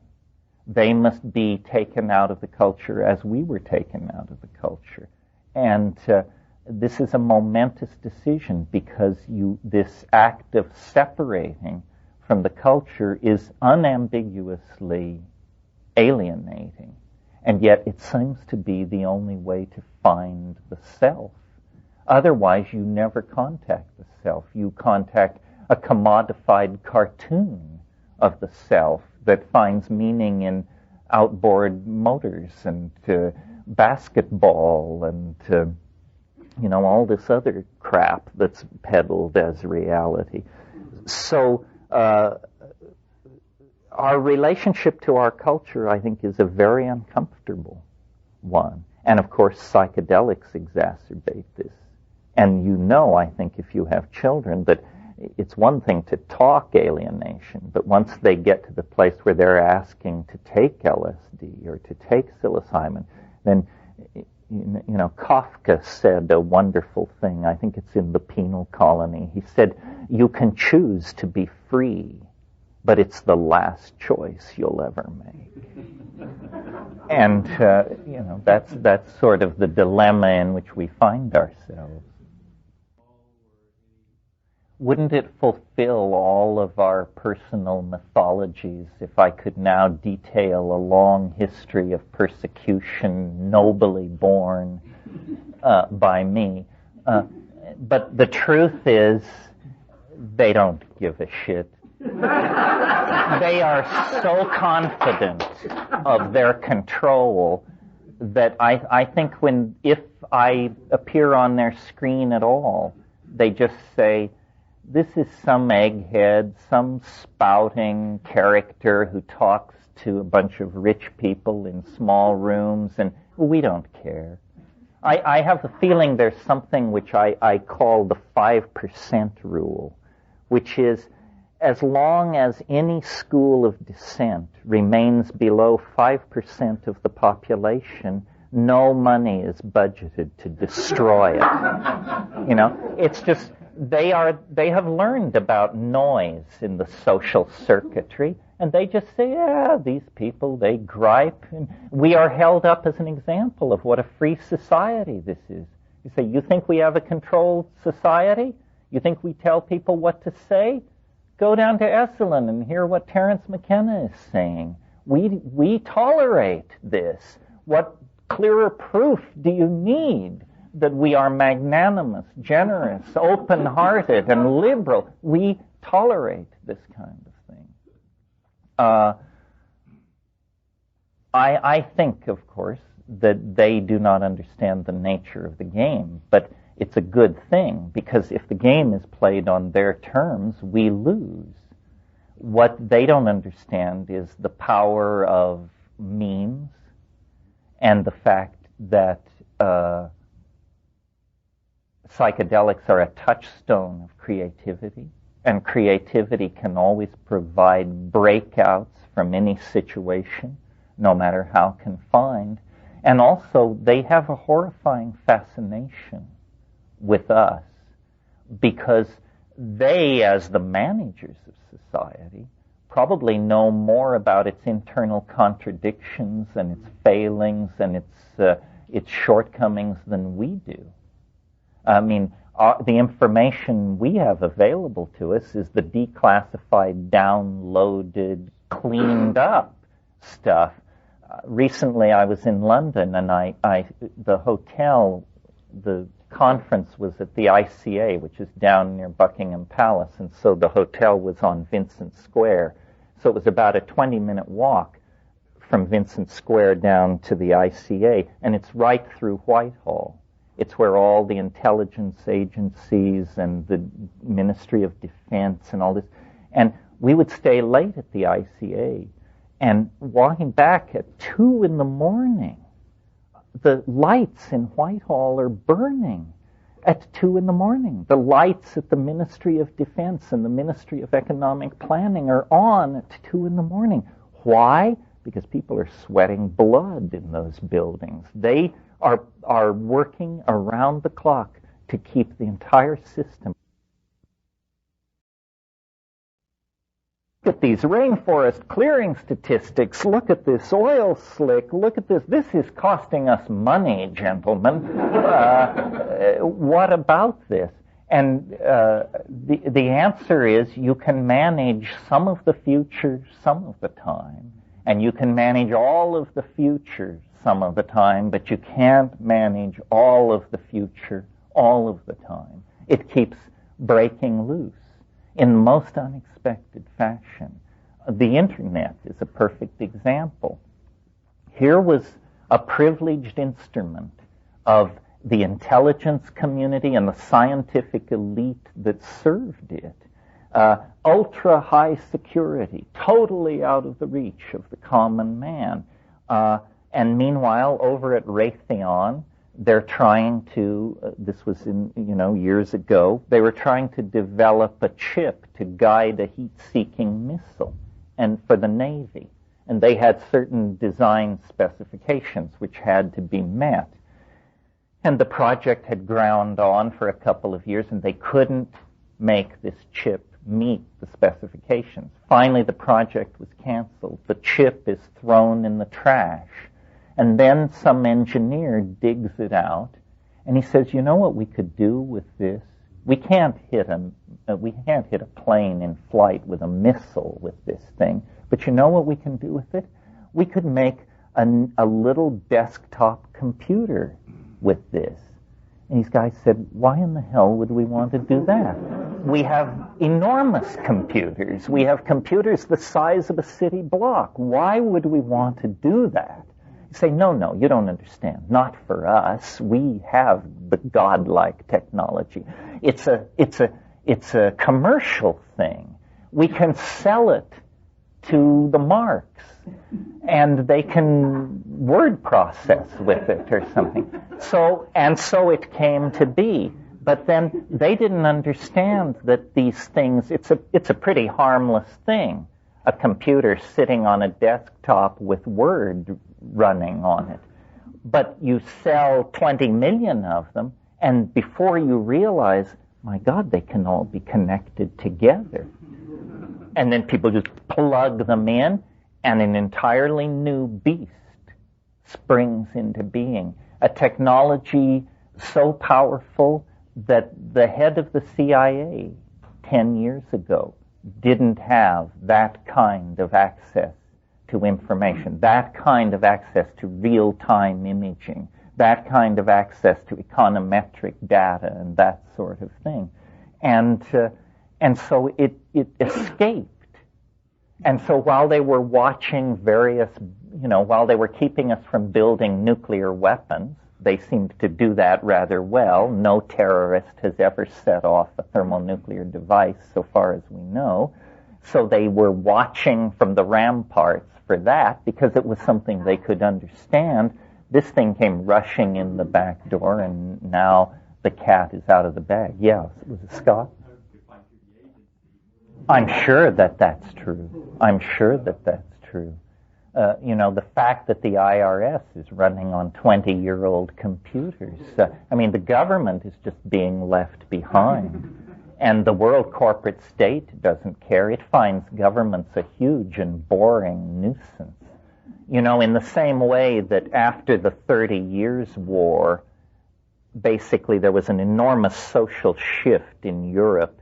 Before the 30 Years' War, Europe was ruled by popes and kings. After the 30 Years' War, it was ruled by parliaments and peoples. That's a generalization, but true. Well, now, the nation state is being put out to pasture. It's being told, as the church was told in the 17th century, you care for the poor. You take care of the highways. You bury the dead, and you educate the children. But all the stuff which makes money, we, the new streamlined form of social organization, will take care of the money-making enterprise, and your job is to keep the roads cleared and the dead out of sight. And so this is happening. When I understood this, it was like a bolt of lightning. When Jesse Helms stood up on the floor of the U.S. Senate and called for the assassination of the American president, I realized this has become a circus. These people are yahoos. When was the last time a governor of the World Bank threatened the life of an American president? When was the last time that someone who sits on the board of directors of the IMF felt the need to physically threaten the life of a president? No, it doesn't happen. Real power doesn't act that way. Only pseudo-power, Yahoo power, thug power acts that way. And so government has become largely irrelevant. And I don't know whether this is good or bad. It certainly is complex. War was an instrument of national policy for governments. War is not an instrument of policy for corporations. They hate war. But governments kept cultures in a deep freeze. We spend a lot of time lamenting the destruction of Aboriginal cultures, this rainforest tribe, that Central Mexican language group, so forth and so on. But while we're lamenting the loss of these exotic cultures, notice that your culture is being erased. If you were, raised in a close-knit Jewish family, if you were raised in a small town in the Midwest, those cultures are gone for most people. We have all been given mall culture and commodification of values. It isn't only happening to the Witoto and the Huichol, it's happening everywhere. This uniformitarianism of culture is entirely for the convenience of market economies. If you can get everyone drinking the same brand of vodka, it's much easier to sell and market vodka than if you have to appeal to ethnicity and local tastes and so forth and so on. So everything is being leveled, dumbed down, and subjected to a hideous homogenization process. No, I think this leads to the brink of the question about paranoia and conspiracy theory. I am very puzzled by the popularity of conspiracy theory. It seems to me it must just indicate a paranoid tendency in the population, because what I see is the more you aspire to control, the more frustrated and maddened you must be by the situation. So, an example would be the Communist Party of the USSR. Infinite power to penetrate the lives of people, to manipulate media images. You have total control of the newspapers, total control of TV, total control, and then the top guy dumps the whole thing. So I think that no one is in charge, and that this is a very good thing, because it allows the internal dynamic of the situation to express itself. Everybody who wants to control the situation is fighting a losing battle. And if you bank with chaos, your stock just keeps growing exponentially. Chaos is spreading. It's the place to put your bets. All efforts to ideologically or economically or any other way channel the global process seems to meet with incredible frustration. Nobody is in charge. The so-called great successful conspiracies of history are so successful they don't even think of themselves as conspiracies, If you've been running a given piece of turf for 500 or 600 years, you don't run around in conspiratorial mode. You stride boldly across the landscape. It's yours. You own it. You think, you suppose. Oh, you mean if only Hitler were alive in Argentina calling the shots, it would all make so much more sense then. That would explain things. In the absence of an overarching demon like that, it's a little hard to explain things. I don't know. I don't feel this need for intellectual closure. I don't see why things should make sense. They never have. And they're always in process of formation. And as soon as any given goal or benchmark is achieved, it's abandoned and redefined in favor of something else. No, I think conspiracy theory is a very disempowering thing, because what it says is you can't control the world, or it's more difficult to control the world than you think it is. Not so. I've had a very different experience. My experience with the corridors of power, if you want to put it that way, is that there are an immense number of clueless people. It's almost like McKenna's law. It's that as you advance in social hierarchy, the percentage of smart people does not increase. So, we could now, let's move to a cabinet meeting of the Clinton administration. There are as many stupid people, truly moronic people, sitting in that room as there are sitting in this room. It doesn't seem to make any difference, because people don't find their seats according to intellectual or social merit. Every human situation is bedeviled by morons. No matter how high you rise, you're surrounded by fools.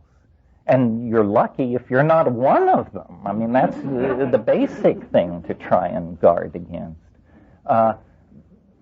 And the other thing is, at the top, it's remarkably empty.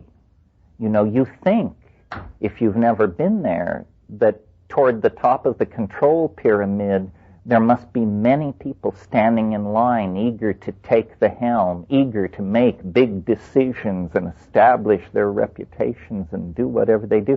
Instead, what you find is fear as you go up the hierarchy. My God, if I make this decision and it goes wrong, I will lose my chairmanship, or I will lose my something or other.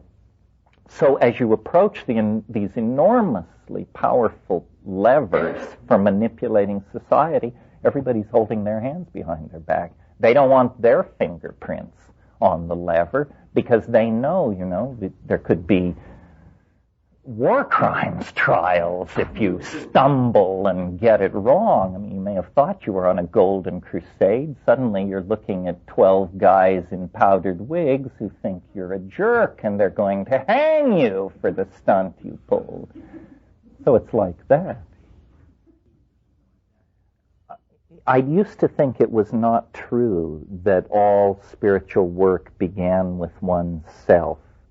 You know, I felt like that was a way of disempowering people and saying, you know, if you wait until you're an avatar, you'll never join the people rioting in the street. And I used to say, you know, if you see people rioting, you have a moral obligation to join. You don't even have to know what it's about. The people rioting is a sufficient imperative to political action to be there. Well, I'm not 25 anymore. That provided a lot of fun, but I now think, you know, you do not make a unflawed contribution unless you have first gotten your ducks somewhat in order. I'm not saying you have to be able to walk on water, but you have to have at least considered your own life and your values and that sort of thing. You know, it's pretty simple, the ethical life. It's just demanding. Many of you have heard me say this. This is Father McKenna talking to you. The moral life does not consist of wheatgrass diet or affirmations, or any of that. The moral life is, unless you're at Esalen, you should clothe the naked, you should feed the hungry, comfort the afflicted, bury the dead, and there are a couple others, obvious things to be done. It's not about how many prostrations you do, or what lineage you've associated yourself with, or how much cholesterol is in your diet. And somehow we have confused the ethical and moral dimension with the dimension of physical practices. Probably because we have been too infected by the memes of tired Asian religions that long ago gave up moral philosophy in favor of rotational activity, because the social problems of Asia are overwhelming. You know, that's a response to an overwhelming human tragedy, the quietism of Asian religion, I think. Yeah. I mean, I'm exaggerating it, but it's still movement from that position. Well, and it's flawed, is what you're saying. Yeah, I agree. I mean, the person helped by that person is still advanced, but the whole system is not served by misguided do-gooderism, or the large noblesse oblige is an insulting attitude to take, because, you know, the real nature of the human condition is that we're all in it together. This is one of the reasons why I am so hostile to all forms of spiritual hierarchy. I have never seen a truly superior person, I don't believe. And if I have, they were so humble and self-effacing that they never would have claimed that superiority as their own. If somebody tells you they're a superior person, my God, they're automatically to be taken off the active list. That alone screws the pooch right there. And and it's tremendously disempowering. The mushroom said to me once, and I've said it to many of you many times, it said, if for one human being to seek enlightenment from another is like a grain of sand on the beach seeking enlightenment from another. Don't you get it? It's the same flesh. It's the same flesh. Nobody knows anything you don't know, and even if they do, it's not your knowledge, so what good is it doing you? The idea that it's okay for you not to understand mathematics or not to play the violin because somebody else does it very well is a complete cop-out. You will be held responsible for what you know and what you can do. And using the excuse that you lived in the same world with Jascha Heifetz is not going to get you off the hook of not knowing how to play the violin. I say this as someone who does not play the violin. It's fun to take responsibility. It's fun to test the waters. The hardest thing to put across to oneself and to other people is that the universe is a more friendly place than we have been told. Paranoia, culture is institutionalized paranoia. And it's very hard to decondition oneself from this. No matter how deconditioned you may think you are, there is more and more work to be done. And I think the essence of Taoism and why its roots in nature are so powerful is because what Taoism is saying is if you will quiet your mind and if you will pay attention, you will discover that you are supported and cared for by the dynamic of the universe. This should be obvious by virtue of the fact that you're even alive. I mean, how unlikely is your existence? I put it to you, pretty unlikely. And yet, here you are. Well, do you just think it was the greatest series of well-rolled dice in history? That's silly. That's ridiculous. Probability would never have delivered us to this room this afternoon. Probability sculpted by loving intent has delivered us to this room this afternoon. Once you can sense that living intent and, make it an object of familiarity, that is the antidote to cultural paranoia and to the acceptance of your identity through imposed definitions by other people. And of course, psychedelics figure in here because they dissolve more dramatically and more effectively than anything else the cultural and linguistic and habitual assumptions that are masking that presence of Tao. It really is true, as the Bible says, you must become as a little child. That means you must become pre-culture. You must recover who you were before the engines of culture went to work on you and abused you and made you afraid and dumbed you down and distorted your values and so forth and so on. Yeah.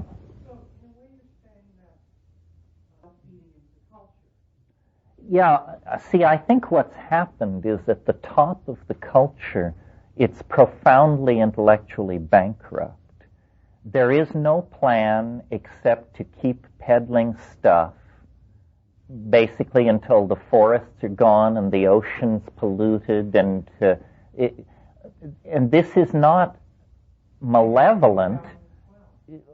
It's not malevolent. It's simply they are clueless. They have run out of steam.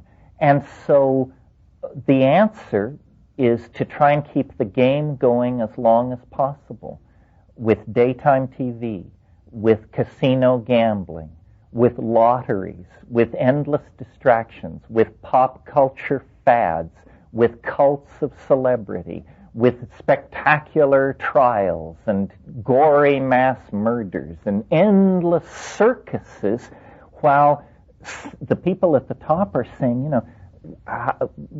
sooner or later the shit is going to hit the fan. Sooner or later the dam will burst. And they say, well, let's make sure it's later, not sooner, because I've got 2 kids at the Sorbonne, I'm paying off a Mercedes, and I need to get this taken care of before it all falls apart. So in the absence of any cultural plan imposed from the top, this strange dynamic is happening. This has happened before in cultural history, where some huge enterprise like Christianity or patriarchy or something like that, after running its games for millennia, it just runs out of steam. And often there's nothing to rush in and fill the vacuum, nothing that is consciously engineered to do that. And so then in those situations, an actual creative bifurcation can take place, because what is about to happen is not in the hands of human managers. It lies deeper in the dynamics of the whole system. And we all feel, I think, this sense of excitement and the approach of the unimaginably new. And we don't know whether it's the aliens coming to pull our chestnuts out of the fire, or virtual reality, or a new drug, or a new style of sexual behaving, or star flight. We don't know what it is, but we can feel that it will transcend the categories of our managers, and they and we will then have to make sense of whatever this new reality is. And it terrifies some people, it liberates others. It's the same reality. Stephen Vincent Benet says something about, at the end of John Brown's Body, he says, when the prophets of strange religions bawl out their bizarre despair, do not join them on the mountain. Say only then, it is here. It is here. Because it is here. I mean, that was 1927 when he wrote that, and he spoke then of technology as our humble servant, already half a god. And that was in 1927. You can imagine then what that technology is today. Yeah, Mike? A manager class. I'd rather talk about a point in history where there's no more commodities. Yes, I don't think there will be a manager class. A manager class, you manage toward ideology. If we could transcend ideology, the way to manage society, I think, would be self-evident. The problem is trying to force it into the service of some kind of ideological vision. And then, of course, it becomes intractable, because no ideological vision we've ever had has been true to our humanness. The Christian version of what human beings are, the Nazi version, the Marxist version, the secular, market-oriented version, these all somehow insult various parts of our humanness. And so when an attempt is made to push us into these things, it doesn't work. And you get instead war, anxiety, and Q forces swamp the social system. I think the managing of society would be fairly simple in the absence of ideology. But we're addicted to ideology, because somewhere along the line we've gotten the idea that you can't understand the world without an ideology, when in fact ideologies are incredible impediments. No more bosses. Well, I suppose as long as we are disparate entities, there will be hierarchies of control. That seems obvious. But it seems as though we are playing with the idea that we may not be disparate entities, or that we may be only provisionally disparate entities. You know, we are a peculiar creature, somewhat, and we human beings, as a mass phenomenon, we're somewhat like a slime mold. We have a life cycle where part of our life cycle we appear to be completely separate individuals. But apparently in our, if you view our development over the past few centuries, we're entering into some aggregation phase, triggered by pheromones spread through technology. And we are beginning to create some kind of a superorganism. And the fear of some people is that once inside this superorganism, we will be forced into a permanent status as a sub-level of the hierarchy. In other words, you will have to give up your individuality and you will just become a kind of liver cell or brain cell or something in this organism. But I don't think this is the case. I think we have the unique ability to combine these two modes of existence. This is why we have this notion of society and the private reality of the individual. And probably in the domain of society, there will always be forms of, I don't want to say control, but management of the distribution of commodity. But the idea, I think, is to empower this other dimension, to spend as much time as possible in the individual free-swimming, free agent mode. In other words, not to see membership in society as a goal and a value to be conserved, but to see it as a necessary evil. You know, we need social organization, but in minimal doses. And when we go on a bender of addiction to social normative behaviors, then you get a psychic epidemic like National Socialism, where people voluntarily abandon their individuality to act in concert with some kind of mass impulse. This is extremely evolutionarily retrograde. It's not what we want to do. So I guess what I'm pleading for is an enlightened form of alienation, and not simply an emotionally driven alienation, but a strategically driven alienation. See, alienation can be used not to create neurosis, but to attain freedom. Creative alienation. Alienation that embraces itself as the source of inspiration. Nobody ever said it was going to be comfortable to be a human being and to ride one of these bipedal bodies from the cradle to the grave.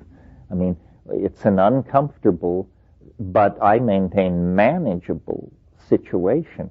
But you have to have the lights on. You have to have your emotional responses in order, your intellectual responses in order. You have to have garnered some sense of how we got to this situation, and you have to have some sense of the tools available to transform it. Yeah. Well, it's certainly true that the human classroom is the most untransformed portion of society over the past 200 years. I mean, we basically still pass on our cultural values to our children the way it was done 200 or 300 years ago.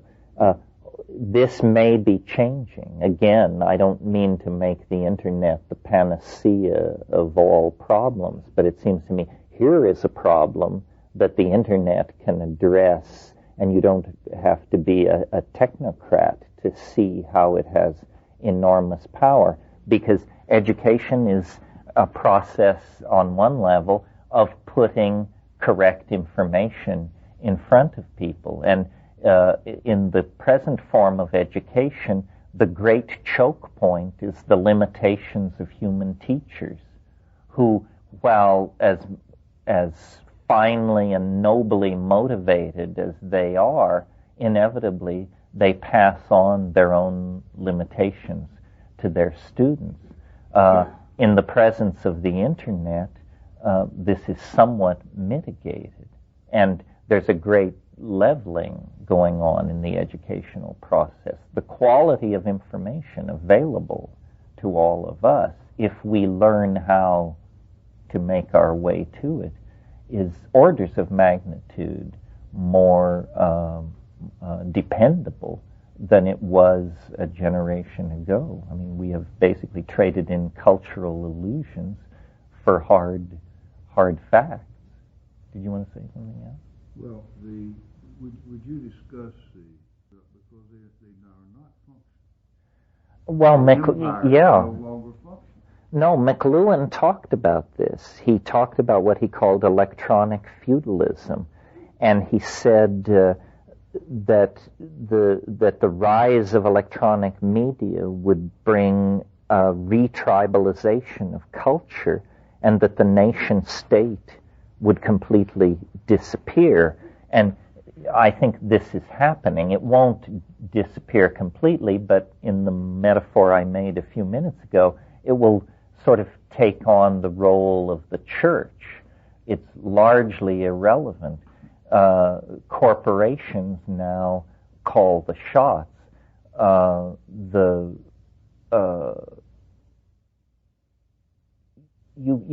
Print, you see, has what are called hidden biases, and it allows and in fact makes inevitable certain kinds of ideas that once you get outside the domain of print conditioning, these ideas appear, if not absurd, then at least simply provisional. And what I'm thinking of is ideas such as the idea that all men, apologies to women, but all men are created equal. This is a faith of print-created society. There's absolutely no evidence that this is true. In fact, there's considerable evidence to the contrary. But the argument against not believing it is that if we don't believe this, we can't have social justice. So we must embrace an obviously preposterous idea in order to achieve social justice. Why is this preposterous idea so attractive? Well, it's because print is linear and uniform. Every lowercase e looks like every other lowercase e. Therefore, if the world of print is made out of these interchangeable and equally weighted entities, so must be the society that practices print culture. So we get the idea of one man, one vote. Another example, a different example, is assembly of objects out of interchangeable parts. Before print, if someone made an object, it was a unique object. The idea of an object, let's say a water wheel or something like that, where if it broke down, you got in touch with the company and they sent the part, and you then took out the bad part, put in the good part, and the pump merrily proceeds. That's a print-created idea, interchangeable parts. And so we begin to see that the conventions of the printer's shop become the conventions of an entire society, and how it does its politics and how it assembles its commodities are all dictated by the invisible assumptions of a form of media that nobody really looked at its potential effects before it was put in place. McLuhan saw that this kind of rational, linear, compartmentalized, uniformitarian culture would be completely broken up by electronics. And so it has come to pass. The great forms of print media are what are called one-to-many. A publisher publishes a book and many people read it. These one-to-many or top-down forms of media are perfect for controlling large numbers of people. You have the idea of the ministry of truth, where truth is something dispensed by governments and received with grateful upturned faces by bewildered citizenry that would otherwise apparently have no access to truth. This is madness talking. The new electronic media are what's called any-to-any. If I want to speak to you or I want to send email to you, that can be done. If you and I want to send email to 500 people, that can be done. Any-to-any communication is anti-hierarchical. There's no assumption of expertise or power or anything else as you ascend the pyramid of information transfer and dispersal. And so it's almost like the Wizard of Oz effect. Suddenly people say, you're not all powerful. You're not the wizard. You're a fat man in a stained overcoat pulling levers behind the scenes. And then the whole illusion drops away. The illusion of leaders, of privileged ideologies, of special forms of understanding. This is resisted by some people, usually control freaks, because they say, well, in the absence of these illusions, you would have chaos. Yes, indeed. The mother of all progress, the source of all innovation and creativity, the wind that blows the ship of paradigm shift, chaos. And the idea somehow that the human mind should interpose itself between society and this expression of chaos is just an illusion of control freaks. You're listening to the Psychedelic Salon, where people are changing their lives one thought at a time. It's really too bad, isn't it, that Terence isn't still alive to see what he called the illusion of the control freaks beginning to fall away. Now, while that may not be the case among the majority of people in my generation, the one that came before the baby boomers, we're the ones that they call the dusty old farts. Well, I'm sorry to report that the dusty old farts, for the most part, not everybody, but for the most part, they're still kind of closed-minded. But I've found very few people under 30 who have any illusions at all left. And that may be the most important thing that the Internet has brought about. An army of young people who are armed with the actual facts about the world and not just some trumped-up story that the power elite feed to us through the corporate media. No, most of the people that I know, and I'm talking here about the worldwide psychedelic community, almost to a person, the tribe knows what's going on. And we're watching and we're waiting and we're also laughing our asses off at those sad defenders of the culture of conspicuous consumption. It seems like their world is now slipping away from them a little bit more each day. And not a moment too soon, I might add. Also, I guess I'd be a little remiss if I didn't add my own 2 cents about what Terence just called McKenna's Law. And that is, and I quote, "As you advance in a social hierarchy, the percentage of smart people does not increase. Every human situation is bedeviled by morons. No matter how high you rise, you're surrounded by fools, and you're lucky if you're not one of them. That's the basic thing to guard against." Now, I suppose you can say that this is just my big ego talking here, but I have had the great misfortune to have spent many, many hours in some of the boardrooms of the Fortune 500 and with the executives of some of the world's largest corporations. And as a result of my personal experience, I determined that the higher up the pecking order these so-called executives were, the more ignorant and unqualified they were. Most of them didn't have the common sense of a 10-year-old. And during my days of political activism, I found that the same was true of politicians. The higher the office they held, the less qualified they were to be there. So, if I were you, I wouldn't pin my hopes on the people who think they are running things to get our species out of this big mess we've created. It's up to you, and me, and the rest of the worldwide psychedelic community, I think, to pick up the reins and steer civilization in a new direction while we still can. But before I get too heavy here, I want to pass along one more little bit of wisdom that a friend of mine gave me last week. It's a quote from Kurt Vonnegut Jr., and he once said something to the effect of, "We're just here to fart around, and don't let anyone tell you anything different." I like that a lot.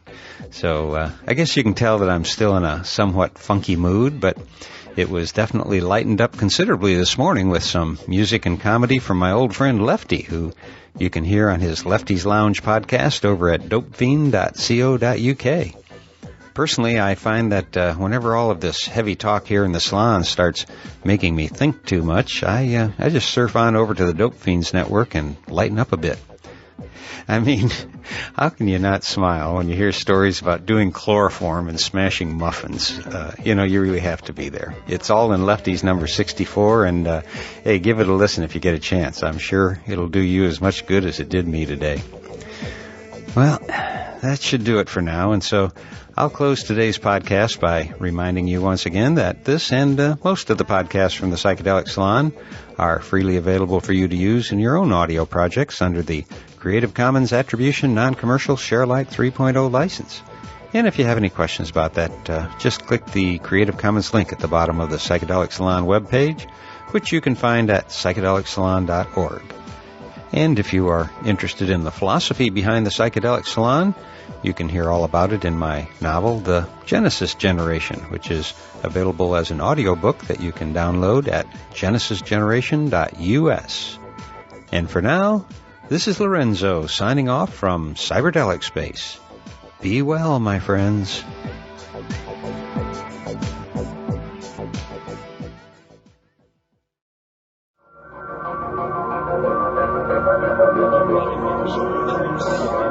Musical, linguistic objects.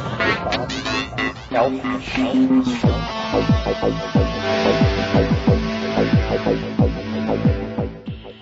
Greetings from Cyberdelic Space. This is Lorenzo, and I'm your host here in the Psychedelic Salon. And I'd like to begin today's podcast, first of all, by thanking John H., Eric K., and Warren E. for their more than generous donations to the salon. And Warren, I have to say that your donation was way over and above the call of duty, and I do thank you all, Warren, John, and Eric, for your continuing support of the salon. And I would be remiss today if I didn't also thank the Dope Fiend in advance for what in a few days will be his 200th podcast.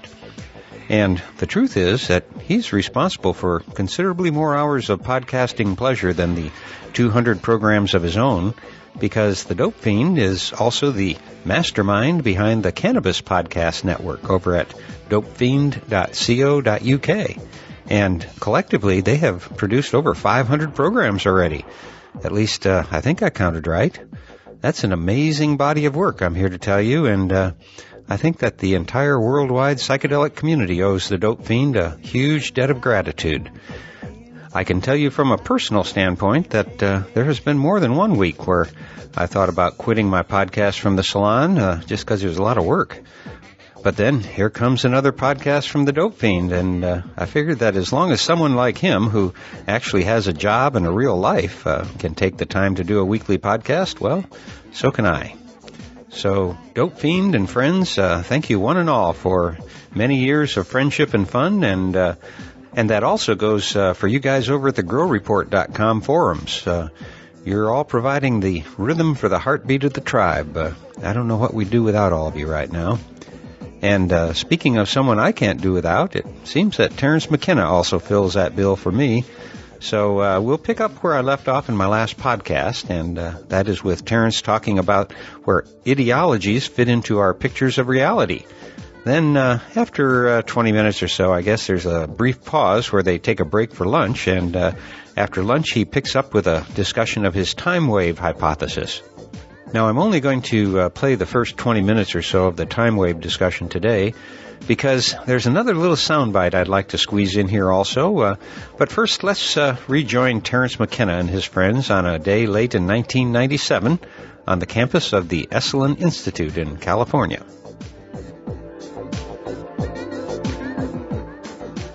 Well, an ideology is a simplification of reality, where the vast, seething, messy baroqueness of being is put through some kind of rasher of language and comes out grossly simplified. And because it's grossly simplified, it becomes like a kind of algebra of idiocy, where now you can set up these little equations and they solve themselves, and you get a feeling of satisfaction from that. But in fact, the whole thing betrays the human enterprise. And to give you a graphic example of what I'm talking about, I'm thinking of a scene from a novel called Corelli's Mandolin by Louis de Bunieres, where a guy who's a communist in the Greek partisans during the war beats a villager to death who has given shelter and food to some non-communist partisans fighting in the mountains. And the protagonist of this particular part of the novel says to this guy, as he's beating this old man to death, he says, "Why are you killing this old man? He is harmless." And the guy, without even missing a stroke, turns to him and says, "It's a matter of historical necessity." This is the voice of absolute fanaticism speaking, and this is the voice of pure ideology. In other words, unconscionable acts. The Holocaust, up to that level of unconscionable acts, become intellectually defensible in the presence of a complete corruption of language. And so ideology always paves the way toward atrocity. Well, ideals and ideology are not quite the same thing. Ideals are simple and don't knit themselves into vast intellectual structures. In other words, an ideal of mine is to do as little harm as possible. I may not meet this ideal, but it is an ideal of mine to try and do as good a job as I can. But in the name of that ideal, it doesn't lead on. There isn't a therefore. Therefore what? Therefore I should become a Mormon. Therefore I should no longer eat meat. Therefore I should no longer have sex. Therefore, no, there isn't that kind of implication. But ideology always implies implications. If man is, as Marxists say, an economic creature, then the following must follow, and the following must follow from that. So I think ideals are very close to our emotions. They're things that spring from the heart, and their boundaries are not well defined, and the implications are not clear. I mean, if I say my ideal is to do good for mankind, the next step is not at all clear. But if I profess an ideology, the next step is always deceptively clear. So I think ideologies flatten complexity. You know, people don't like paradox. I'm not sure why this is. I think it's a quality of print culture. People want closure. They want every program or every intellectual argument or every examination of a phenomena to end with a conclusion. QED. Therefore, this is what it is. But you don't have to be a rocket scientist to notice that this betrays the complexity of the world. The world is never one thing or even several things. The world always has dimensions which exceed the descriptive machinery that you're applying to it. And I don't know who it was, George Bernard Shaw or Nietzsche or some other 19th century bad boy, but it has been said that the essence of intellectual maturity is being able to simultaneously hold two contradictory thoughts in your mind at the same time. Now you are actually approaching the beginning of intellectual maturity. But if you're always saying, well, if it's this, then it can't be that, and if it's this, it can't be that, then you have been hoisted on the petard of dualism. And it's more than a joke to say that dualism is the root of all evil. Of course it is. It's the root of all good. And what really we are given is a seamless continuum of phenomena that we are asked to not to understand. That's preposterous. Why should talking monkeys understand reality? But to feel. We can feel. We have an extremely complex body and nervous system and perceptual apparatus which ushers us into feeling. So you have not mastered a situation when you understand it. When you understand the situation, you are probably on the road to catastrophe. When you feel the situation, you are probably moving into a good position then to act in that situation. And often usually we do not understand our feelings. That's a strange thing to ask of one's feelings. If we understand our feelings, it's simply a footnote on our intellectual housekeeping. It is neither necessary nor sufficient. What is necessary and what is sufficient is feeling into the moment. I think this is where we got to at some point earlier in this, that the felt presence of immediate experience is the defining phenomenon of being. If you can't reach it, you are in trouble. You need some kind of help, psychedelics, therapy, loving kindness, something. And if you can reach it, then you have contacted the authentic domain of being. I almost said of humanness, but it goes deeper than that, because the animal world is living in that space. Well, I think because of the good offices of quantum physics and some other things, we are beginning to realize that things like chaos, like paradox, these are not names for intellectual black holes. These are names for the sources of life's richness and its creative advance lies in these things.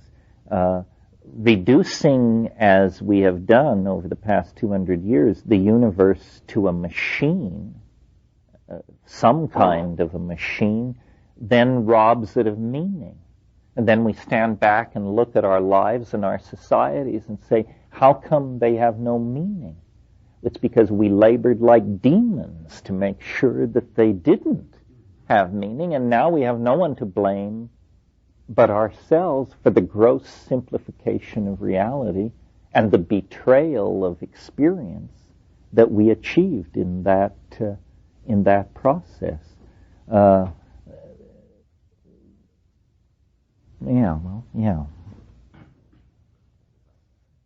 You know, years ago in Canada, there was a political party called the Social Credit Party, and they had a very complex scheme that nobody could understand.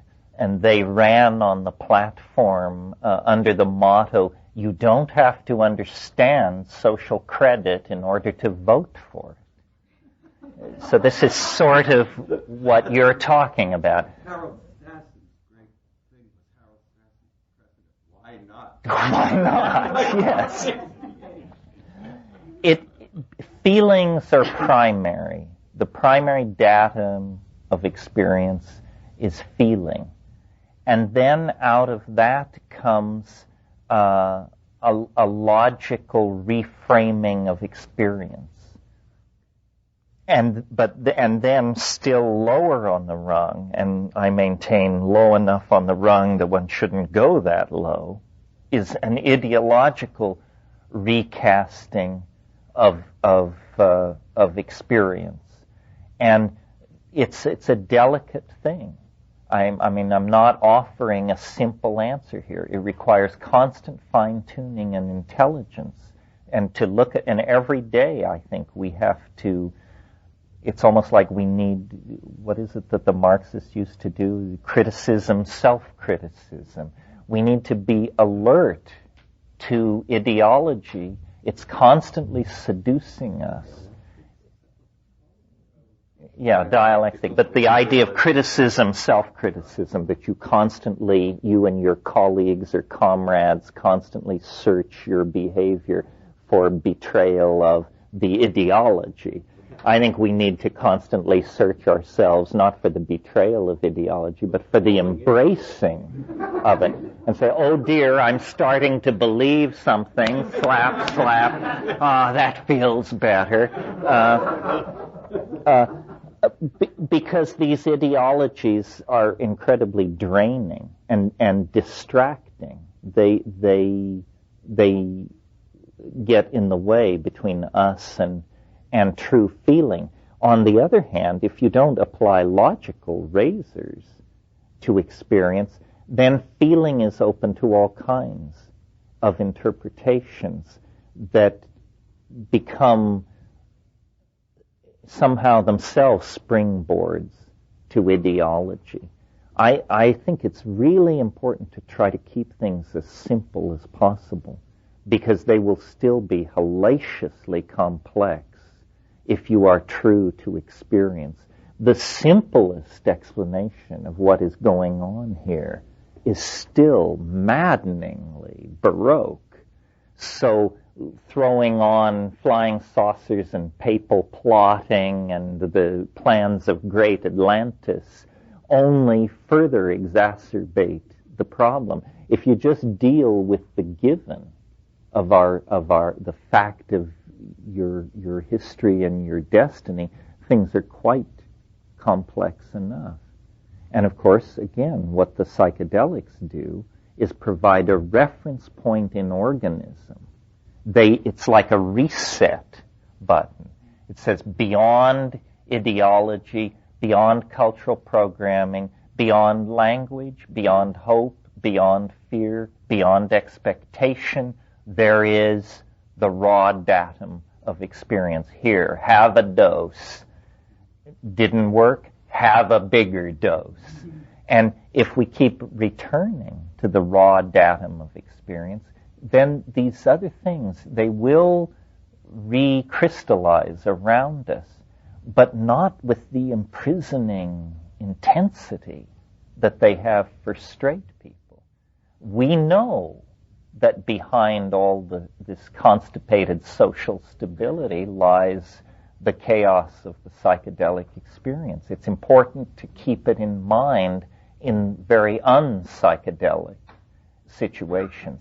But people who have never broken through the cultural dream take it to be reality and commit crimes based on delusions about what is and isn't reality. Well, not to speak of whales and dolphins specifically, but nature as a dynamic field of activity beyond the reach of politicians, image makers, and so forth and so on. Nature is the constant psychedelic companion of the human experience. I think, we know this. That's why we crowd into cities and build walls and keep nature at bay. If you go into nature alone and don't eat much and don't speak much, within 72 hours, the hills speak and the winds confer with you, and you are conveyed into an animate, caring, living, natural dynamic. But it's threatening to the ego. This is the first time in 2 hours I've used this word. But the ego is a maladaptive, tumor-like growth in the personality that has been inculcated into you by the toxicity of culture. It is literally the response to toxic culture is the growth of ego. The more toxic the culture, the more the ego is revered as a natural value within that culture. So responding to dolphins and whales and anthills and termite swarms and these kinds of things is an opening to the natural dynamic that's all around us. Many people never observe nature except when psychedelics force it upon them. But this is a very, I think if you feel afraid of psychedelics, but you want the juice that you may sense there, take up wilderness camping and do it assiduously. And though it's a slower process and you may not have specifically colored hallucinations, the conclusions that you will emerge with are essentially the same as the psychedelic voyager emerges from. And nature is deep, ordered, dynamical, and caring for the project of being. And so should we be. And the order that we seek is the natural order of our bodies and our minds in interface with the world, not the unnatural order of ideology, commodification, propaganda, and a misuse of communication. No, I think it's very difficult because the process of education, without anybody quite knowing where the crime was committed, has turned from a handing on of cultural values to a handing on of this neurotic behavior around commodification. And people are clueless, and they're being used and abused. Seemingly intelligent people behave in incredibly stupid ways. The phenomenon of the respectability of aimless shopping. Shopping is unconscionable. It's stupid. It's tasteless. It's murderous toward the earth. And yet, people who teach at Esalen will suddenly drop their guru persona and whip out the charge plate and head for Robinson's. What kind of thinking is going on here? They are clearly not alienated enough. Alienation may be for them just a stance, but where they're really comfortable is down at Barney's, racking up the charge card. Somehow the message has to be put across that there are no exceptions to the obligation to decommodify experience. And anybody who feels alienated from this orgy of consumerism is going to have to look elsewhere for their values. I feel blessed because I guess I'm just so alienated that it doesn't touch me. But recently, for some reason, I had to lay out my income for an attorney and say how much I spent every month on things like entertainment and so forth and so on. So he called me on the phone. He said, you declared $15 a month for entertainment. He said, based on your income, do you know how much would be a standard deduction for entertainment? And I said, how much? He said, $700 a month. I said, that's inconceivable to me. What kind of idiot would I be? And I put down the $15 because I knew you wanted something. But in fact, I don't think I spend $15 a month on entertainment. What is entertainment anyway? I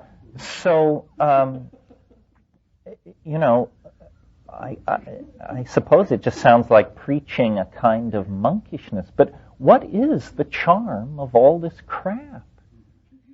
Can anybody explain it to me? I heard a story about the Dalai Lama. Let this ricochet around in your mind. The Dalai Lama came to Los Angeles, and so the committee that was there to receive him and make his visit comfortable wanted to do something with him in L.A. that would be uniquely L.A., but that would be amusing for Dolly. So they decided to take him to Rodeo Drive. And basically they just turned him loose with his translator and said, we'll meet you back here in an hour and a half and check it out. This is a unique place in American culture. So then after it was over and they were all having their double espresso or the Campari or whatever they were having, the Dalai Lama said, I want to thank you so much for making this experience available to me. I feel I understand Americans so much better now. I saw so many things I wanted. This is the Dalai Lama talking. He saw so many things he wanted. Well, if the Dalai Lama is not immune, my God, what chance have you and I? If the Dalai Lama can't hold this stuff back, you might as well buy that Hermes scarf. Just give up. Give them the $200 for the damn thing and enjoy it. Yeah. Well, as an old anarchist, I can tell you, efforts to organize anarchists are so fraught with contradiction that I wish you luck, and I'll make a small donation. But I don't think it can be done that way. I think. Yes, you will definitely give me $15 worth of entertainment per month. I'm listening to this and I'm thinking what my father would say if I told him, yeah. Well, I hate to tell you this, but I would never do what you are doing. This may be the ultimate teaching. Do not ever again spend money to see me. My God, how much income is going down the drain as the ultimate oral empowerment is given? Yeah, you run it off. Well, okay, as long as you take it as entertainment, that's fine. I have one more little story. I didn't tell you the story about the two rabbis, did I? Good. This is my ending story for the afternoon. I don't present it as a summation, but it amuses me. For those of you who don't like Jewish jokes, you will notice as this joke is told that it is easily translated into a Zen mode, a Sufi mode. I just like the Jewish flavor. There were two rabbis, extremely advanced high rabbis, Talmudists, great men of accomplishment. And they were at temple. And one of them prayed. And he said, Lord, he stood up and he spoke aloud and he said, Lord, I am nothing. And then he sat down and the other guy got up and he said, Lord, I am nothing. And there was a guy there sweeping the floor, a custodial person. And he thought, well, people are praying. Get a prayer in here. So he stood up and said, Lord, I'm nothing. And the first rabbi looked at the second rabbi and he said, so look who thinks he's nothing?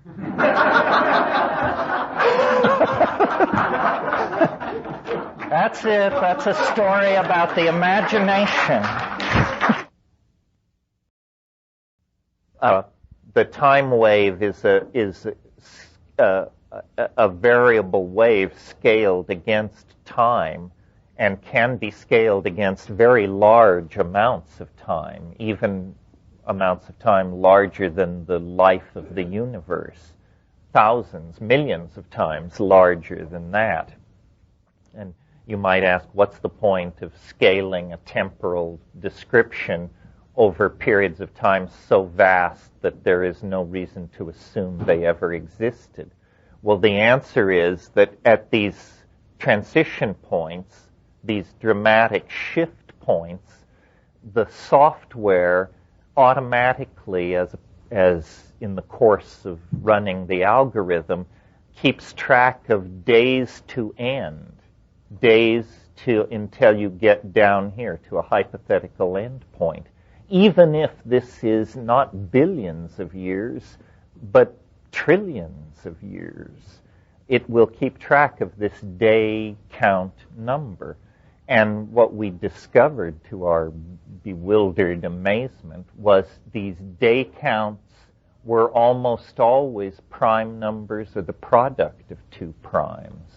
What are you measuring again? Well, I'll answer your question, but it isn't relevant to what I'm talking about. What this is measuring is the ebb and flow of novelty and habit. And you've actually led me back to the main track, so we'll get serious and get out a pointer. That's always a sign that we're really serious. I don't want to give my ordinary time wave lecture because I've given it enough that the meme is actually established in the culture, and there are dozens of tapes of it and written versions and fights on the internet, and so why should I explain it to you all over again? I'll just assume that in the course of talking about specific issues that relate to it, you will pick up the rules of the game. And then if you're just too excruciated by your confusion, you can ask a question, and I'll try and answer it. The basic assumption is there is a quality to reality which science has overlooked. Some people in the East have called it Tao. I want to divorce myself from the freight of that tradition, and I want to call it novelty. Novelty is the quality in nature that seeks complexity. That's what it is. And its countervailing force is called habit. So what I'm proposing to you is that we live in a universe ruled by two fundamental forces that are larger than physics and electromagnetism and all of those good things. And these two forces are habit and novelty. And in every situation, whether it lasts a millisecond or a billion years, the struggle between these two tendencies of the universe can be discerned. Now, it's pretty self-explanatory what these terms mean, but I'll run through it. Habit means repetition of previously established pattern, continuation of a equilibrium situation, a tendency for a system to degrade entropically under the aegis of the second law of thermodynamics, a conservative tendency, a preservationist tendency, habit, right? For crying out loud. Okay. The other thing is novelty, the opposite of habit. What is novelty? It's the new, the untried, levels of complexification previously unachieved, unusual connectivity, creativity, surprise, novelty. And these two things are locked in struggle over vast scales of time. Notice I did not say eternally locked in struggle. They are not eternally locked in struggle, because the good news is novelty is winning. Novelty is winning. If you get big enough chunks of time, though there may be vicissitudes, ups and downs, ultimately the situation ends up more novel than it started out.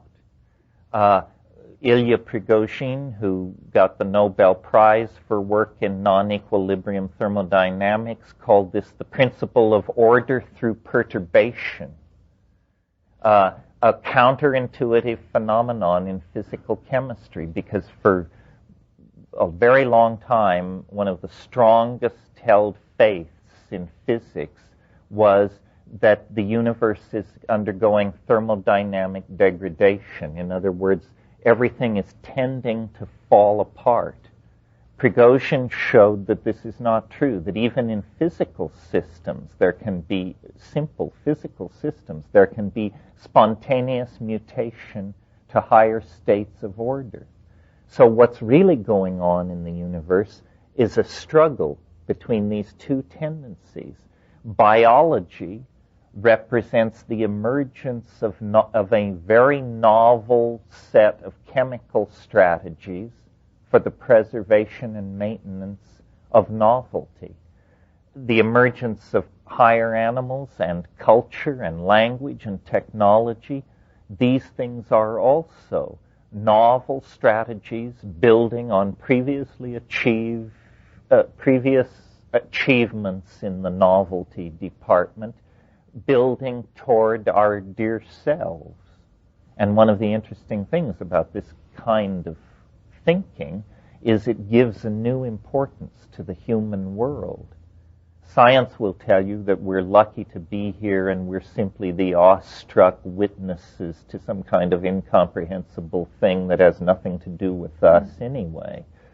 Novelty theory would say, no, human complexity represents at this point the apex of accomplishment in the domain of novelty, and hence somehow the cutting edge of universal evolution in this moment in space and time has come to rest in ourselves. So, what else do I want to say about this? Well, let's look at this screen for a minute, and I'll sort of explain the rules of the game. This is a span of time portrayed along the horizontal axis as you're used to seeing. In this case, it's 7 billion years, simply because we set it to be so. And this represents the ebb and flow of novelty. Now, here's one moment in the next 2 hours. If you pay attention, this is the moment. When the wave moves up, habit is increasing, not decreasing. It's counterintuitive if you're into the stock market. In the stock market, we always want it to go up unless we're selling short, but none of you would do that, I'm sure. So in this case, the excitement is where the wave moves down.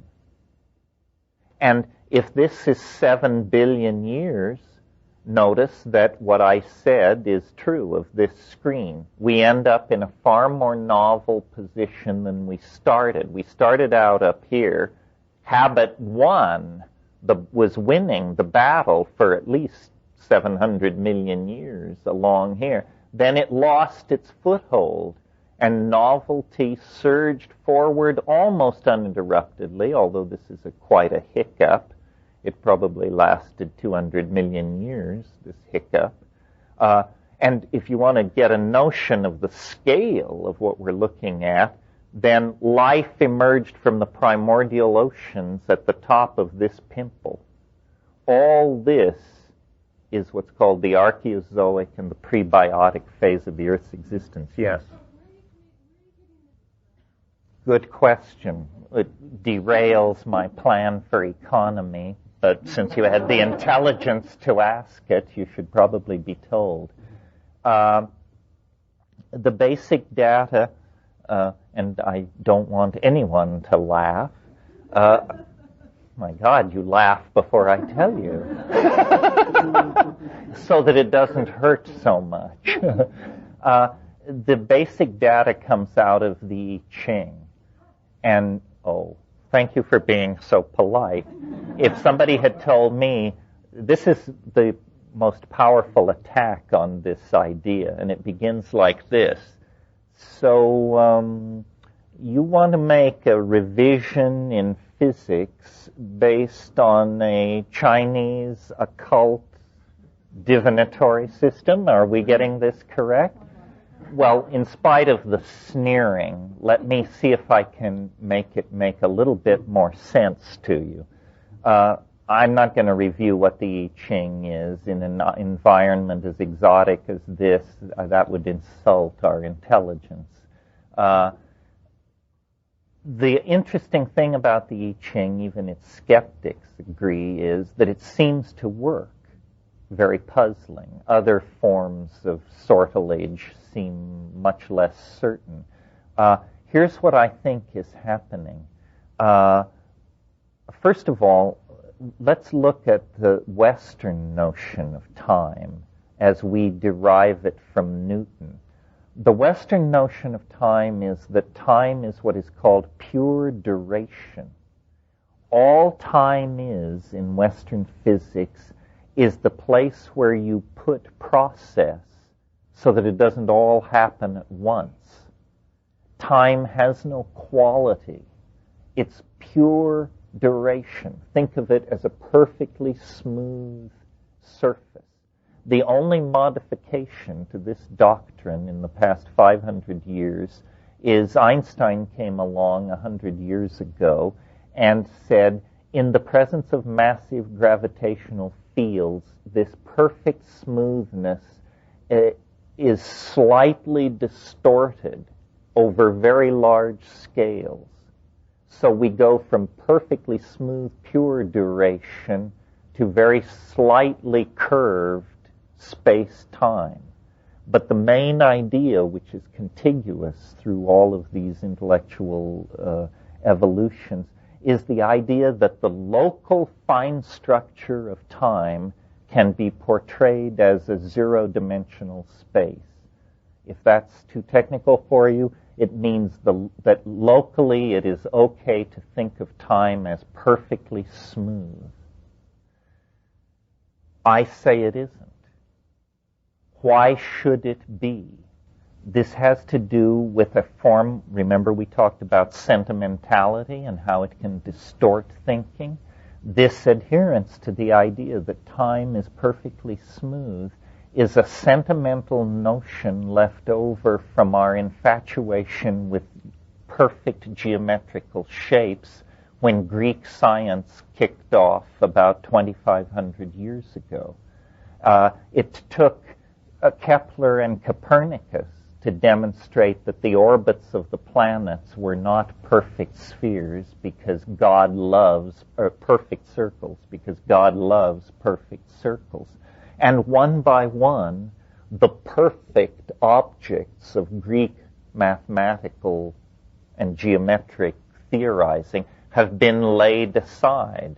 The planets do not move in perfect circles. Nothing else has been found to have mathematical perfection, except that this idea of pure duration has been hung on to. And there's a reason for this, and I apologize for the digression, but it's very hard to snip the loose ends on a thing like this. The reason this idea of pure duration has been hung on to is because science, modern science, does its business through a series of hat tricks called probability theory. And probability theory is the idea that you can learn something useful about a phenomenon. Let's say, for instance, you want to know how much voltage is running through a wire. Strange thing about this value that you come up with is this. It is not necessary that it correspond to any one of the 1,000 measurements that you took. It's entirely possible you will get a value that is not congruent with any one of your measurements. But we say with confidence, well, it's the average. It's the average. Lurking behind this notion, average, is the unexamined assumption that time is completely uniform, that it does not matter when the measurement is made. And now, why do we assume that? Is there any reason to assume that? Well, not looking at nature, no, there is no reason to assume that. Looking at science, hell yes, there's a reason to assume that. You can't do science unless you assume that. Because science depends on what is called the experimental method. An experiment is you arrange a funny little unusual situation which is designed to cause some phenomenon normally lost in the noise of being to be thrown into high relief. And basic to the idea of experiment is what is called the restoration of initial conditions. In other words, we're going to roll a ball bearing down a ruler and measure its velocity. And we do this. And then we say, restore initial conditions. That means pick up the ball bearing and move it back to the top of the ramp. But now notice that time has passed since the first time the ball bearing rolled down the ramp. If time is not uniform, then you cannot restore initial conditions. If you cannot restore initial conditions, you cannot make sense of probabilistic data. So we have assumed and preserved this sentimental notion of Greek science because it makes it possible to do modern science. If we were intellectually honest about what's going on, then what we really should say is that probability theory and modern science is the study of those natural phenomena so coarse-grained that an assumption of a restoration of initial conditions does not destroy the integrity of the phenomenon. In other words, it's a lens that can be focused only to a certain depth. And beyond that, it begins to give false data. Of course, ball bearings always roll down ramps the same way. Of course, two liquids always mix together in the same way. But who cares about these things? What we're interested in are love affairs, dynastic transitions, corporate takeovers, political revolutions, family feuds. And the interesting thing about these things is they never happen the same way twice. Have there ever been two identical births, divorces, love affairs, corporate takeovers? Of course not. We would not even expect such a thing. We understand that the complexity of those phenomena ensures their uniqueness. Well, when it comes to talking about the uniqueness of something, I think it is safe to say that the mind of Terence McKenna was about as unique as anything this universe has produced so far. And we'll have more of Terence in this workshop about imagination in my next podcast, but first I want to do a little something different. As I mentioned at the beginning of today's program, I'm going to play another little conversation for you, but it is much more recent, just about a month ago to be exact. And the reason I feel compelled to play it for you right now is simply to let you know that whenever you get together with a few friends, maybe have a toke or two, and then get involved in a rather heady discussion, then you are doing the same thing that fellow psychonauts are doing all over the planet these days. What I'm about to play comes from my friend Alan Lundell, who you probably remember from his work on Mondo 2000 and other influential publications back in the day. The occasion on which this recording was made was the recent Luscious Libra live sushi and birthday party, which also included DJs, a fire circle, hot tubbing, and the ever-popular hookah lounge. So, as you can tell, it was just your average California weekend get-together. Now, at one point during this little event, which included a bunch of experienced trippers ranging in age from 28 to 71, and many of whom were uber geeks, I should add, well, when one of them brought up the topic of neutrons, Alan grabbed the famous physicist Nick Herbert from the hookah lounge and brought him into the conversation that was taking place around the fire circle. And that's about where the following audio recording begins. Now, my guess is that about the only difference between this conversation and one that you might have with your friends in a college dorm room tonight is that Nick Herbert is one of the world's top physicists. And the other people in this conversation are also at the top of their professions. My point here is to show you that your ideas are probably as good as the next person's ideas. It really doesn't matter if you've got a dozen degrees or if you have educated yourself by reading, going to lectures, and other ways. Because once you've picked up a few bits and pieces of ideas here in the salon or over on KMO's Sea Realm podcast or on one of the Dope Fiends series of programs or any of the many other great podcasts that are out there right now, well, you're as well equipped as anyone to add your 2 cents to what is ultimately just a lot of semi-informed speculation on most of our parts. However, I do have to admit that there are some people, like Nick Herbert, who who happen to be considerably better informed about most things than I am. So now let's sit in on a typical California conversation among a few fellow psychonauts. Maybe we'll see how many of the world's problems can be solved in just a few short minutes. And for sure, we're going to learn that even among the tribe, there are generational gaps and shocks about the ways in which our sacred medicines are sometimes used. Nick, I wanted you to meet a fellow mad scientist from the mountains. You probably know.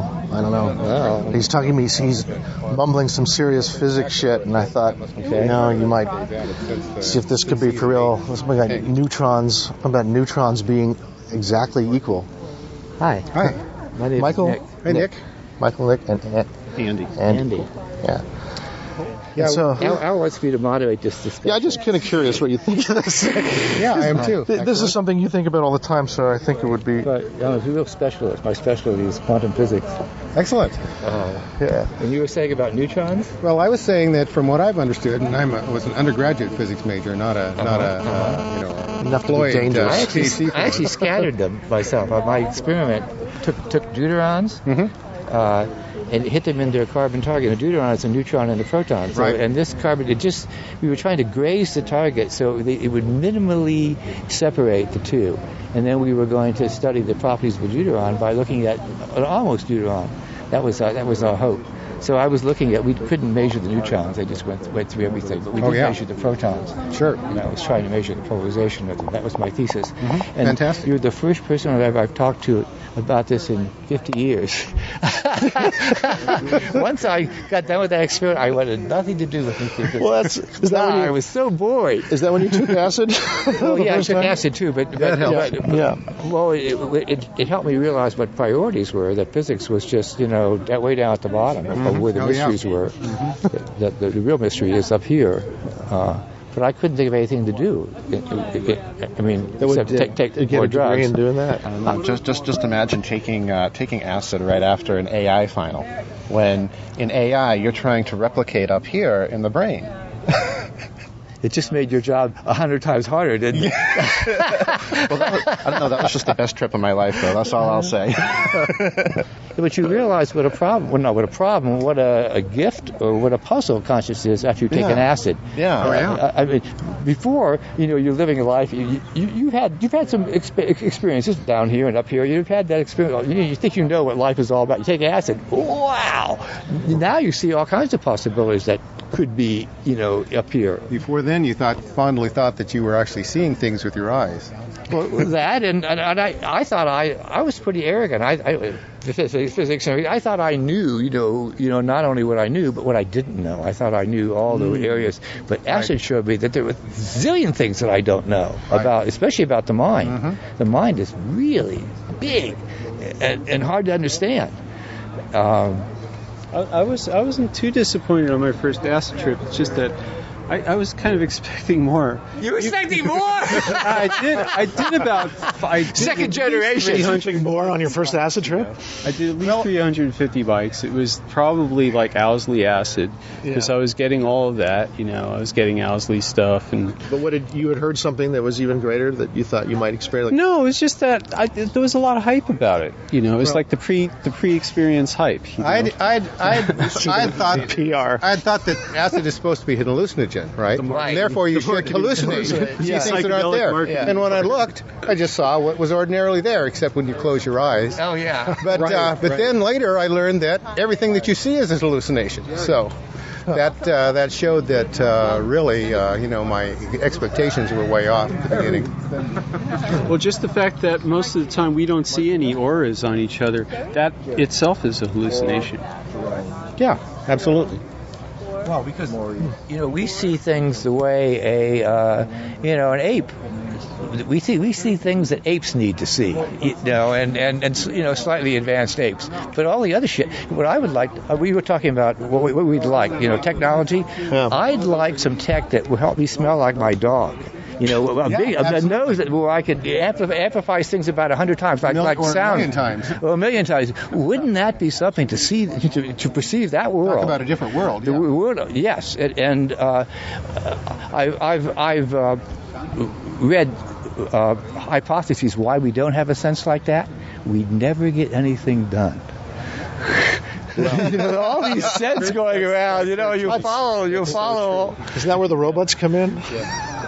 Well, maybe we didn't need it way up in the trees. Yeah, we are wired for survival. Our perceptions are narrowed down to what that's we right, need. to what we need to survive. And so acid is, in a way, is an anti-survival thing. Right. Except for the researchers, except for in LSD, My Problem Child, by Hoffman. I love that book. Yes. My favorite scene in there was where he's walking with some other German professor, and they're walking in the Black Forest. They're stoned to the gills, and they're saying, "This is too good for the peasants. Only minds like ours can really enjoy LSD." There's some truth to that. There is, yeah. A lot of people treat it like a party drug and don't look for any particular insights. Well, but therefore don't find any. But the more mind you have, the more fun you have when it's fucked up. Oh yeah. I mean that's another thing. I think I was certainly glad I didn't take acid when I was a teenager, because now I had really an amazingly complex thing to screw up. The thing is, I was already reading books by Alan Watts and R.D. Lang and all of them, really, Leary and all that stuff, way before I did LSD when I was a teenager. So when I finally got around to it, like at age 15. 15? My first acid trip. I don't know. I took Hoffman's advice and waited until I was I waited until I was 20. Latecomer. Good boy. That was about the anyway, time for me too. Yeah, me too. But anyway, it was 15 years old, and it was That's statutory rape. It was this. No, we were all teenagers. We all had it, and we were New Yorkers. We were all sophisticated kids. We were all playing electric guitars and stuff, and we were really into the. I remember listening to the Who before we went out. I was with a couple of friends in Brooklyn, and 3 of us went out at night. It was at night, and before we left, we listened to The Who. He actually put on... What, you took acid and walked into New York City? I lived in New York City. Yeah, I know, but... Well, anyway, let me finish. Anyway, go on. No stranger than Amsterdam. This is very interesting. So anyways, what happened was, this friend of ours, he had already done acid, and he was already to the West Coast and back, and I had another friend that was an acid dealer that went, from the hate to here, and so anyway, he was programming us with music, and he played every song that he played. He just kept changing records, put Hendrix, Are You Experienced, The Who, I Can See for Miles, Moody Blues, In Search of a Lost Chord, whatever, all this stuff specifically designed to prep us. And they said, okay, let's go out. So we went out, and we took the subway to Manhattan.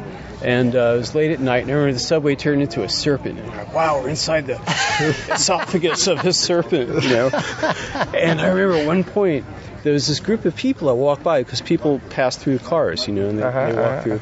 And they all looked really deformed. And like in New York, they might be extremely deformed. Like certain limbs were out of kilter with the length of other limbs, and just really weird, And they were walking through, and I remember the feeling I had wasn't so much shock as semi-social embarrassment, because I didn't want to say anything to make them feel embarrassed that they really were that way.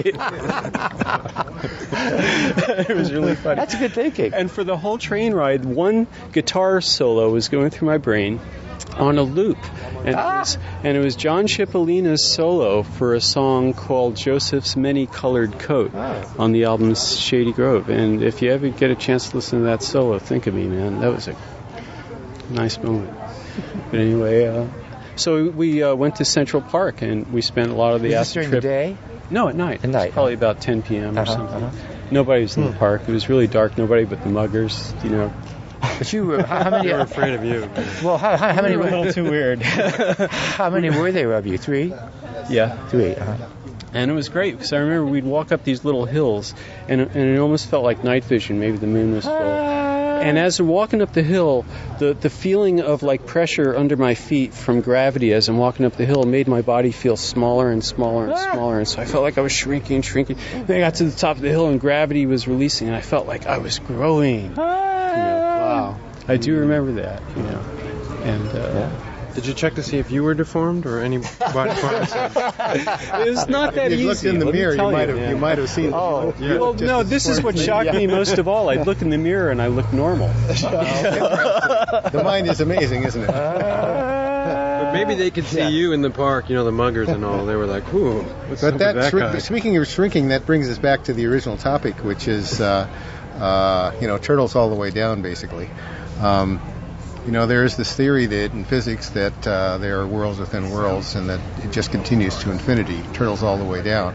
But it seems to me, from what I've read of quantum mechanics, that there's reason to think that that's not true. That at a certain level, below the level of the neutron, maybe quarks and electrons, you come to a point where there isn't any inner world. That things like Fermi-Dirac statistics and Bell's theorem indicate to us that there's no inner structure beyond a certain point. That if there were, you wouldn't have Fermi-Dirac statistics. You would have statistics like we have in the macroscopic world, where when you throw 2 coins, for example, you have a 50-50 chance of getting heads, tails, and tails, heads, because the 2 coins are different. You can distinguish between them. And that down in the sub-microscopic quantum world, you have like a 1/3 chance of that. And the explanation chance for of that, all heads, tails, and head and tails. 1/3 for each of them. 1/3 For each. for heads, tails, and tails, heads, because you can't distinguish between them. And the reason why you can't distinguish between them is that all subatomic particles of a given type are absolutely identical. Wouldn't that be something if all of a sudden our kind of coins did that? Yeah, absolutely. Wouldn't that be something? Change money. Yeah. Primal level. Doesn't that make a dollars case on a for the coin. crazy wisdom school of Buddhism? Well, it be able would to make seem like decisions there's a anymore. lot of resemblance between Change things the like coins, Buddhism and change Hinduism probability. and Yeah. physics. I only use coins. I think there is in my view, science has been invented twice. Science was invented flip a coin. once back in ancient India, and they looked at an inner world, and again with, say, Galileo 400 years ago, looking at an outer world. What did they discover? I mean, what is Indian inner physics? I kind of wish there was such a thing that you could read about in books where they would talk about the structure of the mind and funny little things you can do, like if you close your eyes and inhale 2 or 3 times, you travel to Mars. Real inner technology. Well, supposedly, I don't see any. In the Yoga Sutras, for example, you have this phenomenon of samadhi, where you the brain can focus in in a type of total concentration, and basically identify itself with things in the external world or the internal world, and it's at least claimed that that's another route to knowledge than external scientific experimentation. Now, whether it's true or not, I don't know. It could be checked. I think it's a perceptual validation of science. I've heard that the some Hindu texts were very helpful when who was the guy who was inventing the bomb? I've heard it, but I don't know. It's not confirmed. The atomic bomb?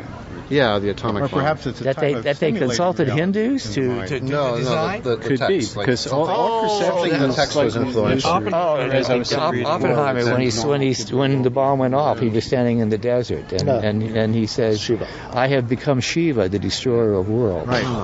That's what he quoted. And then when you look at Vishnu, for example, the other, over-god of Hinduism, in Vishnu, Vishnu is asleep, dreaming, and the dream is the world, which is basically a simulation of reality as far as I can tell. He is simulating our world by dreaming it. People that do DMT claim that they see that. It's an inner hydrogen bomb, Yeah. But they claim to see the mechanisms of the world, and they are kind of dreamlike. Definitely inner detonator. What's that?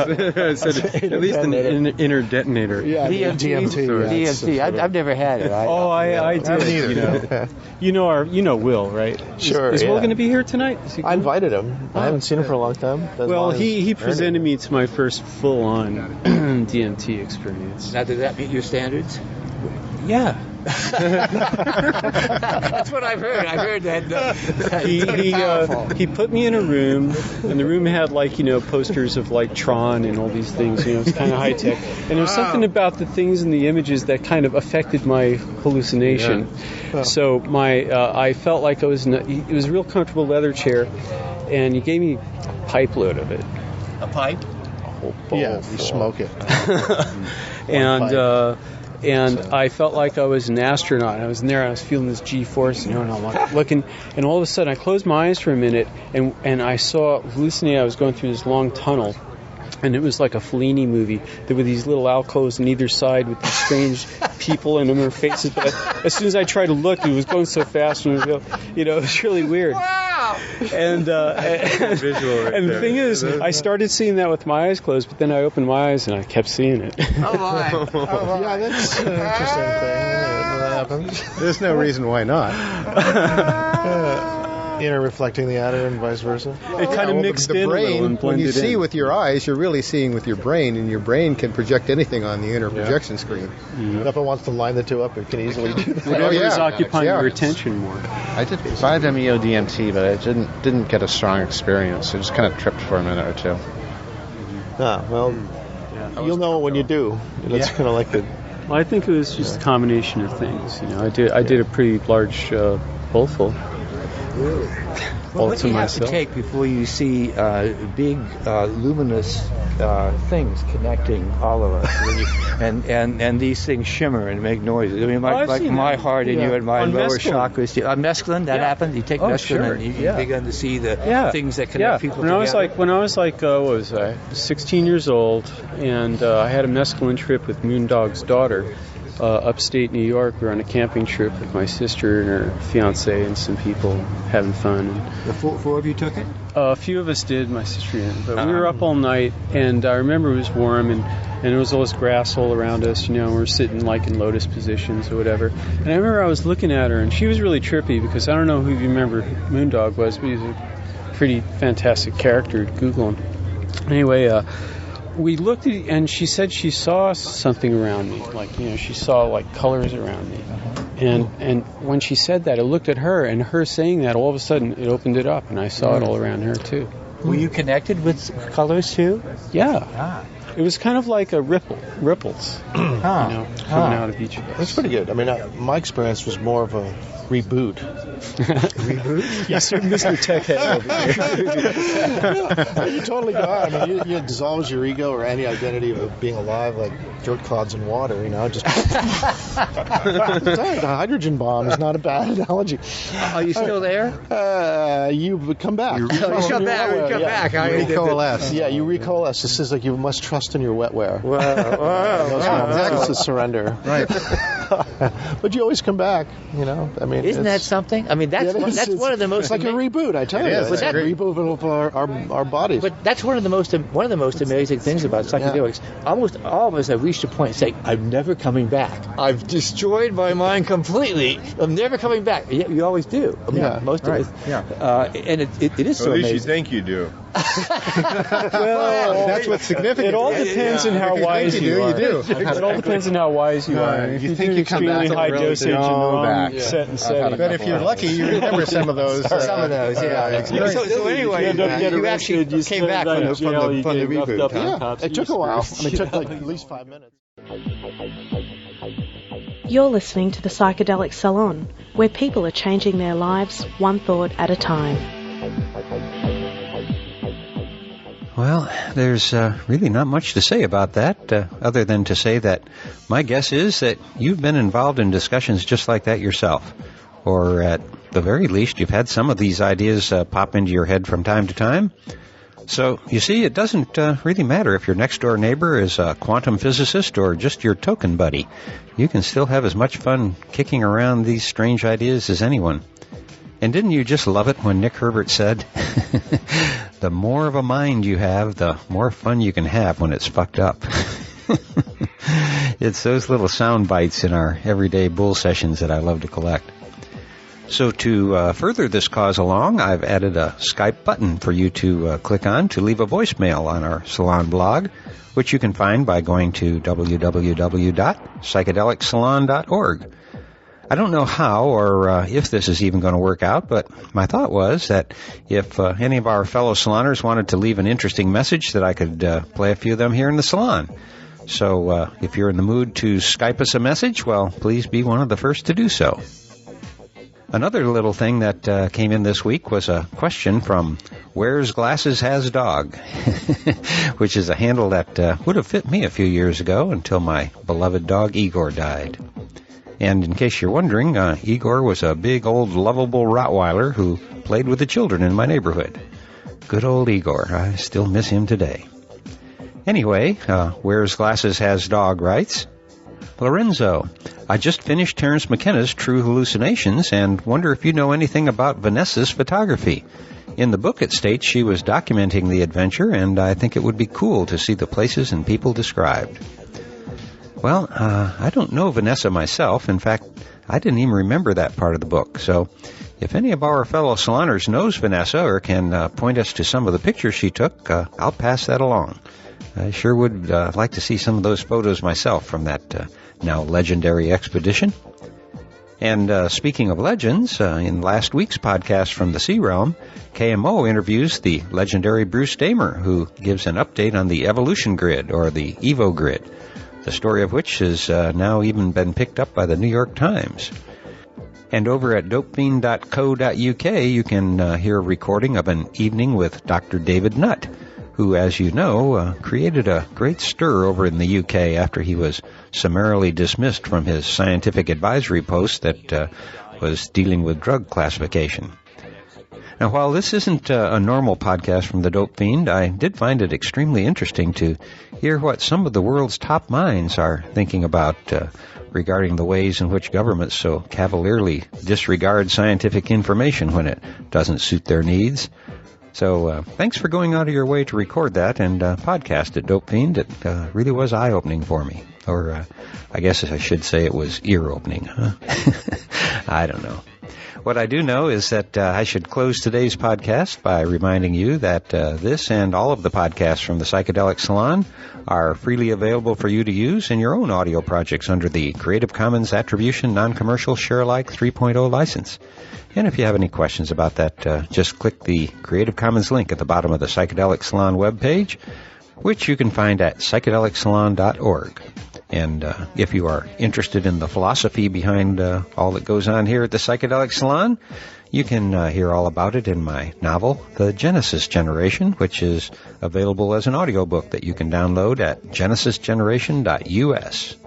And for now, this is Lorenzo signing off from Cyberdelic Space. Be well, my friends.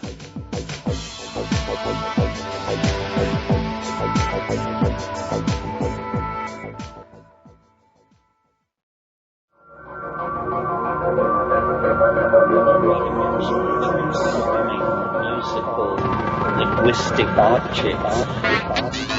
Elf machines.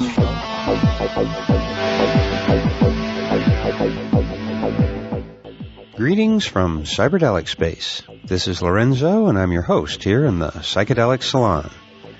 And first off, I want to apologize for being away so long. It wasn't anything serious, just a pesky head cold, but until last night, I sounded like this, and it didn't seem like a good way to do a podcast. And so I thought it would be best to wait until I sounded a little bit less stuffed up, although not much, I guess. But my delay in completing this McKenna series about imagination may be causing some consternation out in podcast land. Andy O., one of my Facebook friends, wrote to say, "Hi, Lorenzo. I've been listening to the latest McKenna series you're podcasting. They're some of my favorites so far. Can you tell me how many installments there will be in this series? Will they all be available before Christmas? The only reason I ask is that I would like to present them as a gift to a friend at Christmas."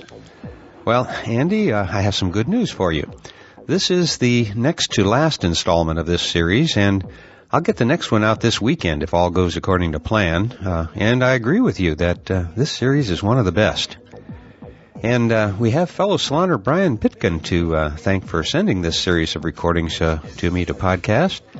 And additionally, I want to thank a whole bunch of people who made donations to the salon over these past 2 weeks, some of whom are also repeat donors to the salon. And these wonderful people are Ido H., John Michelle D., Mark C., Paul C., David H., and Allison Terry, who you recall has also transcribed several of the McKenna podcasts. And you can find those on our website, which you can reach through psychedelicsalon.org. So thank you for everything, Allison, and a huge thank you to Ido, John Michelle, Mark, Paul, and David for your generosity and help in keeping these podcasts alive on the net. Now, on to today's program, which is the next to last installment of a workshop that Terence McKenna held at the Esalen Institute here in California late in 1997. To be honest here, I almost skipped this section of the workshop due to my own personal prejudices. You see, the topic is Terence's time wave hypothesis, which I must admit I'm no fan of.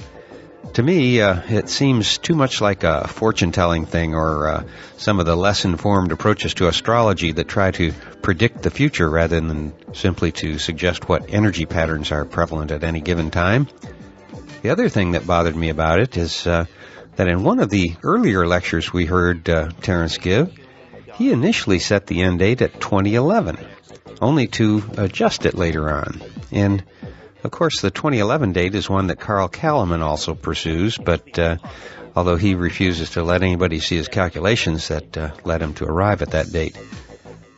But even though I didn't really want to hear any more about the time wave, I went ahead and previewed this part of the workshop and discovered something new for me to think about in relation to this hypothesis.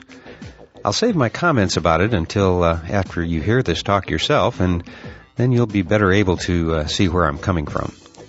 So now let's join Terence McKenna and friends for a little ride on the time wave.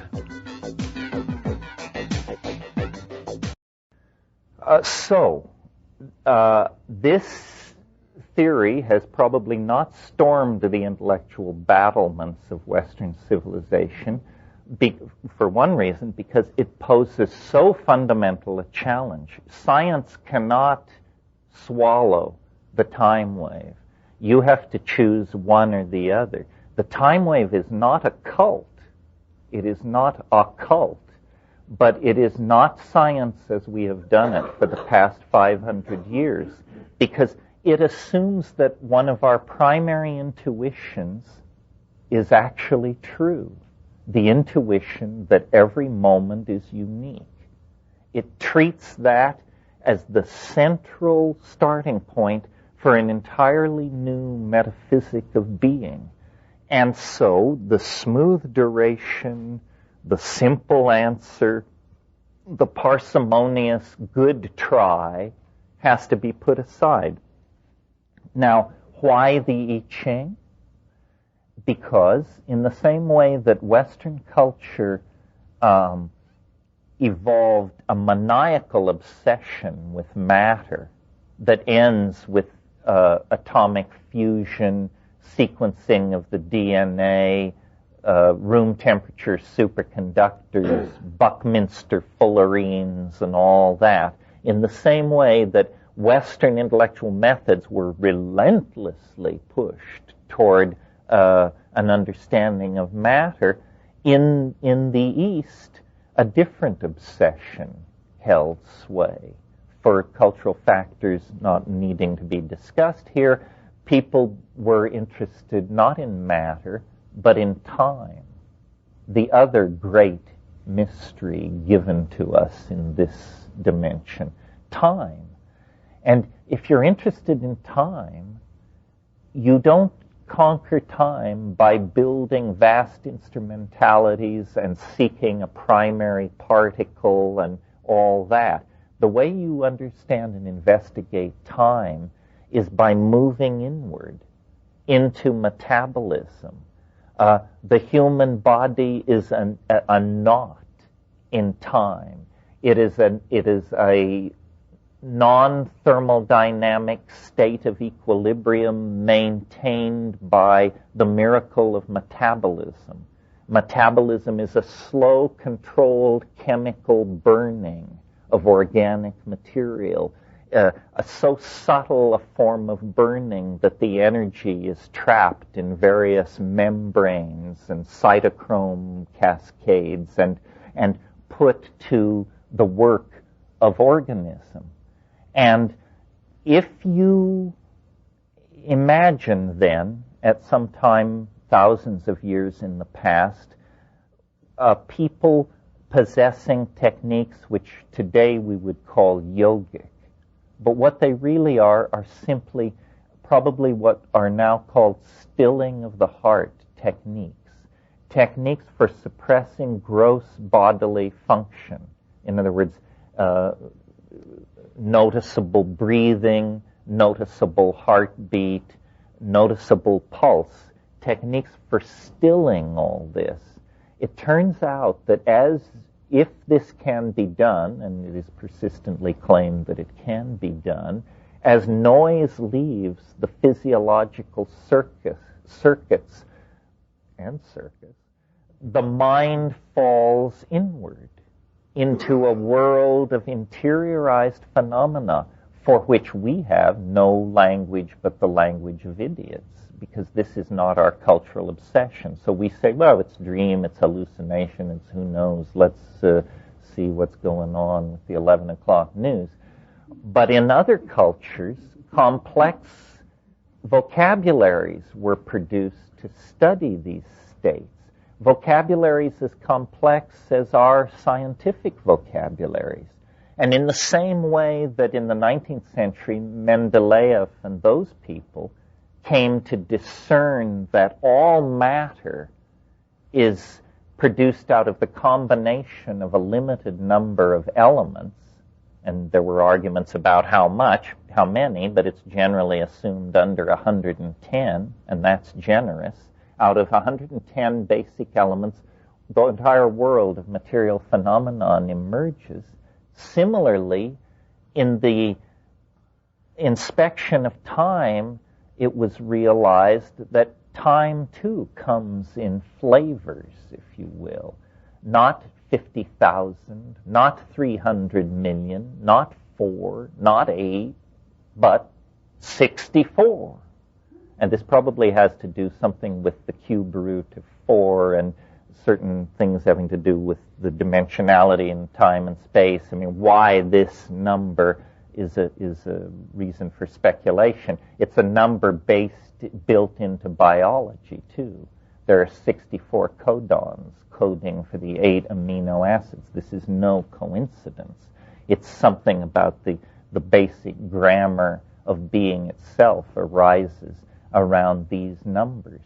Well, they not only saw that time is made of these elements, but they saw that they occurred in certain fixed patterns of recurrence at different levels, at different speeds, and that from the point of view of this I Ching philosophy, a given moment in being at some locus of space and time is a kind of interference pattern created by moving levels of, let us call them, influences.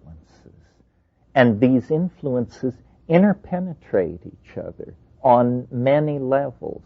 And all of this can, in fact, be quantified and mathematicized and portrayed in the universal language of mathematics. And that's what I've tried to do. I'm sorry this answer ran so long, but I want to make it seem reasonable to you that there are categories in time as well as in matter, and that if you can discern these categories, you can gain as powerful an intellectual understanding of time as we have of matter. Now let me get back to how this thing is read, and then I want to move forward here. When the wave moves up, habit is increasing.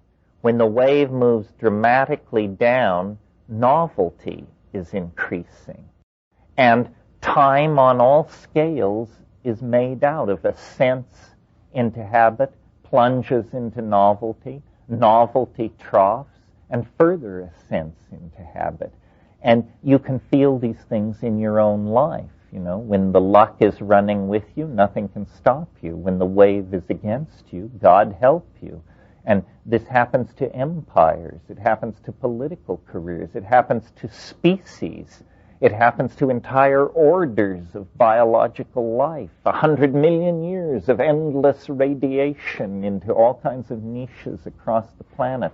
Then suddenly a planetary cooling and a mass extinction, and the novel forms or disappear. But over long periods of time, as I said, habit is vanquished and novelty is concentrated. And that's part of the story, half of the story. The other half of the story is that this process of movement into deeper novelty is speeding up, always has been speeding up, goes faster and faster and faster. So if this is 7 billion years, you can see back here things were deadly slow. Here, life appears. Once life appears, the pace quickens. Once life leaves the ocean, at this scale, the thing is practically a direct descent into novelty. Though when we blow this up, as we can do, we will see that what looks here like a smooth, straight shot into the lap of God turns out to be, the old rugged path that we've followed for a long, long time. Every theory has a hard swallow. The hard swallow in ordinary science is the Big Bang. Notice that it's the limit test for credulity. If you can believe that the entire universe sprang from nothing in a single instant for no reason, what would you resist as a hypothesis? It's the limit case for improbability, as far as I can tell. And nevertheless, science says, give us one free miracle, and we can then go from there and never ask the favor again. So apparently you get one free miracle in your system building.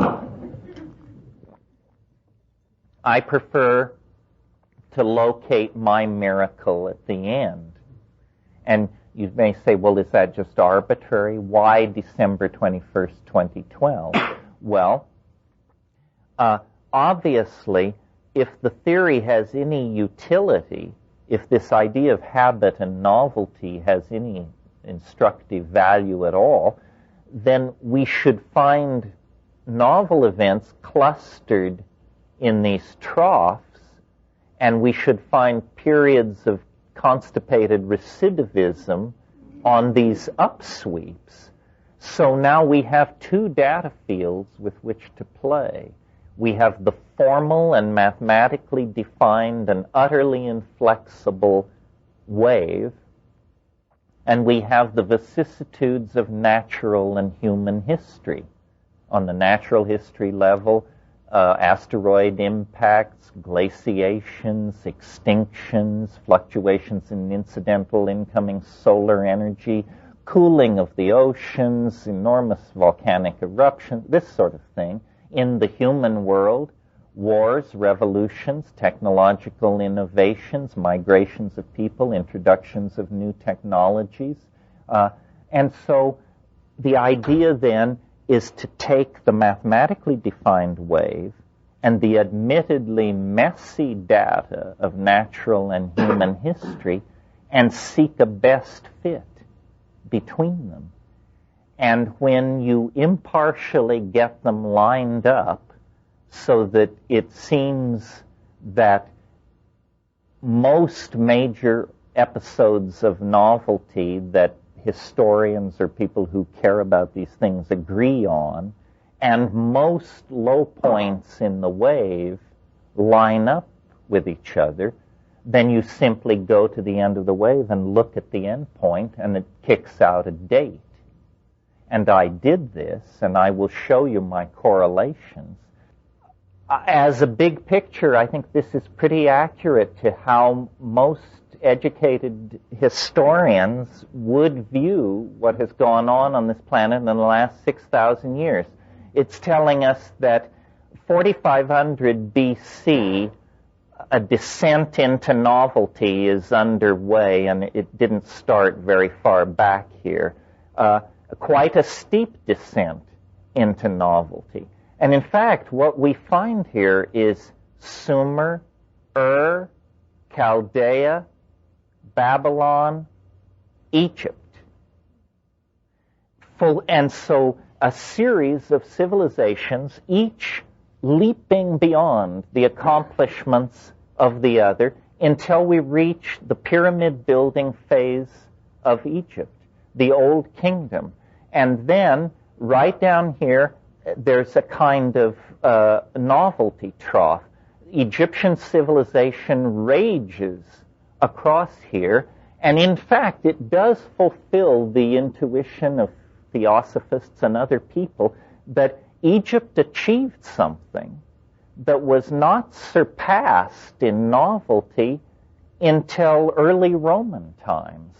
In other words, all this happens, but you don't get this level of novelty till you get over here to about 220 BC. And I maintain technologically and so forth and so on, that's probably just about right. This upswing back into habit, the historical record is characterized by brutal civilizations. The Hittites, the Mitanni, Imperial Assyria, motorcycle gangs with chariots is what we're talking about here. If we were to blow this up, we would see that there were some interesting plunges into novelty, phonetic alphabets, expansion of Phoenician trade routes, and so forth and so on. But the turning point is up here. And as far as Western history is concerned, what happens up here is Homer sings his song. And I maintain, symbolically and literally, that's what started it off. That's what set the last phase in motion. I had a professor, maybe I'm echoing his prejudice, but a philosophy professor in college, and he said, "You want to know where it all went wrong? I'll tell you where it all went wrong. When the Greeks stopped being fishermen and pulled their boats up on the shore and started to talk philosophy, it all went wrong."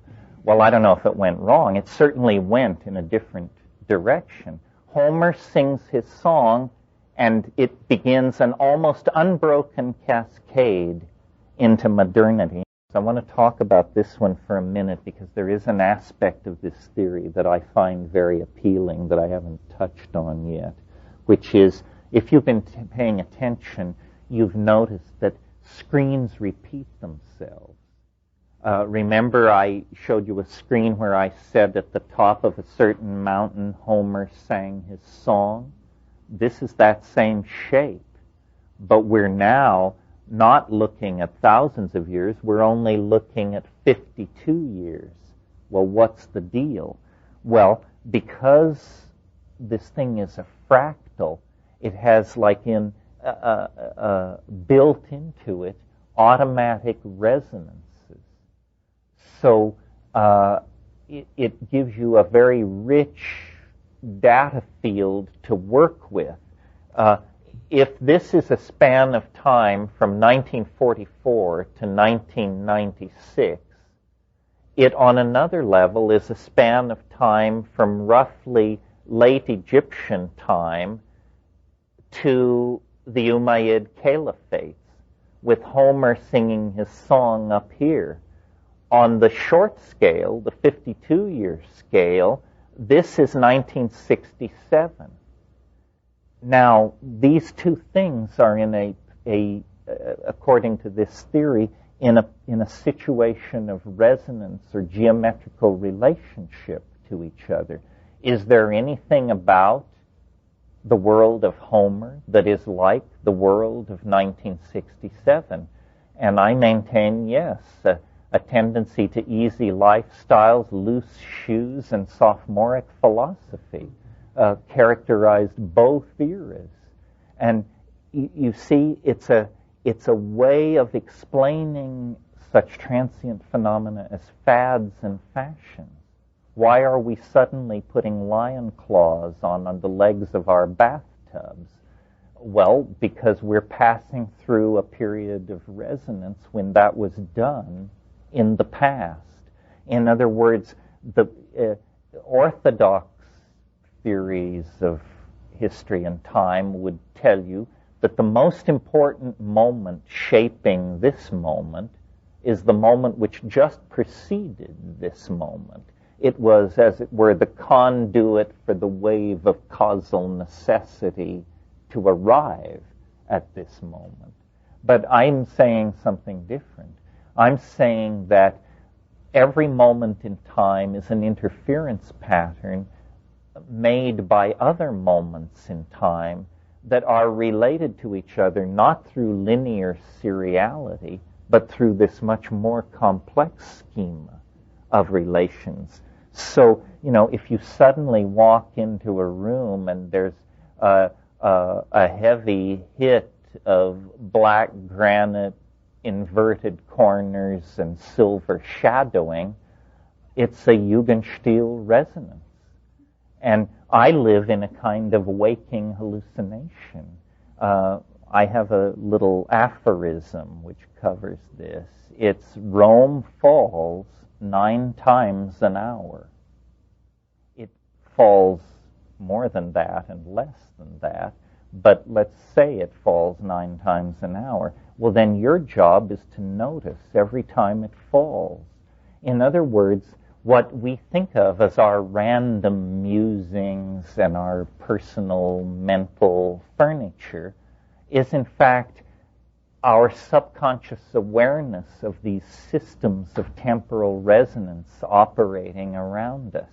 So, as I look out at a crowd like this, if I let myself go, I notice that Kant is sleeping in the corner, and that Madame Lafarge seems to have just come in from the baths and taken her seat, and Cleopatra is headed for the John, and so forth and so on. How real is this? Who knows? It's a matter of discernment. Yes. Well, what I would say, first of all, let's get a little more honest here. There's a lot of argument about where Homer actually sang his song. We can only really pinpoint it to within about 150 years. It's up here somewhere. Now, if I could zero in on this, but 1967 is here. 1968 is just over the top. The first moon flight is there. Well, now suddenly we have the Homeric resonance. What is Homer but a story of noble men on a long and far voyage, and eventually the homeward return, and then the heroics of that echoes over the centuries. And probably the only heroic episode of the 20th century that's unsullied by hypola and manipulation and so forth is the flight to the moon. That was pretty amazing. I don't care about the politics or any of the rest of it. What it took to do that, you notice we're not doing it. We don't have the gumption, the technology, or the national focus to do that. And in a sense, I take the moon flight to be, in a sense, the capstone of modernism. I consider postmodern time to begin after that. What was the 70s but a whining reprise of the 60s? And then everything else has followed from that, yeah. Shouldn't it then be at an opposite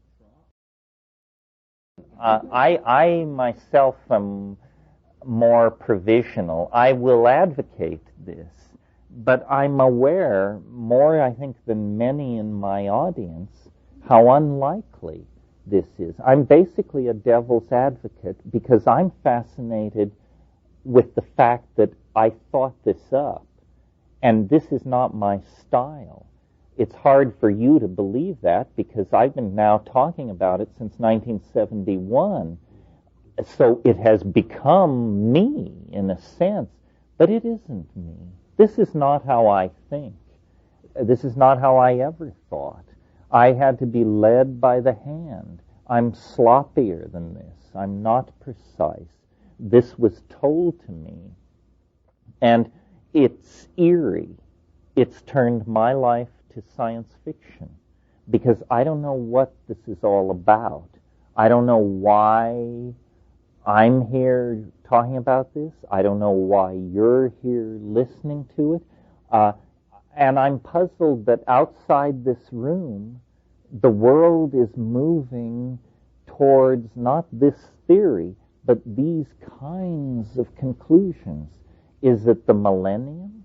Well, this isn't about the millennium. This says, forget the millennium. It's a complete waste of time, a speed bump on the way to the real event.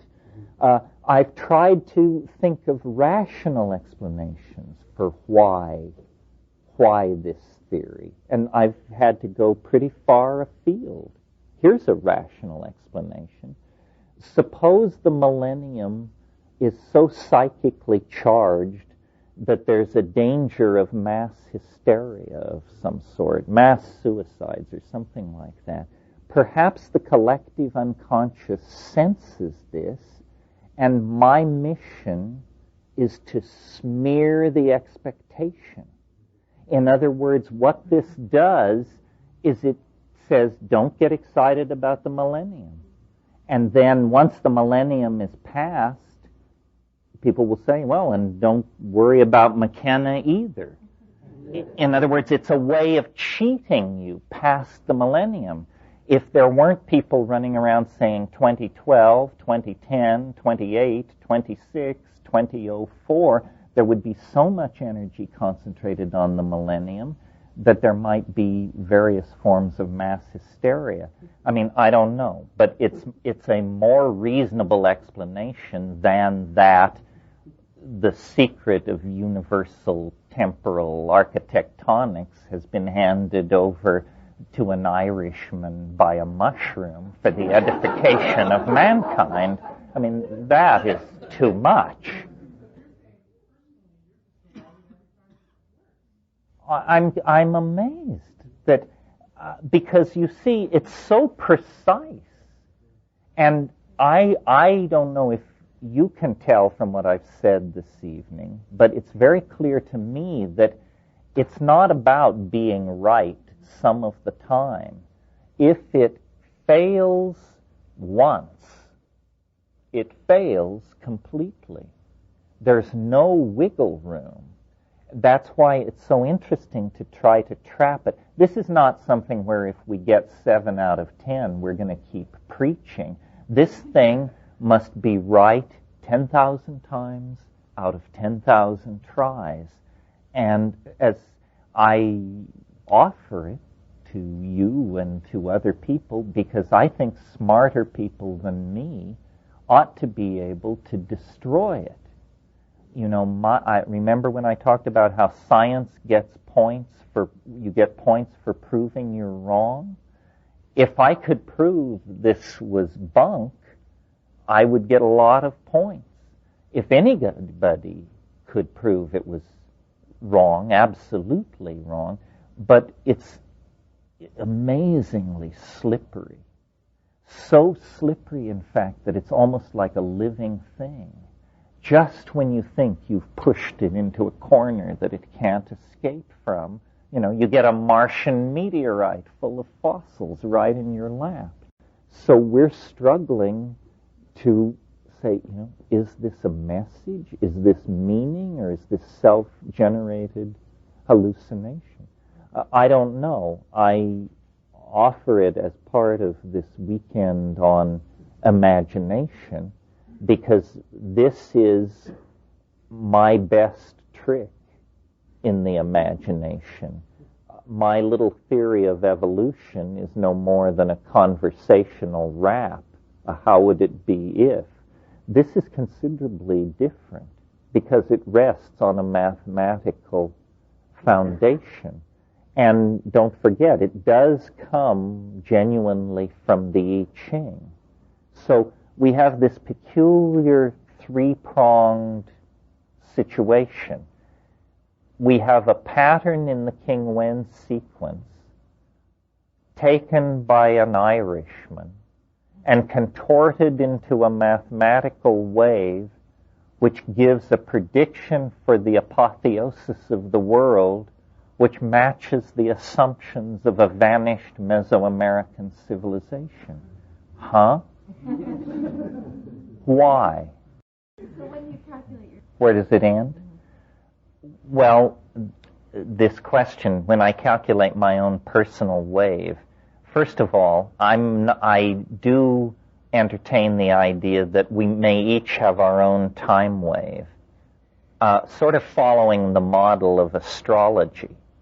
But I'm aware, and I'm sure those of you who are professional astrologers are also aware, that the natal horoscope is essentially a commercial con. In other words, astrology, the royal art of astrology, was invented to guide the destiny of peoples and kings, pharaohs and courts. But in the late Roman period, the world's first yuppies came into being, or one of the world's first instances of yuppies, and they thought, well, the emperor has his horoscope cast. Am I less than the emperor? I, too, should have my horoscope cast. And enterprising Hellenistic astronomers were only too pleased to oblige. Otto Neugebauer published a wonderful book of the natal horoscopes of rich Athenian and Roman citizens. And to some degree, I think it is a slight distortion of astrology for astrological purposes. Nevertheless, in terms of the time wave, a reasonable question would be, well, how, if this is true, then how come I can have a bad day while you're having a good day? In other words, if novelty ebbs and flows according to this schedule, shouldn't we all be having good days and bad days together? And obviously we don't. So what then must be happening is that we are on different places in the wave system. And then, if that's true, then in a sense, this huge wave could be thought of as the summation of all the little waves which comprise it. It's perfectly obvious. Let's say this were a huge scale of time, several thousand years. Well, then this might be a period of time as long as an entire lifetime. But not everybody alive in the world at that time would experience their life as an uninterrupted plunge into novelty. No. So a large percentage of people might. There is this phenomenon of the zeitgeist, and to the degree that we participate in our time, our life is in concert with the larger wave. This wave has durations of cycles in it, and one of the cycles, the cycle we're living through now, stretches from 1945 to 2012. It actually stretches from the Hiroshima bomb blast to the winter solstice of 2012. Well, I was born 18 months after that event. So if I have a personal time wave, it will end 18 months after the end of this wave.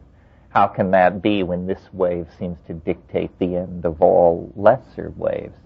Another mystery to be unraveled by traversing the territory. Yeah. Well, I don't know what the time wave is portraying. I mean, in other words, novelty, how is it transmitted? How is it detectable? Can we build a meter other than this time wave? Could we build a parallel technology which would confirm the existence of this thing? What can you do with novelty? The electromagnetic field, it turned out, you can transmit information, light cities, smelt metal, if you know how to do the trick. What you could do with this, I'm not sure.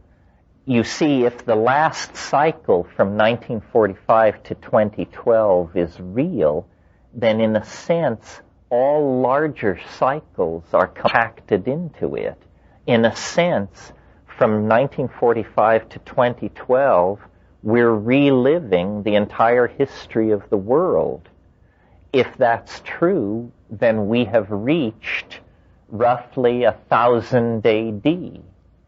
That means that between now and 2012, we must traverse I don't even have the words for it, a domain of cultural change equivalent to the domain we traversed between 1000 AD and the present. In other words, slightly more than 1,000 years of resonances have to be compacted into the next 16 years. Consequently, there's this feeling of things moving faster and faster. in a universe which was actually built on this kind of architecture. Imagine this. A universe that actually had this kind of closure, where it was a series of, where each time cycle was 1/64th the size of the one that preceded it. Before a universe of that structure reached the domain of Planck's constant, 6.55 times 10 to the minus 25 erg seconds, it would undergo half of its unfolding into existence in the last hour and 35 minutes before the crunch. In other words, if this is the kind of universe that we're living in, half of the unfoldment into novelty will occur in the last day of the existence. That's how huge these rates of acceleration are. So when people ask the question, what will happen in 2012, they're asking you to see around the corner 9 times. It can't be done. Language fails. Apparently, as far as I can tell, what will happen as novelty asymptotically increases in the final months, hours, minutes, milliseconds, is boundaries will dissolve. All boundaries. They're already dissolving. We see the nation state dissolving, but wait till the atomic field dissolves. Everything is apparently crunching together in some kind of meltdown. It's the equivalent of a black hole, but it's not a gravitational collapse. It's a novelty collapse. We are collapsing into a black hole of novelty.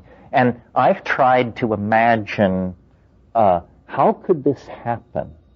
What could happen without God's direct intervention, A, and B, fleets of extraterrestrial starships appearing over every city on the planet? In other words, is there anything that we could self-generate that would fulfill this kind of a scenario?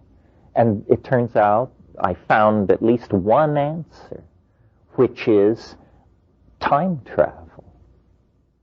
If, in fact, what happens in 2012 is that we begin the conquest of this previously unscratched dimension called time, then it is perfectly reasonable that a linear depiction of the ebb and flow of novelty would stop at a certain point, because once time becomes nonlinear, you can't portray it on a Cartesian graph anymore. You need a higher dimensional matrix. It starts coming at you out of the screen. The novelty overflows the dimensional container you've built for it. Interestingly, when I had this idea 15 years ago, there was no idea in greater contempt in the scientific journals. I mean, time travel, ha ha ha, the grandfather paradox, this and that and the other thing. Now it's a perfectly respectable thing to discuss. There are schemes for time travel on the books that would work. It would require some godlike technologies. I mean, in other words, you have to be able to spin a cylinder that is the size of Jupiter, 9/10 the speed of light. But if you can spin such a cylinder at such a speed and travel along its horizontal axis, you will, in fact, be moved backward through time. Everybody agrees on this. They just say you can't do it. Whoa, hell, where have we heard that before? We can't do it. But yes, if you can think of it, you can do it. And if there's a crude, brute force way to do it, then there's a subtle, tricky, easy way to do it that comes along a little bit later. I mean, the vacuum tube was not the end of that line of development. And what we're talking about here is a vacuum tube version of a time machine.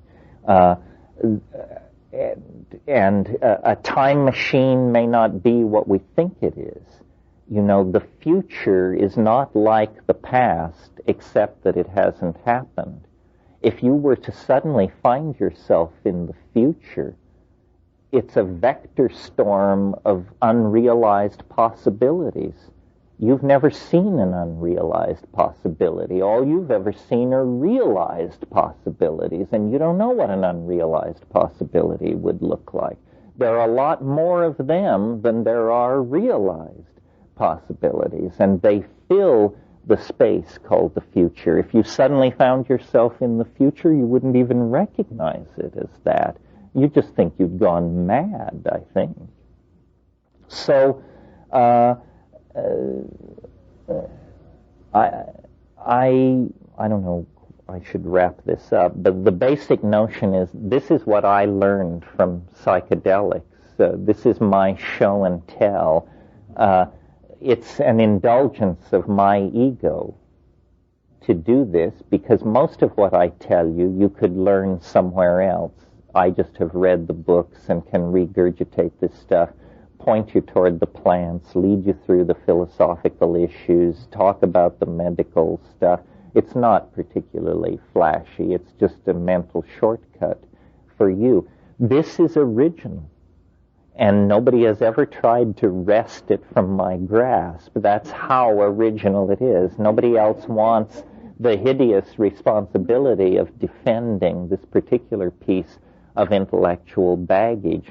Why I like it is I believe that the idea which is the most fun is probably closest to the truth. And I find this idea to be absolutely delightful. It also has a kind of weird completedness about it, even though nobody has made any contribution to this theory but me. In other words, I thought it up, top to bottom, start to finish. It doesn't feel to me like a human being could do that. It feels to me like it would take, that this is the product of an entire civilization. It must have taken hundreds of years, many workers spread out in space and time. I can tell it, and I was told it. That's how I know it. But no single individual, and certainly not myself, could have dreamed this up from scratch. Yeah. How long were you told over time? You mean before I had the whole thing? Yeah. From 1971 to 75. And it was interesting, and this I cannot ever share with anybody else. You'll just have to believe me. But the way it was revealed was very odd, because it never let me see where I was going. I couldn't figure out what I was doing. I mean, it said, go buy graph paper. Go get your I Ching. Look at the King Wen sequence. Graph the first order of difference. And I would try and guess, what are we doing? Are we discovering an ancient Chinese calendar? Why are we doing this? It said, no, don't worry about that. Just keep, next step. And it always hid from me where I was headed. It still hides from me where I'm headed. And the software has been written, the controversy rages on the internet. I even now have critics. That's good. That shows that it is moving out of the realm of private Idaho into the realm of debatable cultural artifact. And I think that if it's true, or if it has a part of the truth, we will know before 2012. In other words, a lot of people observed, not a lot, but a few hundred maniacs observed this prediction about 1996 and then watched the ensuing debate, my critics, my defense, their response, so forth and so on. So it's being watched, and the meme spreads, and apparently will be helped by things like simply where we are in relationship to the calendar. simply because we're approaching a millennial turn. The producers of nitwit TV shows want to talk to me. They say, I understand you have a way of predicting the future given to you by UFOs, I heard. We want to put you on the air. Well, I'm not sure about the wisdom of all of this, but I figure, let the meme fight for its life in the jungle of competing models of reality. When I pull back from the specificity and the fact that I invented it, that's my biggest problem. If I hadn't invented this, if I just heard that somebody invented it and this is what it was, I think I would find it very interesting. But since I know the inventor very well, I'm very prone to doubt the thing. I mean, this is not a guy you would want to put a lot of pressure on.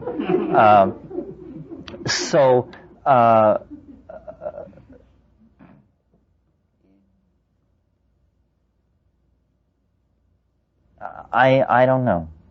I'm puzzled, and I offer it as an unsolved puzzle. I preached here earlier that you mustn't seek closure, and so I don't with this. If it's a communication, it's a very curious communication. If it is non-communication, it's even more curious.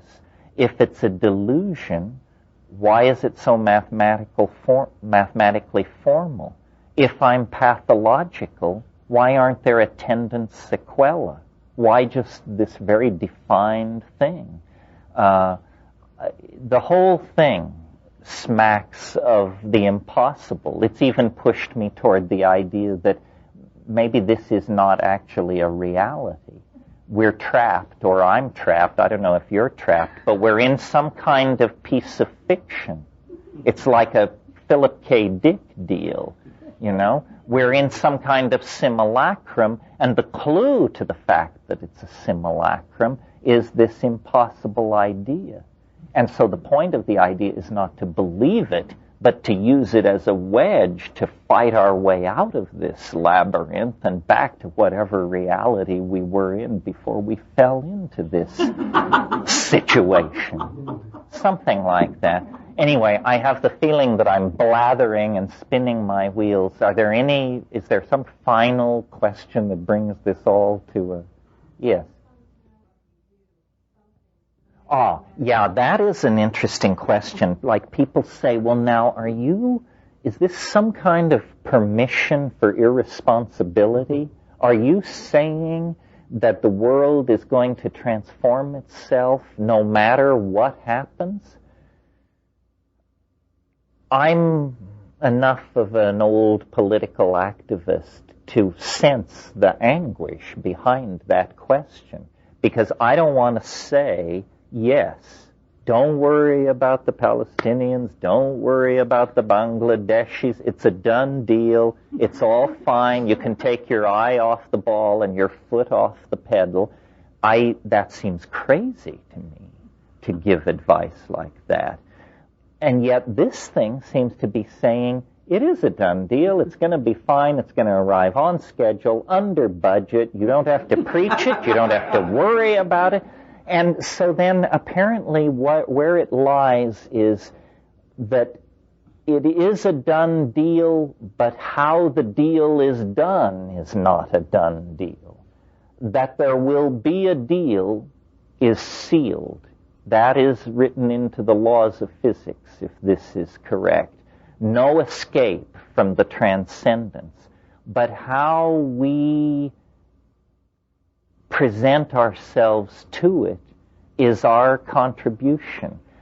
It does not say what will happen. It simply says where the novelty will cluster, and apparently it is still open to what happens is still a matter of human decision and of the unfolding of causal necessity. So in a sense it's saying there is a safety net under you, but you still should make an effort not to fall. Yeah, Al. Undoubtedly, it came from the same source. I hear what you're saying. Yes, a strange thing about the Mayan calendar is it begins in, I believe, 3135 BC, and it ends in 2012. The Mayan civilization began, as far as anybody can tell, around 300 BC and was a done deal by 790 AD. So here was a culture that lived by a calendar that seemed to have no relationship to its own cultural origins or ends. That's odd. I mean, that's not how people do a calendar.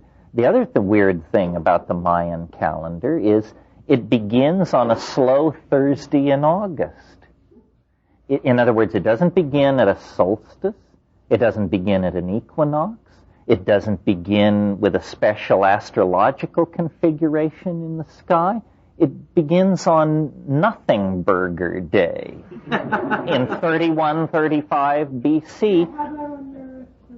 Well, but it runs forward to a winter solstice and ends precisely on a winter solstice.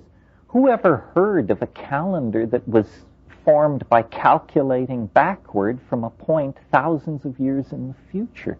What kind of squirrely culture would do that? And the answer is, we don't know. But yes, this is a great puzzle that the Mayans seem weirdly disconnected from their own calendar. They were weirdly, Oh yeah, there is... The reason the Maya are so fascinating is because they had astronomy, they had politics, poetry, architecture, and they don't owe anything to Greece, or Egypt, or Sumeria, or Babylon, or Ur, or Chaldea. They thought it up themselves. They did it themselves. They met problem after problem after problem and solved them in astonishingly unique ways.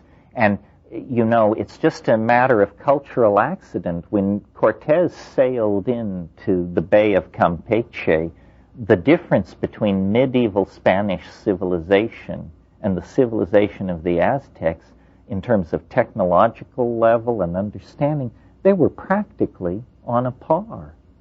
I mean, the Spanish had no antibiotics, they had no advanced weaponry, no advanced communication, they had better ships, but had the voyage not been done that way, 150 years later, the Aztecs might have landed on the coast of Spain and claimed it for Montezuma's successor. That's how nearly in parallel they were.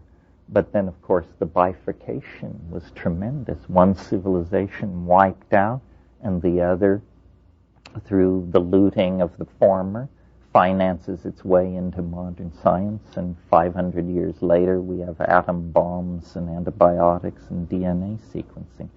Anyway, that's it for this evening. Thank you for your attention and your indulgence. I'm very grateful to you. You're listening to the Psychedelic Salon, where people are changing their lives one thought at a time. Okay, so here's my current take on the time wave.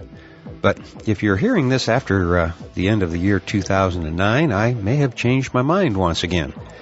And I'm only going to give you the headline for now, and that is the thought that maybe the 2012 date is simply where the downward plunge of novelty came to the end of the graph paper we've been using. I'd like to see what happens when the end date is pushed out a few more millennia. Will it continue downward as it has so far, or will it eventually go up for a few eons?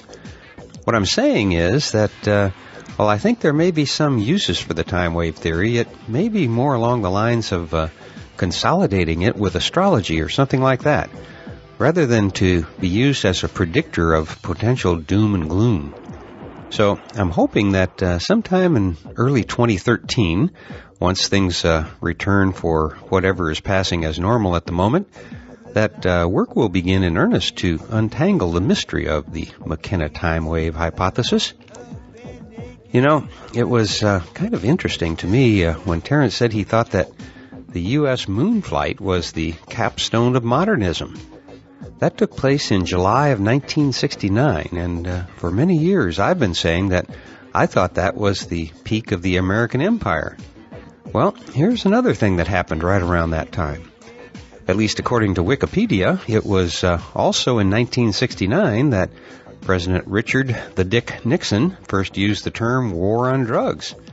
Those were some pivotal times, 1967 through 1969, and the shape of the time wave for the next 12 months is quite similar to the wave that covered those 2 years.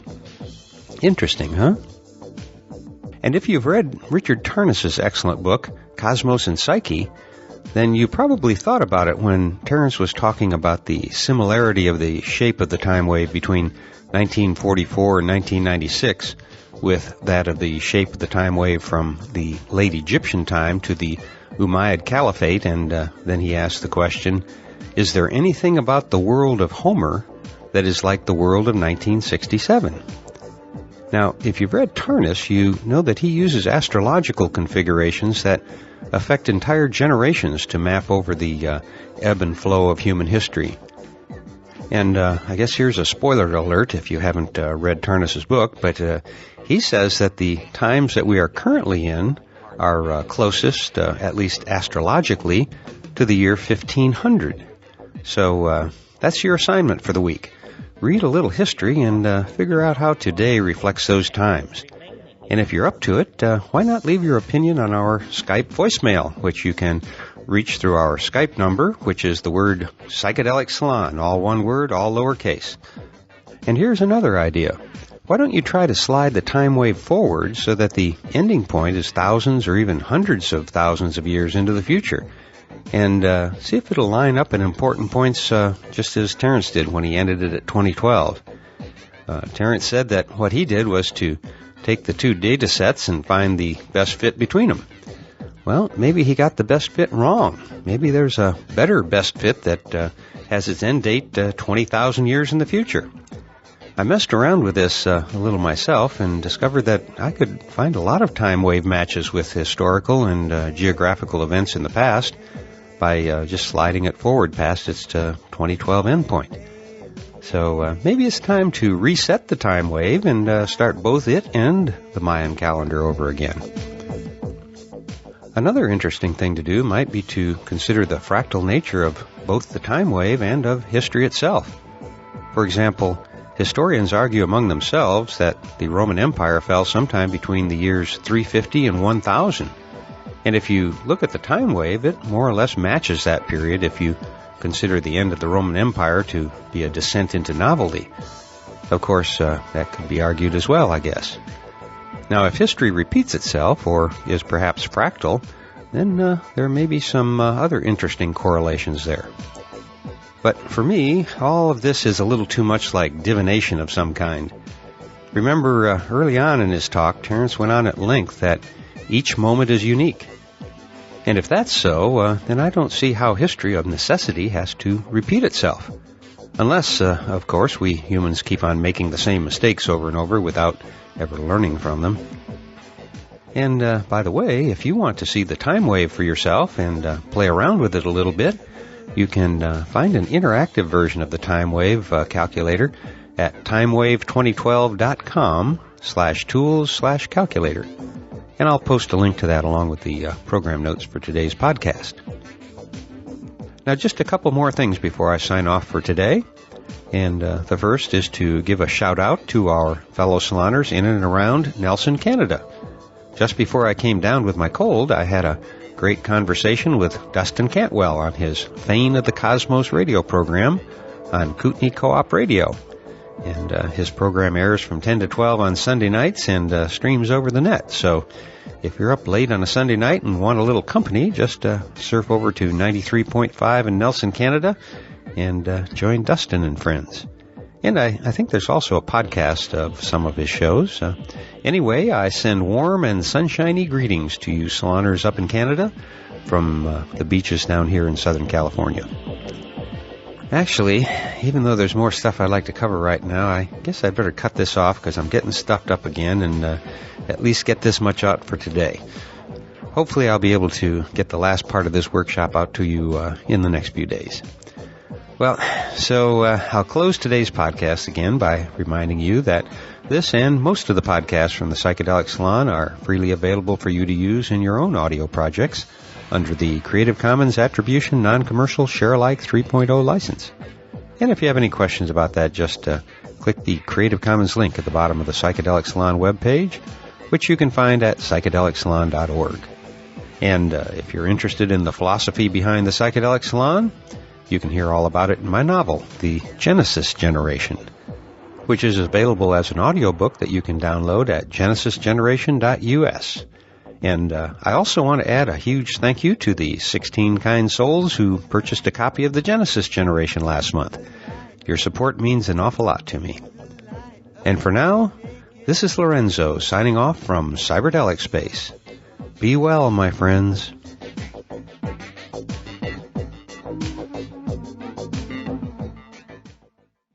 I dare to hope, having deconditioned myself from my Catholic childhood and gone through existentialism and all that, now I dare to hope that maybe there is some kind of existence beyond the grave.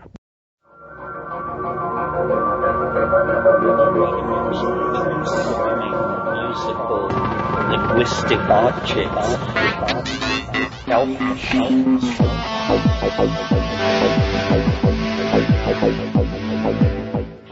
Greetings from Cyberdelic Space.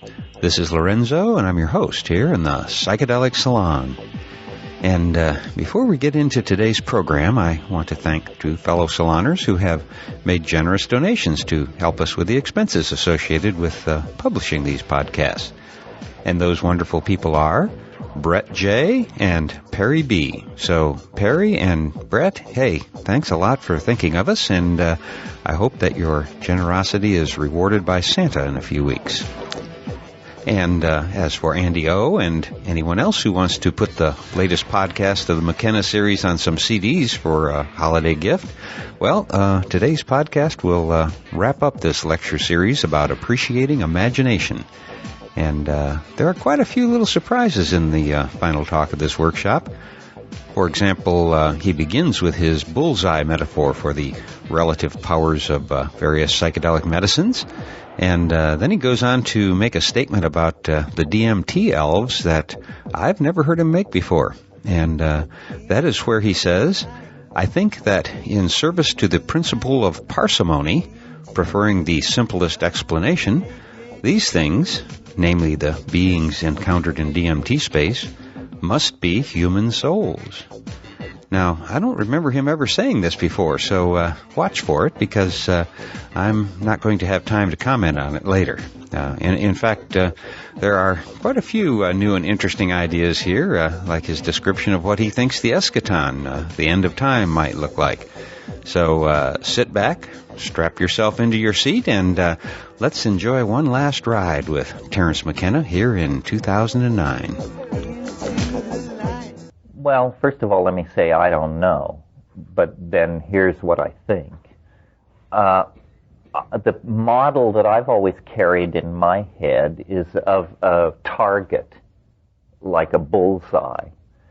And at the center of the bullseye is the dimethyltryptamine high-dose experience, which, you know, even though I've spent my whole career raving about how strange it is, I always hit low. I mean, it is beyond description. Language fails. Your language, my language, everybody's language. And as you move out from that, maybe the next circle out is high-dose ayahuasca followed by high-dose psilocybin, or maybe those two are reversed. And then further out, LSD. And then further out, things like 2CB. And then yet further out, things like ecstasy. And what's leaving the picture are, first of all, intense three-dimensional hallucinations, then intense two-dimensional hallucinations, and the more exotic transformations of the mental state. But I have the feeling that we're always aiming for the center of this mandala. Somebody else might have a different model of consciousness. Roland Fisher had a toroidal model and various states of arousal. But to my mind, if you raise the dose of any psychedelic, it becomes more and more like DMT. You have to take over 500 micrograms of LSD for it to be like DMT. Very few people these days do that much acid because it brings a lot of physical stuff with it. Ayahuasca at moderate doses is the classical hallucinogen of Amazonian shamanism that you've all read about. But double that dose, and it becomes indistinguishable from DMT. Same with psilocybin. If a 5-gram trip is a classic psilocybin trip, an 8-gram trip is like a DMT trip. So now some people are saying of alpha-salvinorin that it's much stronger than DMT. It's much more frightening and bizarre. Just to save my sanity, I choose not to believe that. Because I've been saying for years, if there's something stronger than that, I don't want to know about it. Because that definitely pushed me as far as I wanted to go. My son, I think, has more experience with all of this than anybody else I know. And I said to him, where would you put it? And he said, it's almost as strong as DMT. And so it's sort of like that. But then over this set of values and comparisons I've just made, you have to overlay the fact that like your blue eyes, your height, your body weight, your intelligence, and everything else about you that makes you unique, your inherited allotment of drug synapses is unique. And this is why some people are sensitive to drugs, some people insensitive, some people extremely sensitive. And one of the things about exploring consciousness with substances is you have to sort of learn what works for you. You may have gotten the idea from hanging out with the wrong people that the way you explore drugs is by doing as many as possible and in as many combinations as possible. I couldn't do that. I have never done that, and I can't do that. My body just can't take it.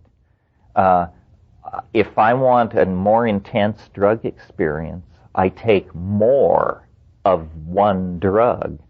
But part of exploring this area is to learn what works for you. For example, the most dramatic and easy to understand example, I think, is cannabis.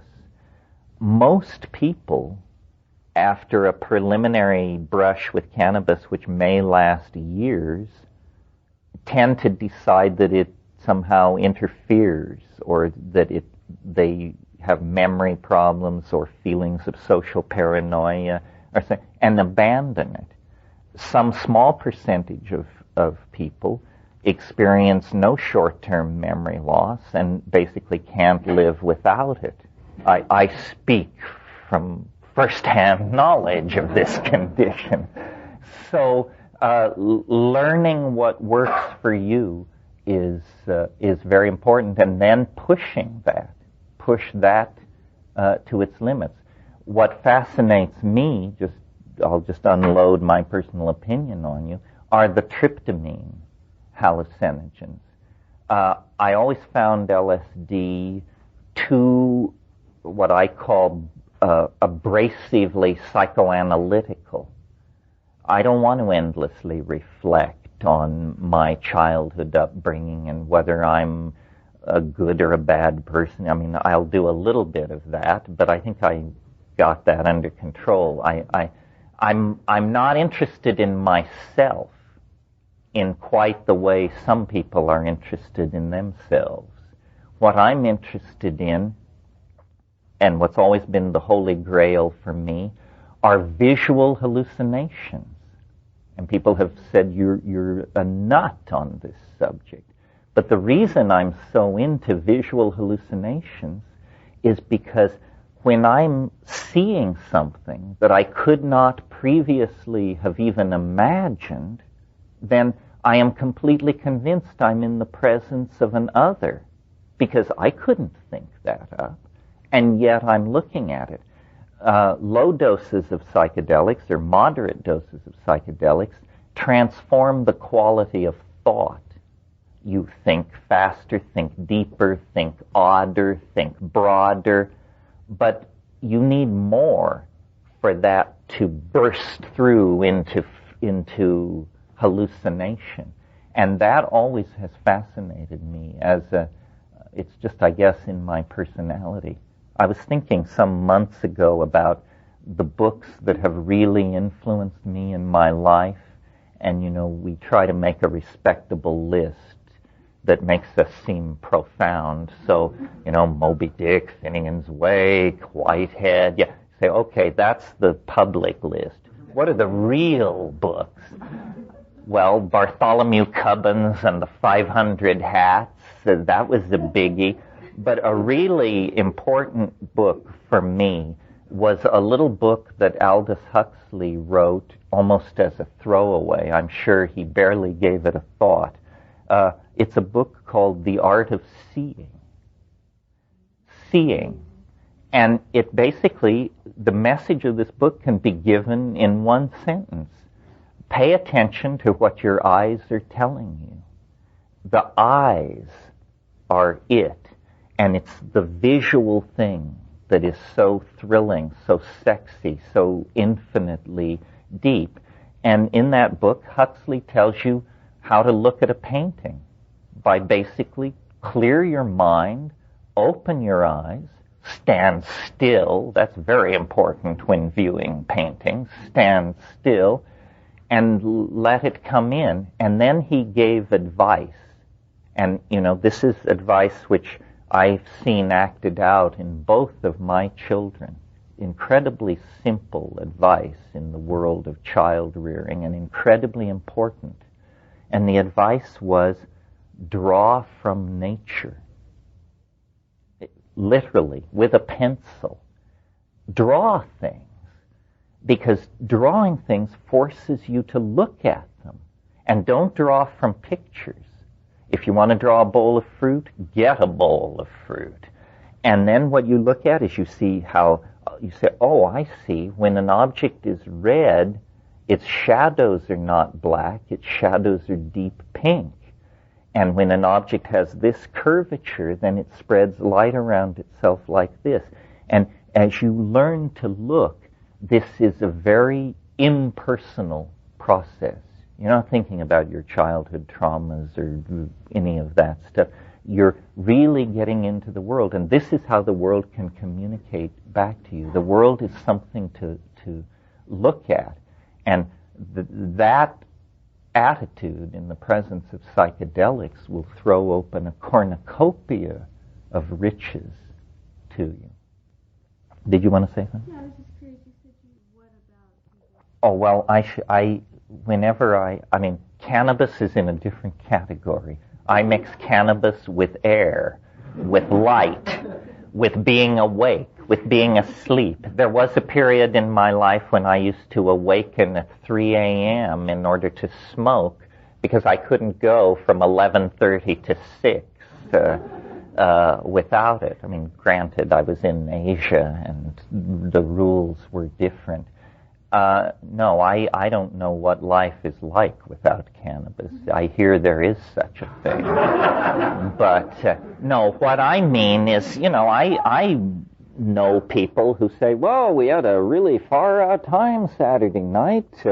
we did 120 milliliters of ketamine and followed it with ecstasy a half hour later, and then we broke out the nitrous, and somebody had a little 5-MeO with them, and then I say, how was it? They say, far out. And I don't doubt it for a minute. I think I don't want to go any place that I can't find my way back to, because I might want to show somebody. And, it's sort of like the multi-body problem in mathematics. You can calculate every point in a system if there are only two bodies, but you only have to add a third before it becomes beyond calculation. And drug synergies are an absolutely unexplored area. You cannot go to the medical literature and find any papers on what happens when you combine LSD with 2CB. There isn't such a paper on this planet. So if you're going to do that, just know that nobody has ever been there before. And I don't mean intellectually, I mean physiologically. I don't know very much about the death of this writer who calls himself D.M. Turner, but he did die. And his book, his best-known book, is a book that I felt was completely irresponsible because it advocated these multiple synergistic drug doses, stuff like I just said. 2CB plus ketamine plus nitrous plus E plus this plus that. That's not how I would do it. I say, single pure substances, and if you're unsatisfied with the experience, as Dr. Leary used to say, when in doubt, double the dose. But he didn't say, when in doubt, empty the medicine cabinet. Just double the dose. Thank you. And Tim was a pretty reckless and wild-ass kind of guy, so if he took that position, I think we don't have to be ashamed to line up behind that. Yeah. Ketamine. It has a lot of enthusiasts. First thing, the most effective way to do it is by injection. Automatically, this raises flags of alarm for me. I just somewhere picked up the idea that banging things is a bad idea. But let's move past that, because it can be snorted. And anyway, ketamine is what's called a dissociative anesthetic. It is not an alkaloid. It is a veterinary anesthetic. In other words, if you have a racehorse and you need to wrap its tendon or work on it in some way, this is the drug of choice. I cannot deny that the experiences that I had, and I only had 5, were very, very interesting. I always did it in the presence of a physician, and I always did quite, as I understand it, quite high doses. In other words, I did around 140 milliliters. Milliliters. One of the things about ketamine is it's active over a huge range. Some people who roll it into their lifestyle tend to do small doses, like 40, 50, 60. When used as an anesthetic in pediatric surgery and stuff like that, 600 milliliters IV push, that would be like being hit by a freight train moving at 10 times the speed of sound. You would never know what hit you. It's a kind, for me, I'm just speaking subjectively, it was a sort of empty space. It was a light-filled space, and the metaphor that came to me was, it's like a new skyscraper, and they don't have any tenants. So there are these endless hallways lit by fluorescent lights and wonderful water coolers every 300 feet, but there's nobody there. And I talked to Rupert about this because one of the things we've kicked around over the years is the idea that drugs are like morphogenetic fields. And so, for instance, when you take psilocybin, it takes you. And in a sense, you are participating in every psilocybin trip anybody ever had. And because it was taken for thousands of years by Mesoamerican shamans, it's been decorated by them, in a sense. It has their mark on it. And so the morphogenetic field is extremely stable. Nothing you can do in there. You may be able to carve your initials on a picnic table or something, but you're not going to be able to make major changes in that landscape. But suppose you're a drug chemist, and suppose you read one of Sasha's papers where he tosses out the thought that the O-methylation in the 4 position of the trimethoxy isomer of the this and that might be hallucinogenic, and you make it. Nobody has ever taken this drug. It's a synthetic drug. You have made it, and now you're going to take it. And in a sense, if you come down saying this was an incredibly beautiful visionary experience, the next person is very likely to have a beautiful visionary experience. If you come down saying it was nightmarish and I felt bugs crawling under my skin and stuff like this, what's happening is the morphogenetic field is crystallizing around this drug. And the feeling I had with ketamine was it's really pretty undefined territory.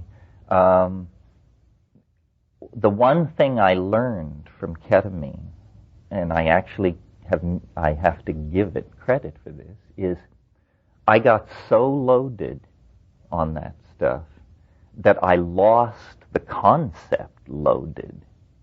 And that's never happened to me before. I couldn't understand what was happening because I couldn't remember what being high is. And so here I am, and I sort of come into awareness, and I say, what is this?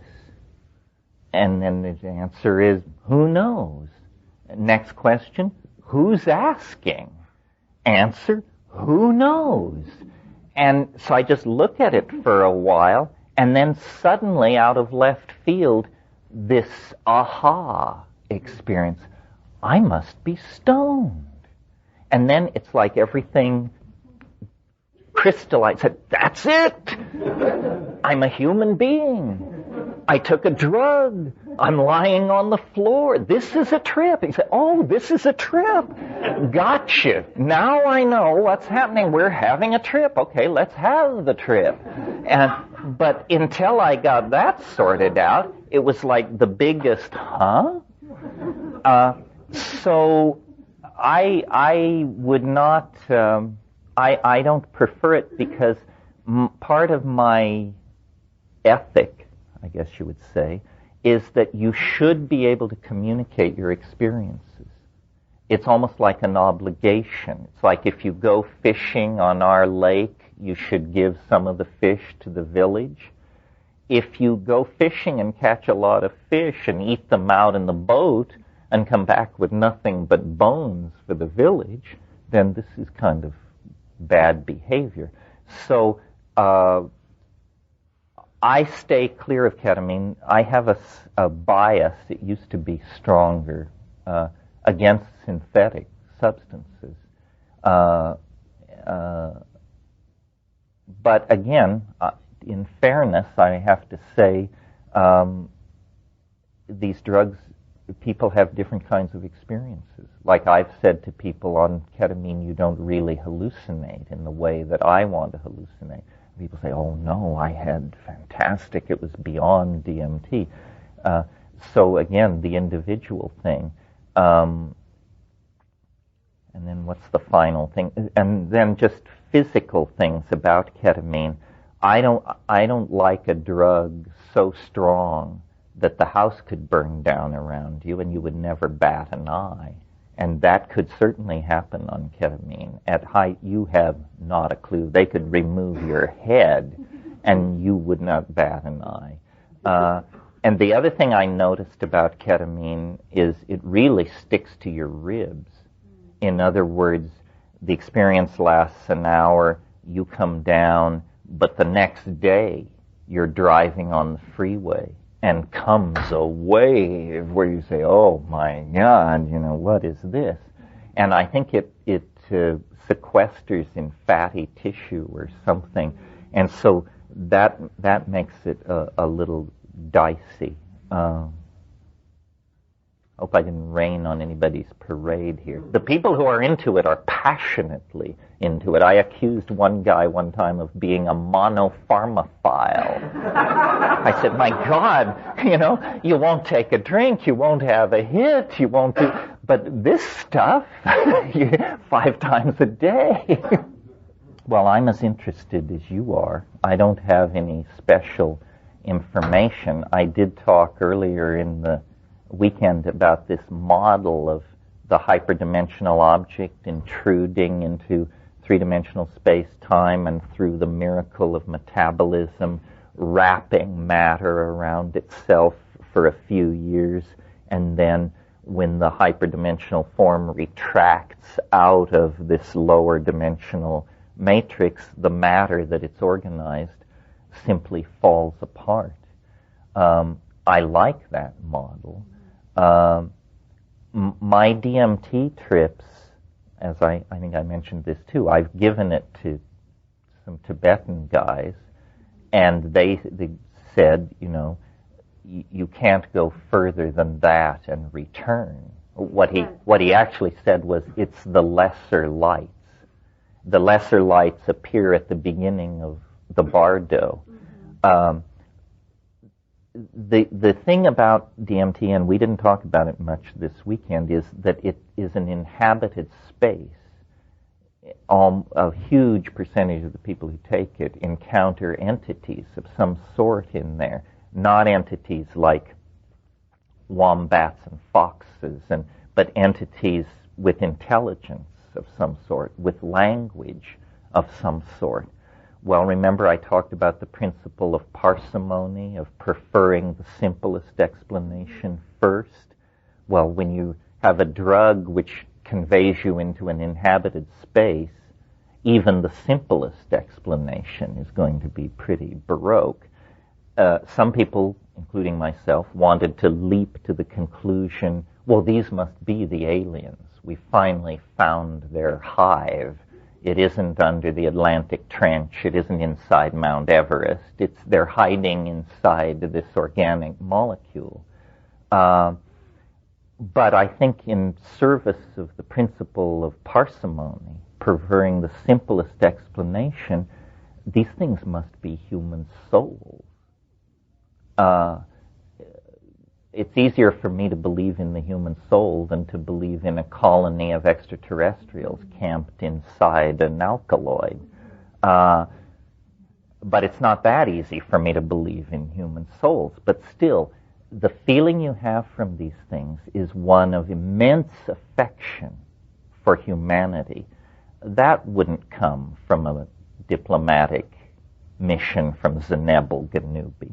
This intense love, and so I dare to hope, having deconditioned myself from my Catholic childhood and gone through existentialism and all that, now I dare to hope that maybe there is some kind of existence beyond the grave. One of the funny feelings, there are a number of, how could you call it, thematic layers in the DMT experience. But one of the thematic layers is, weird as this place is that you burst into, it's somebody very strange worked very hard to produce a place that they thought would be reassuring to a human being. And the analogy, it's stronger than an analogy. The feeling that comes through is, this is like a maternity ward. It's as though you're being born.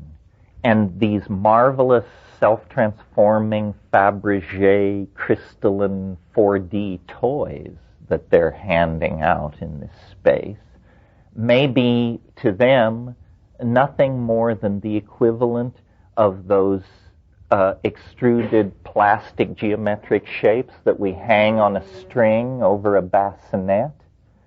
And if you ask a child psychologist, why do we do this? They say, well, it coordinates the child's ability to see spatial and so forth and so on. It's very like that. You have been born into an alien world, and the only thing you can do is gape, basically gape in utter amazement. And everyone is surrounding you, and they're saying, welcome, it's okay, be happy. Well, then if it is like a maternity ward, then one can know as much about whatever universe that is as one could deduce about this universe from looking at the four walls of a maternity ward in a small hospital in, say, Salinas. In other words, if you were to actually die rather than smoke DMT, then if we follow this model, then you would be in that place, but there would be no going back to this world after 5 minutes. Instead, there would be the next 5 minutes in that place, followed by the next 5 minutes. And I can tell within hours you would be beyond the reach of all anything you have ever called humanness or thought of. In other words, this isn't a world where one comes back and whispers in the ears of people and bangs doors in the middle of the night. It appears like once out of the body, this incredibly enfolded and compacted field called the soul begins to unfold into its death rite, I suppose you could say. And quickly one would become incomprehensible to this world, and all that is retained is the affection for us in our limited situation. Of course, thinking along these lines, I've looked at the literature of near-death experience. What those people are describing is something far more mundane than a DMT trip. Either they are dumbing down the DMT trip and suppressing the oddness of it, or they're having a quite different experience, because what's being said in the near-death thing, generally, is a tunnel, and then loving relatives, reassuring and familiar people. The DMT thing is a tunnel, but it isn't loving relatives waiting at the end. It's a welcoming committee of professional midwives, and they help you through. So I would suggest, without great heat, that if we want to study the near-death and after-death experience, that actually you come far closer to dying, whatever that means, on DMT than you do in drownings and things like that. Well, any situation can be looked at from a point of view that reveals the whole fractal. In other words, what it's saying is experience is holographic on one level, but linearly sequential on another level. In a way, this leads into, or this is a continuation of this discussion of death, because if we leave off the historical modeling and turn toward the modeling of an individual life with the time wave, then again there is a message of hope.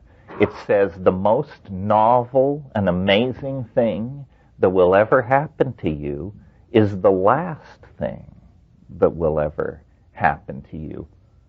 And I would like to believe that. I would like to believe that we gather our experience, we become wiser, we meet people, life becomes more novel, we have children, they have children, we have success, we have failure. Our life, you just get, if you're living right, your life should just get more and more baroque, beautiful, complicated, mysterious, and then you die. And then it really gets interesting. That's what this all seems to want us to believe. Let's put it that way. This is and then people say, well then if the world is fractal, then is it not true that the evolution of an individual could be extrapolated to be the evolution of the whole system? And then that leads to the mildly unsettling possibility that what this great transition we're moving toward is not T1 for everybody, but D1 for everybody. In other words, death. Death is the thing that really stirs us. We don't know what it is.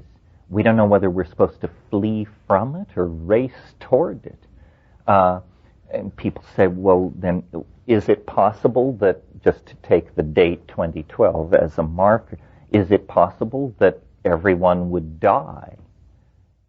It's possible. I've looked a lot at asteroid impactors because the people who study these things know that this is not an act of God or a miracle, that this happens. It has happened, it will happen, and it happens on different scales, from things like meteor crater in Arizona 50,000 years ago. Everything within 800 miles of that impact died instantly 50,000 years ago. But 65 million years ago, an object the size of Manhattan impacted in the Gulf of Campeche, and nothing on this planet larger than a chicken walked away from that. Well, now, if you talk about ecological disaster, there's never been one like that in the history of the planet. Thousands, tens of thousands of species died. Entire orders of animals were wiped out. The continents were rearranged. But guess what? The flowering plants, of which we are so fond, and our own dear selves, of which we are even more fond, would never have had a chance to insinuate themselves into the evolutionary life of this planet had there not been that clearing out of the reptilian climax. So then you look at this and say, well, was this the greatest mass extinction in history, or the greatest leap forward for biology in the history of the planet? And the answer is, it was both. Out of enormous death comes an enormous surge in the domain of organic novelty. I prefer to think that it is not a planetary catastrophe or a mass dying. And I'll tell you why. And this is a place, now we're working from the notebooks. In other words, this is not prepared for public consumption. This is something I meditate on in the baths. I can't help but notice that as novelty increases in time, according to this model, that the spatial domain of its focus narrows. So, for instance, in the early phase of the time wave, the stars are condensing and the galaxies are forming. We could say that the entire universe is moving toward novelty. But once carbon chemistry appears, the cycles of fusion in stars and production of heavy elements and things like this are stabilized. And the domain of novelty becomes biology. And for 1.5 billion years, biology evolves and adumbrates its forms and moves from the prokaryotes to the eukaryotes to the multicellular. The conquest of the land begins. But then, with the emergence of language-using and tool-using higher primates, in a sense, novelty leaves the domain of organic life. And organic life becomes metastable and evolution and mutation happens. But where the action has moved to is into the epigenetic domain entirely defined on this planet by human activities. And so the human beings are the carriers of novelty. And that has gone on until about, pick a number, but basically 3,000 to 2,500 years ago. And then the novelty seems to concentrate itself in southern Europe. The Greeks take some kind of step that no other people have ever taken. You know, even today, if you go around the world and visit tribal people and ask to see their art, they show you, if you ask to see depictions of human beings, they show you symbolic depictions of human beings. That's what an African mask is. That's what a Sepik River carving is. These are symbols of human beings. The Greek mind crossed an invisible boundary, and somebody said, let's take a block of marble or some clay, and let's not symbolize a human being. Let us make a perfect topological simulacrum of a human being, a face that looks like a face, flesh that looks like flesh. It was as though the Greek consciousness rose to the surface and left the unconscious behind, and the eyes were opened and no longer saw through symbolic filters, but instead said, nature in and of itself. This is the foundation for science and art as we know it. So the novelty then was largely in the hands, and largely, I'm rushing here, exceptions are obvious, in the hands of what we call the Greco-Roman mind. And so it has been for a couple of thousand years. Well, then pick a number, 100 years or so ago, it further contracted the novelty. It further contracted itself into the high-tech industrial democracies. And now it has further retracted. One of the problems we're having in our society is there's a bifurcation going on in society. Part of us are going with the new novel technologies that knit us together and make us dimensionless telepathic creatures through the internet. And some people are digging in their heels and saying, oh, no, beyond newspapers I can't go. And so those people are being left behind. They are practicing old-style culture in an equilibrium state. So now it isn't even all of the high-tech populations of the industrial democracies. As we get closer to 2012, if this process proceeds, then the source of novelty will constrict even further. And I guess it may eventually come down to one or two people or a group of people, and maybe those people will make a machine, and then the machine will be the source of the novelty, and all of us will be put out to the pasture of equilibrium and maintain the rest of the world as it was, but the novelty will have focused to some kind of incredibly intense point. And so, looking at it from that model, it's hard to see how it could be an asteroid impact or something like that, because that would affect all biology, all geology. It would completely violate this long-standing tendency of the novelty to concentrate itself. Well, now the Buddhists have an interesting perspective that maybe has something to do with this. There are many schools of Buddhism, and I don't want to get into that, but there are schools which hold the following doctrine, that if a single person could attain enlightenment, then all sentient beings in the cosmos would attain enlightenment instantly. In other words, that only one person or one being has to break through the boundary for the entire state system to collapse and rearrange itself. It's December 21st, 2012.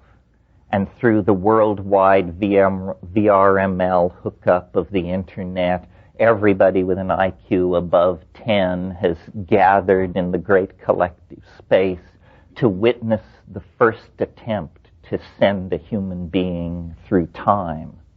And at the World Temporal Studies Institute at La Chorrera in the Amazon, the president of so-and-so makes a speech. The lady time traveler makes a speech. She straps on her helmet. She steps into the machine. The fanfare for the common man is played. A button is pushed. And off she goes into the future. Now, what has always been put against time travel schemes is what's called the grandfather paradox. And this is easy to understand. It goes like this. If time travel were possible, I could travel back in time and kill my grandfather. If I did that, I wouldn't exist, so I couldn't do it. Therefore, there's a closed loop of paradox. Therefore, time travel is impossible. I put this to the mushroom. And it said, well, time travel is possible, but you can only travel backward in time as far as the moment of the invention of the first time machine. You can't travel further back in time than that because there were no time machines before that. So it's a kind of barrier. Well, so then I thought, So then here was my model of what would happen when the lady temponaut sails off into the future. Let's forget about her and ask the question, what happens next in our world? And my first guess was what happens next is thousands and thousands of time machines arrive from all points in the future. They have come back through time to witness the first time machine take off. It's as though you had a Piper Cub that you could fly to Kitty Hawk, North Carolina, to that windy morning in late December when the brothers Wright rolled it out of their bicycle shop and fired her up. And then I said, well, but wait a minute. We haven't dealt with the grandfather paradox. One of these time machines from the distant future, on its way to the first time flight, could stop off and kill the grandfather of the driver of that time machine, and we haven't gotten anywhere at all. So then I produced a slightly more complicated model, but it works, and so here's what it is. It's that because the future is not what we think it is, here's a metaphor which makes it more clear. In this world that we're living in right now, we have people such as Bill Gates and his research and development teams, and we have people such as the upriver people in Don that I spent time with, bare-assed people living at a very minimal cultural level. Gates and his people and this Amazon tribe occupy the same planet and the same moment in history. But who is influencing who? Very few people in the world are taking up the Amazonian lifestyle or point of view. Millions and millions of people are going Gates' direction, and more will. So what I concluded from that is that advanced states of culture tend to squeeze out or mitigate less advanced states of culture. Now let's return to the time flight. What happens when the lady temponaut goes into the future is not that time machines arrive from all over the future. What happens is that the entire rest of the history of the universe happens instantly. In other words, a future, evolutionary developments, conquest of the galaxy, vast technologies that allow starflight and wormhole travel and all that, the fruits of all that are delivered instantly to our doorstep in 2012. I call it the God whistle model. In other words, we end the whole thing.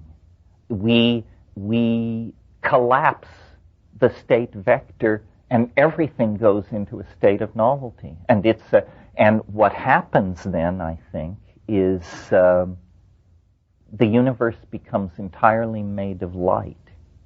This is a sort of the cherry on the cake. You know that there is something in physics called the principle of parity. This is that particles can appear out of nothingness as long as they appear in pairs, such that after a certain period of time, the two pairs and not the two the members of the pair encounter and annihilate each other. And when this happens, physicists say parity is conserved. Now, it's known in quantum physics that there is a phenomenon called vacuum fluctuation. Vacuum fluctuation is a situation where in absolutely empty space, suddenly out of the quantum subspace, particles jump into existence. They follow trajectories, they encounter each other, they annihilate each other, parity is conserved, and so it's okay. It's okay. Well, so then you talk to these quantum physicists and you say, well, how large can one of these vacuum fluctuations be? And they say, well, most of they last milliseconds, nanoseconds. You say, well, is there a theoretical upper limit on the size of a vacuum fluctuation dictated by theory? And they say, no. It's simply that the longer the fluctuation lasts, the rarer it is. So in other words, the longer a fluctuation lasts, the less likely you are to encounter one.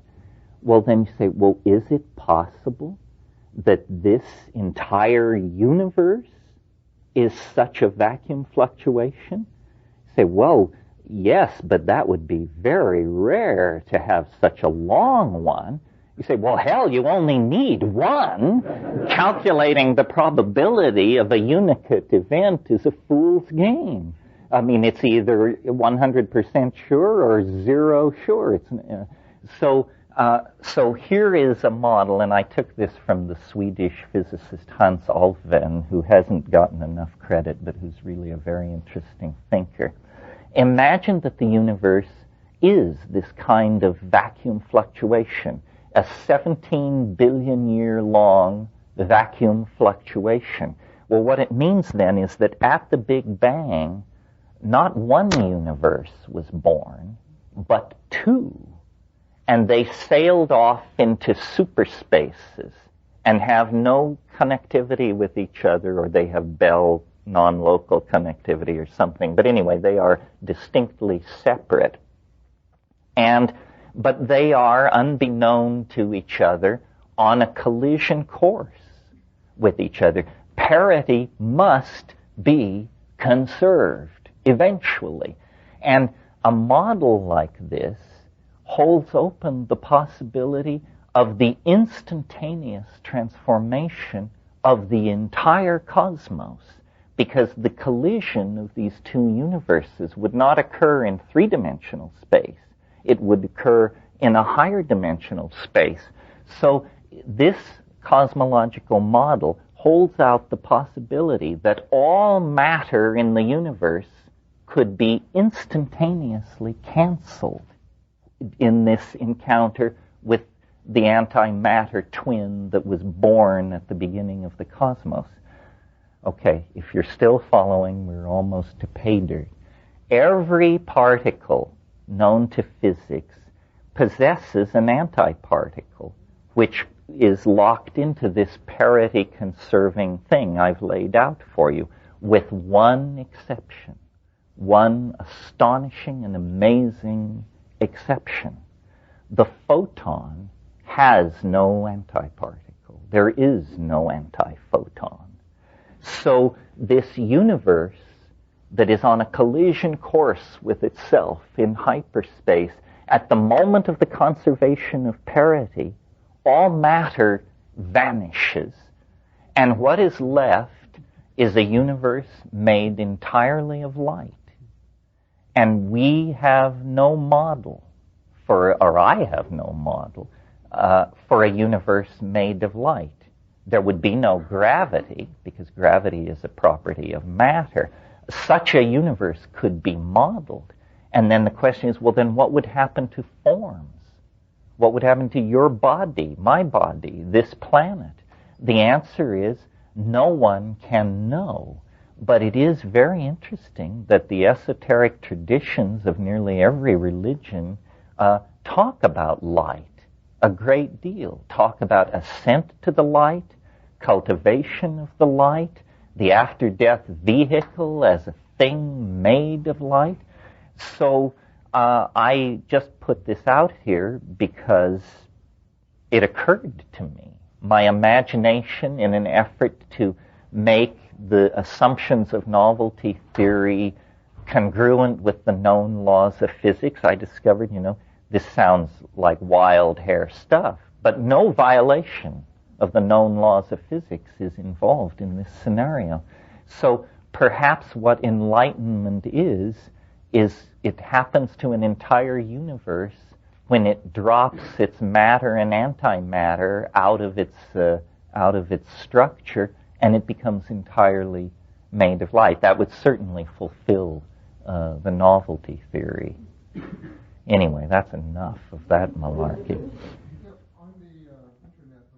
Well, you see, the way the novelty theory is structured is you have this wave, and it is iterated on different scales. And iteration, if you have a given level, let's call it A, above A is a larger level that is A times 64. Below A is a smaller level that is 1/64th of A. And wherever you are in the hierarchy, this is true. Levels above, 64 times larger. Levels below, 64 times smaller. Well, modern astrophysics says they're arguing about it right now, but the universe is under 20 billion years old. Everybody agrees on that. And the question is it 9, 12, 13, 14? But it's under 20. The time wave has a cycle, the largest cycle I have found necessary, except for the prime number research, is a 72 billion year cycle. So let's call that the top cycle, the A level. A 72 billion year cycle, plenty of time for the universe to evolve to its present state. Below that level is a cycle 1/64th that size. What would that be? Roughly 1.2 billion years. At the initiation of that cycle, I don't know, some dramatic thing happens in biology. Below it is another cycle. If if the B level is 1.2 billion years, then the next level is 1/64th of that. I think it's roughly 275 million years. Next cycle, divided by 64, whatever it is, 750,000 years. Next cycle, and you see where I'm going. Well, eventually you get to a cycle that's 4,306 years in duration. That is basically the cycle of late history. I mean, certainly there was history before 4,000 years, but the continuous march of global civilization over the last 4,000 years. Well, then the next cycle down is only 67 years long. And I mentioned it last night, from 1945 to 2012. Each cycle begins with a bang, literally. Below the 67-year cycle, there is a 384-day cycle. And that will run from late 2011, somewhere in November 2011, to the end of 2012. And I call that the year of the jackpot. It's a 13-month year, but the entire history of the universe will be reprised in that 384-day period. Well, then comes a 6-day cycle. By this time, either I will have gently bowed out, or the entire world will be aware of what is happening, because the novelty will be so intense. Imagine a 6-day cycle in which the entire previous 67-year, 4,306 year, up to the top level, are all being compressed and replayed in 6 days. Well, then comes the hour and 35-minute cycle. Then comes the minute and a half cycle.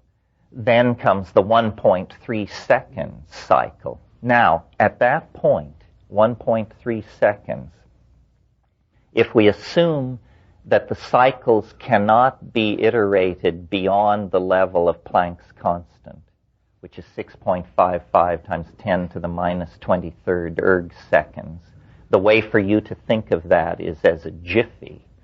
It's the grain of the universe. We don't feel the need to to discuss lengths of time shorter than that, because there aren't lengths of time shorter than that. Time comes in those packets of that size.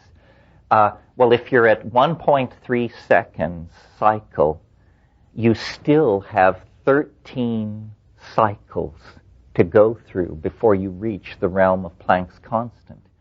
And you have come through 13 cycles.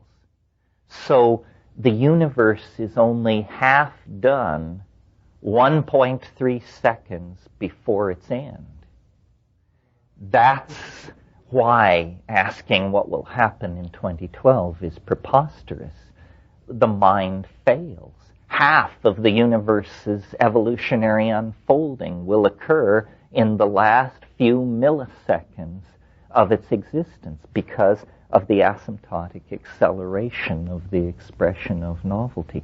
So it's this thing which began very gently, very stately, the march of the atoms, the condensation of the stars and the galaxies, the emergence of biology, the emergence of higher animals, the emergence of, and just into then a screeching photo finish where all this stuff is bundled together, squeezed together, connected, transformed, lifted into higher dimensions. And see, this is not a process we can take responsibility for or discuss our guilt or innocence.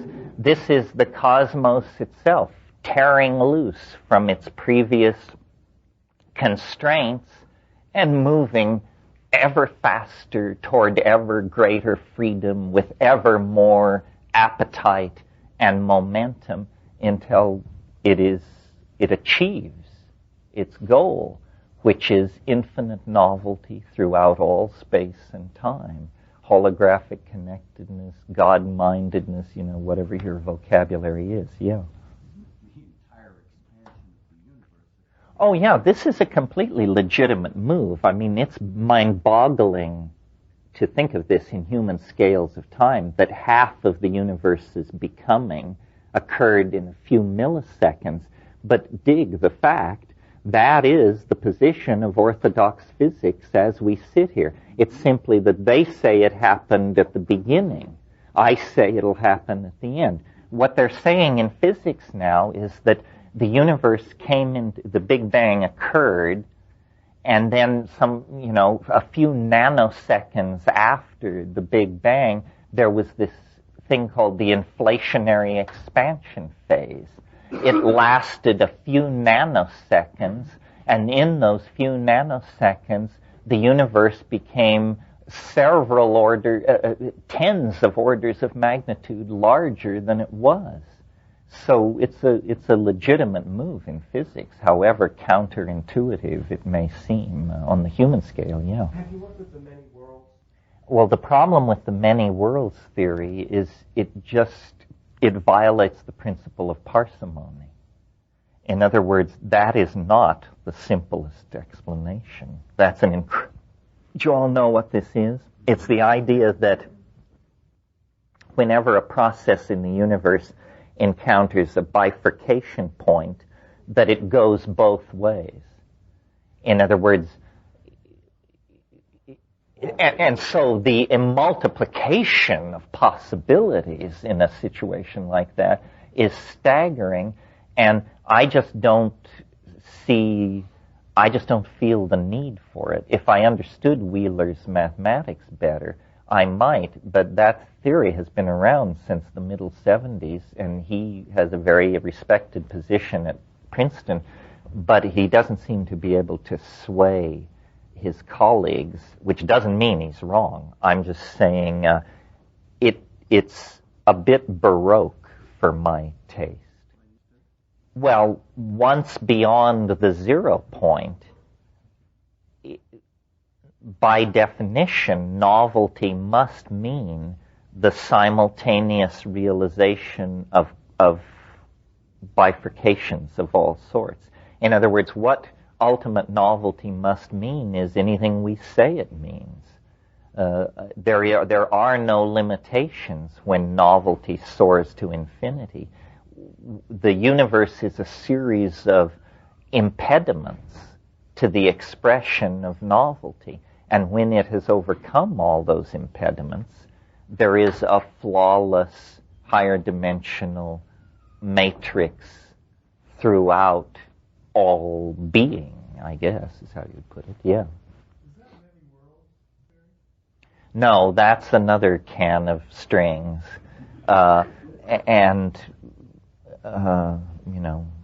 That's a different thing and more exotic. There's a lot of this stuff going around. I am by no means the strangest cat on the block. This guy Alan Guth, have any of you looked at his website? This is a guy who's being paid a salary by MIT, for God's sake. And his thing is all about making universes. And he says we can make universes and put them on the shelf. Made this one in February, botched that one in March, and talks about how the ultimate proof of the direction in which modern physics is moving is to make a universe. After all, if they begin from an area smaller than the diameter of the hydrogen atom, a major laboratory could just stamp them out like hotcakes. Of course, the question is, what are they good for?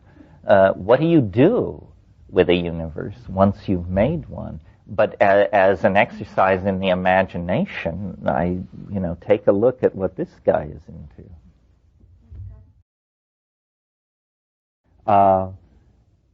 Let me just try to sum this up, not certainly to sum up the ideas, because the ideas are not really that important. They may be true, they may be untrue, they may reside in a domain where those rules don't apply. The feeling that I hope you take away from all of this, when you are most self-reliant, maybe you don't understand 10-dimensional vector calculus, then don't use that tool to understand. Hone the tools that you have and try to create models and understand that all models are provisional. This is the antidote to the idea of ideology. Ideology is when you believe something passionately.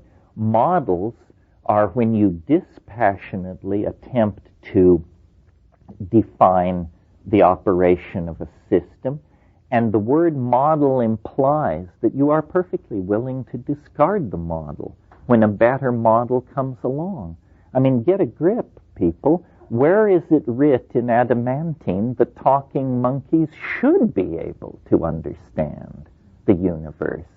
If you met a termite who told you that he was on a quest to understand the universe, a certain lip-curling cynicism would ensue. Well, do you think you're better positioned than that termite to undertake that? So the thing is to understand what one understands and then to build outward from that. And the tools are mathematics, drugs, attention to phenomena, intuition, community, and inspiration. And these things may not solve your marital problems or increase your earning power, but they will put you in touch with the larger dynamic of being. I think being is most appreciated when it is understood.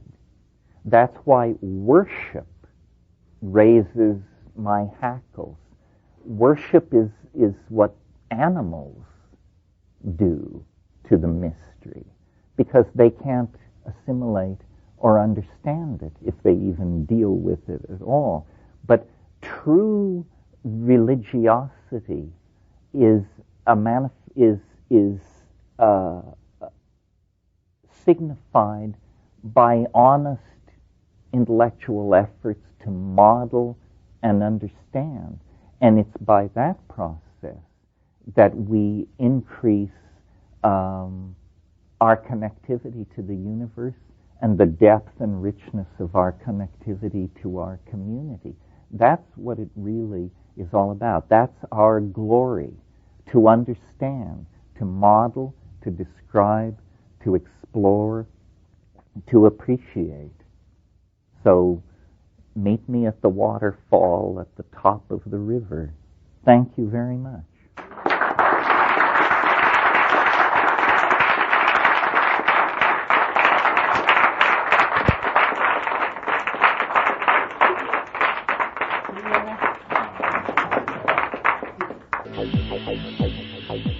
You're listening to the Psychedelic Salon, where people are changing their lives one thought at a time.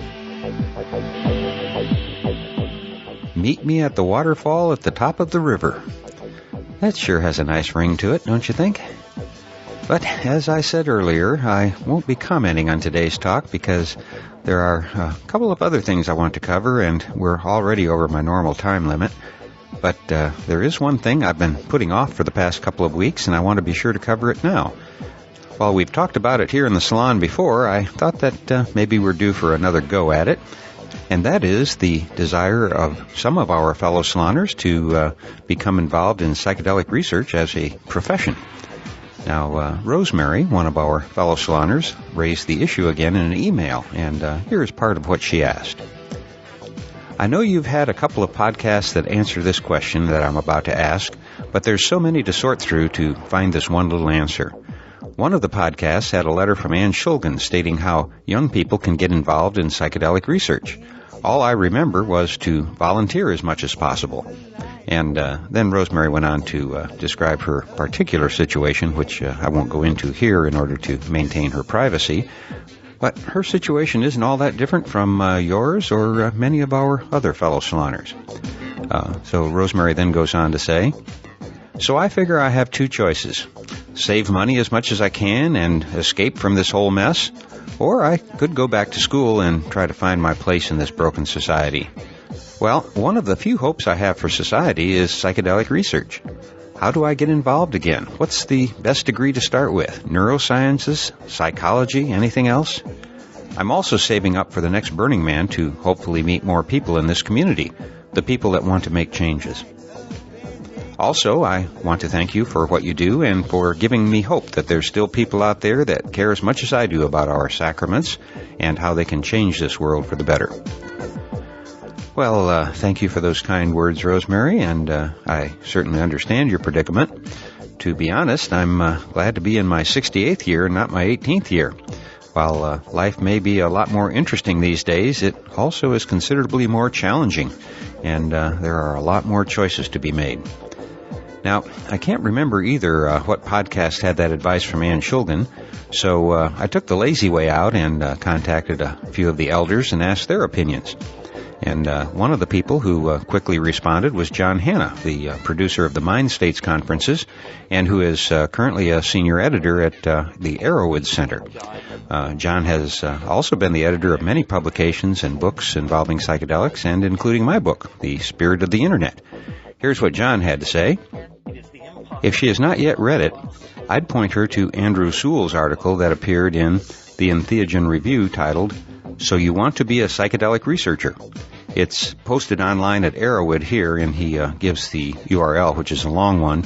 But if you go to arrowwood.org and search for Andrew Sewell, S-E-W-E-L-L, I'm sure you'll find it, and I'll put a link to it on today's program notes on the psychedelicsalon.org webpage. Then John also goes on to say, going to Burning Man to meet like-minded folks is also a great idea, which deserves encouraging. Also, I received a very thoughtful reply from Alicia Danforth, who you will remember from my podcast number 131, which featured Alicia. And I think her story is one that you'll resonate with. I first met Alicia a little over 10 years ago when my wife was working as Dr. Grobe's research assistant on his psilocybin research project. At the time, Alicia had a normal job, completely unrelated to psychedelic research, but she'd seen one of Dr. Grobe's lectures and saw that he could use a little help with his PowerPoint presentation, so she volunteered to improve it for him. And from there, she went on to volunteer for other little jobs that she saw where Charlie could use some help. Now, when it came time for my wife to retire and pass the torch on to someone else, rather than insist that his research associate also be a registered nurse, as my wife was, my wife and Dr. Grobe helped Alicia get up to speed, and she stepped in and took over the research assistant responsibilities. And now that the study has been completed, Alicia has gone on to further her education and is working on a PhD. And on top of that, you can hear her speak at various psychedelic conferences around the country. In other words, Alicia has parlayed her volunteer work into a full-time career opportunity. I think of her as our rags to riches psychedelic research story. And now here is part of what Alicia had to say about pursuing a career in psychedelic research. Hi, Lorenzo. I'm actually starting to get messages like this on a semi-regular basis. I know Charlie receives them all the time. Below are parts of a recent reply I sent to a young woman I met at the Horizons conference. The most important question to ask before embarking down a path is, where do you want that path to lead? The laboratory, a clinical setting, the classroom, or other setting? What do you see yourself doing? What are your strengths and skill sets? Stay informed about the current and upcoming research by visiting the websites for the Hefter Research Institute and Arrowwood quite often. Here's a link to an article that appeared in their bulletin a few years ago, and that will be of interest to you. And then, interestingly, Alicia also cites the Dr. Andrew Sewell article, which is an excellent article, and I'll be sure to link to it. Then Alicia goes on, at present, no one can really train others in this area in an official capacity because the substances are illegal. There are therapists working in the underground, but I'm not connected with any of them. I'm strictly clinical and legal. Pay attention to where the research is taking place and look for opportunities to volunteer.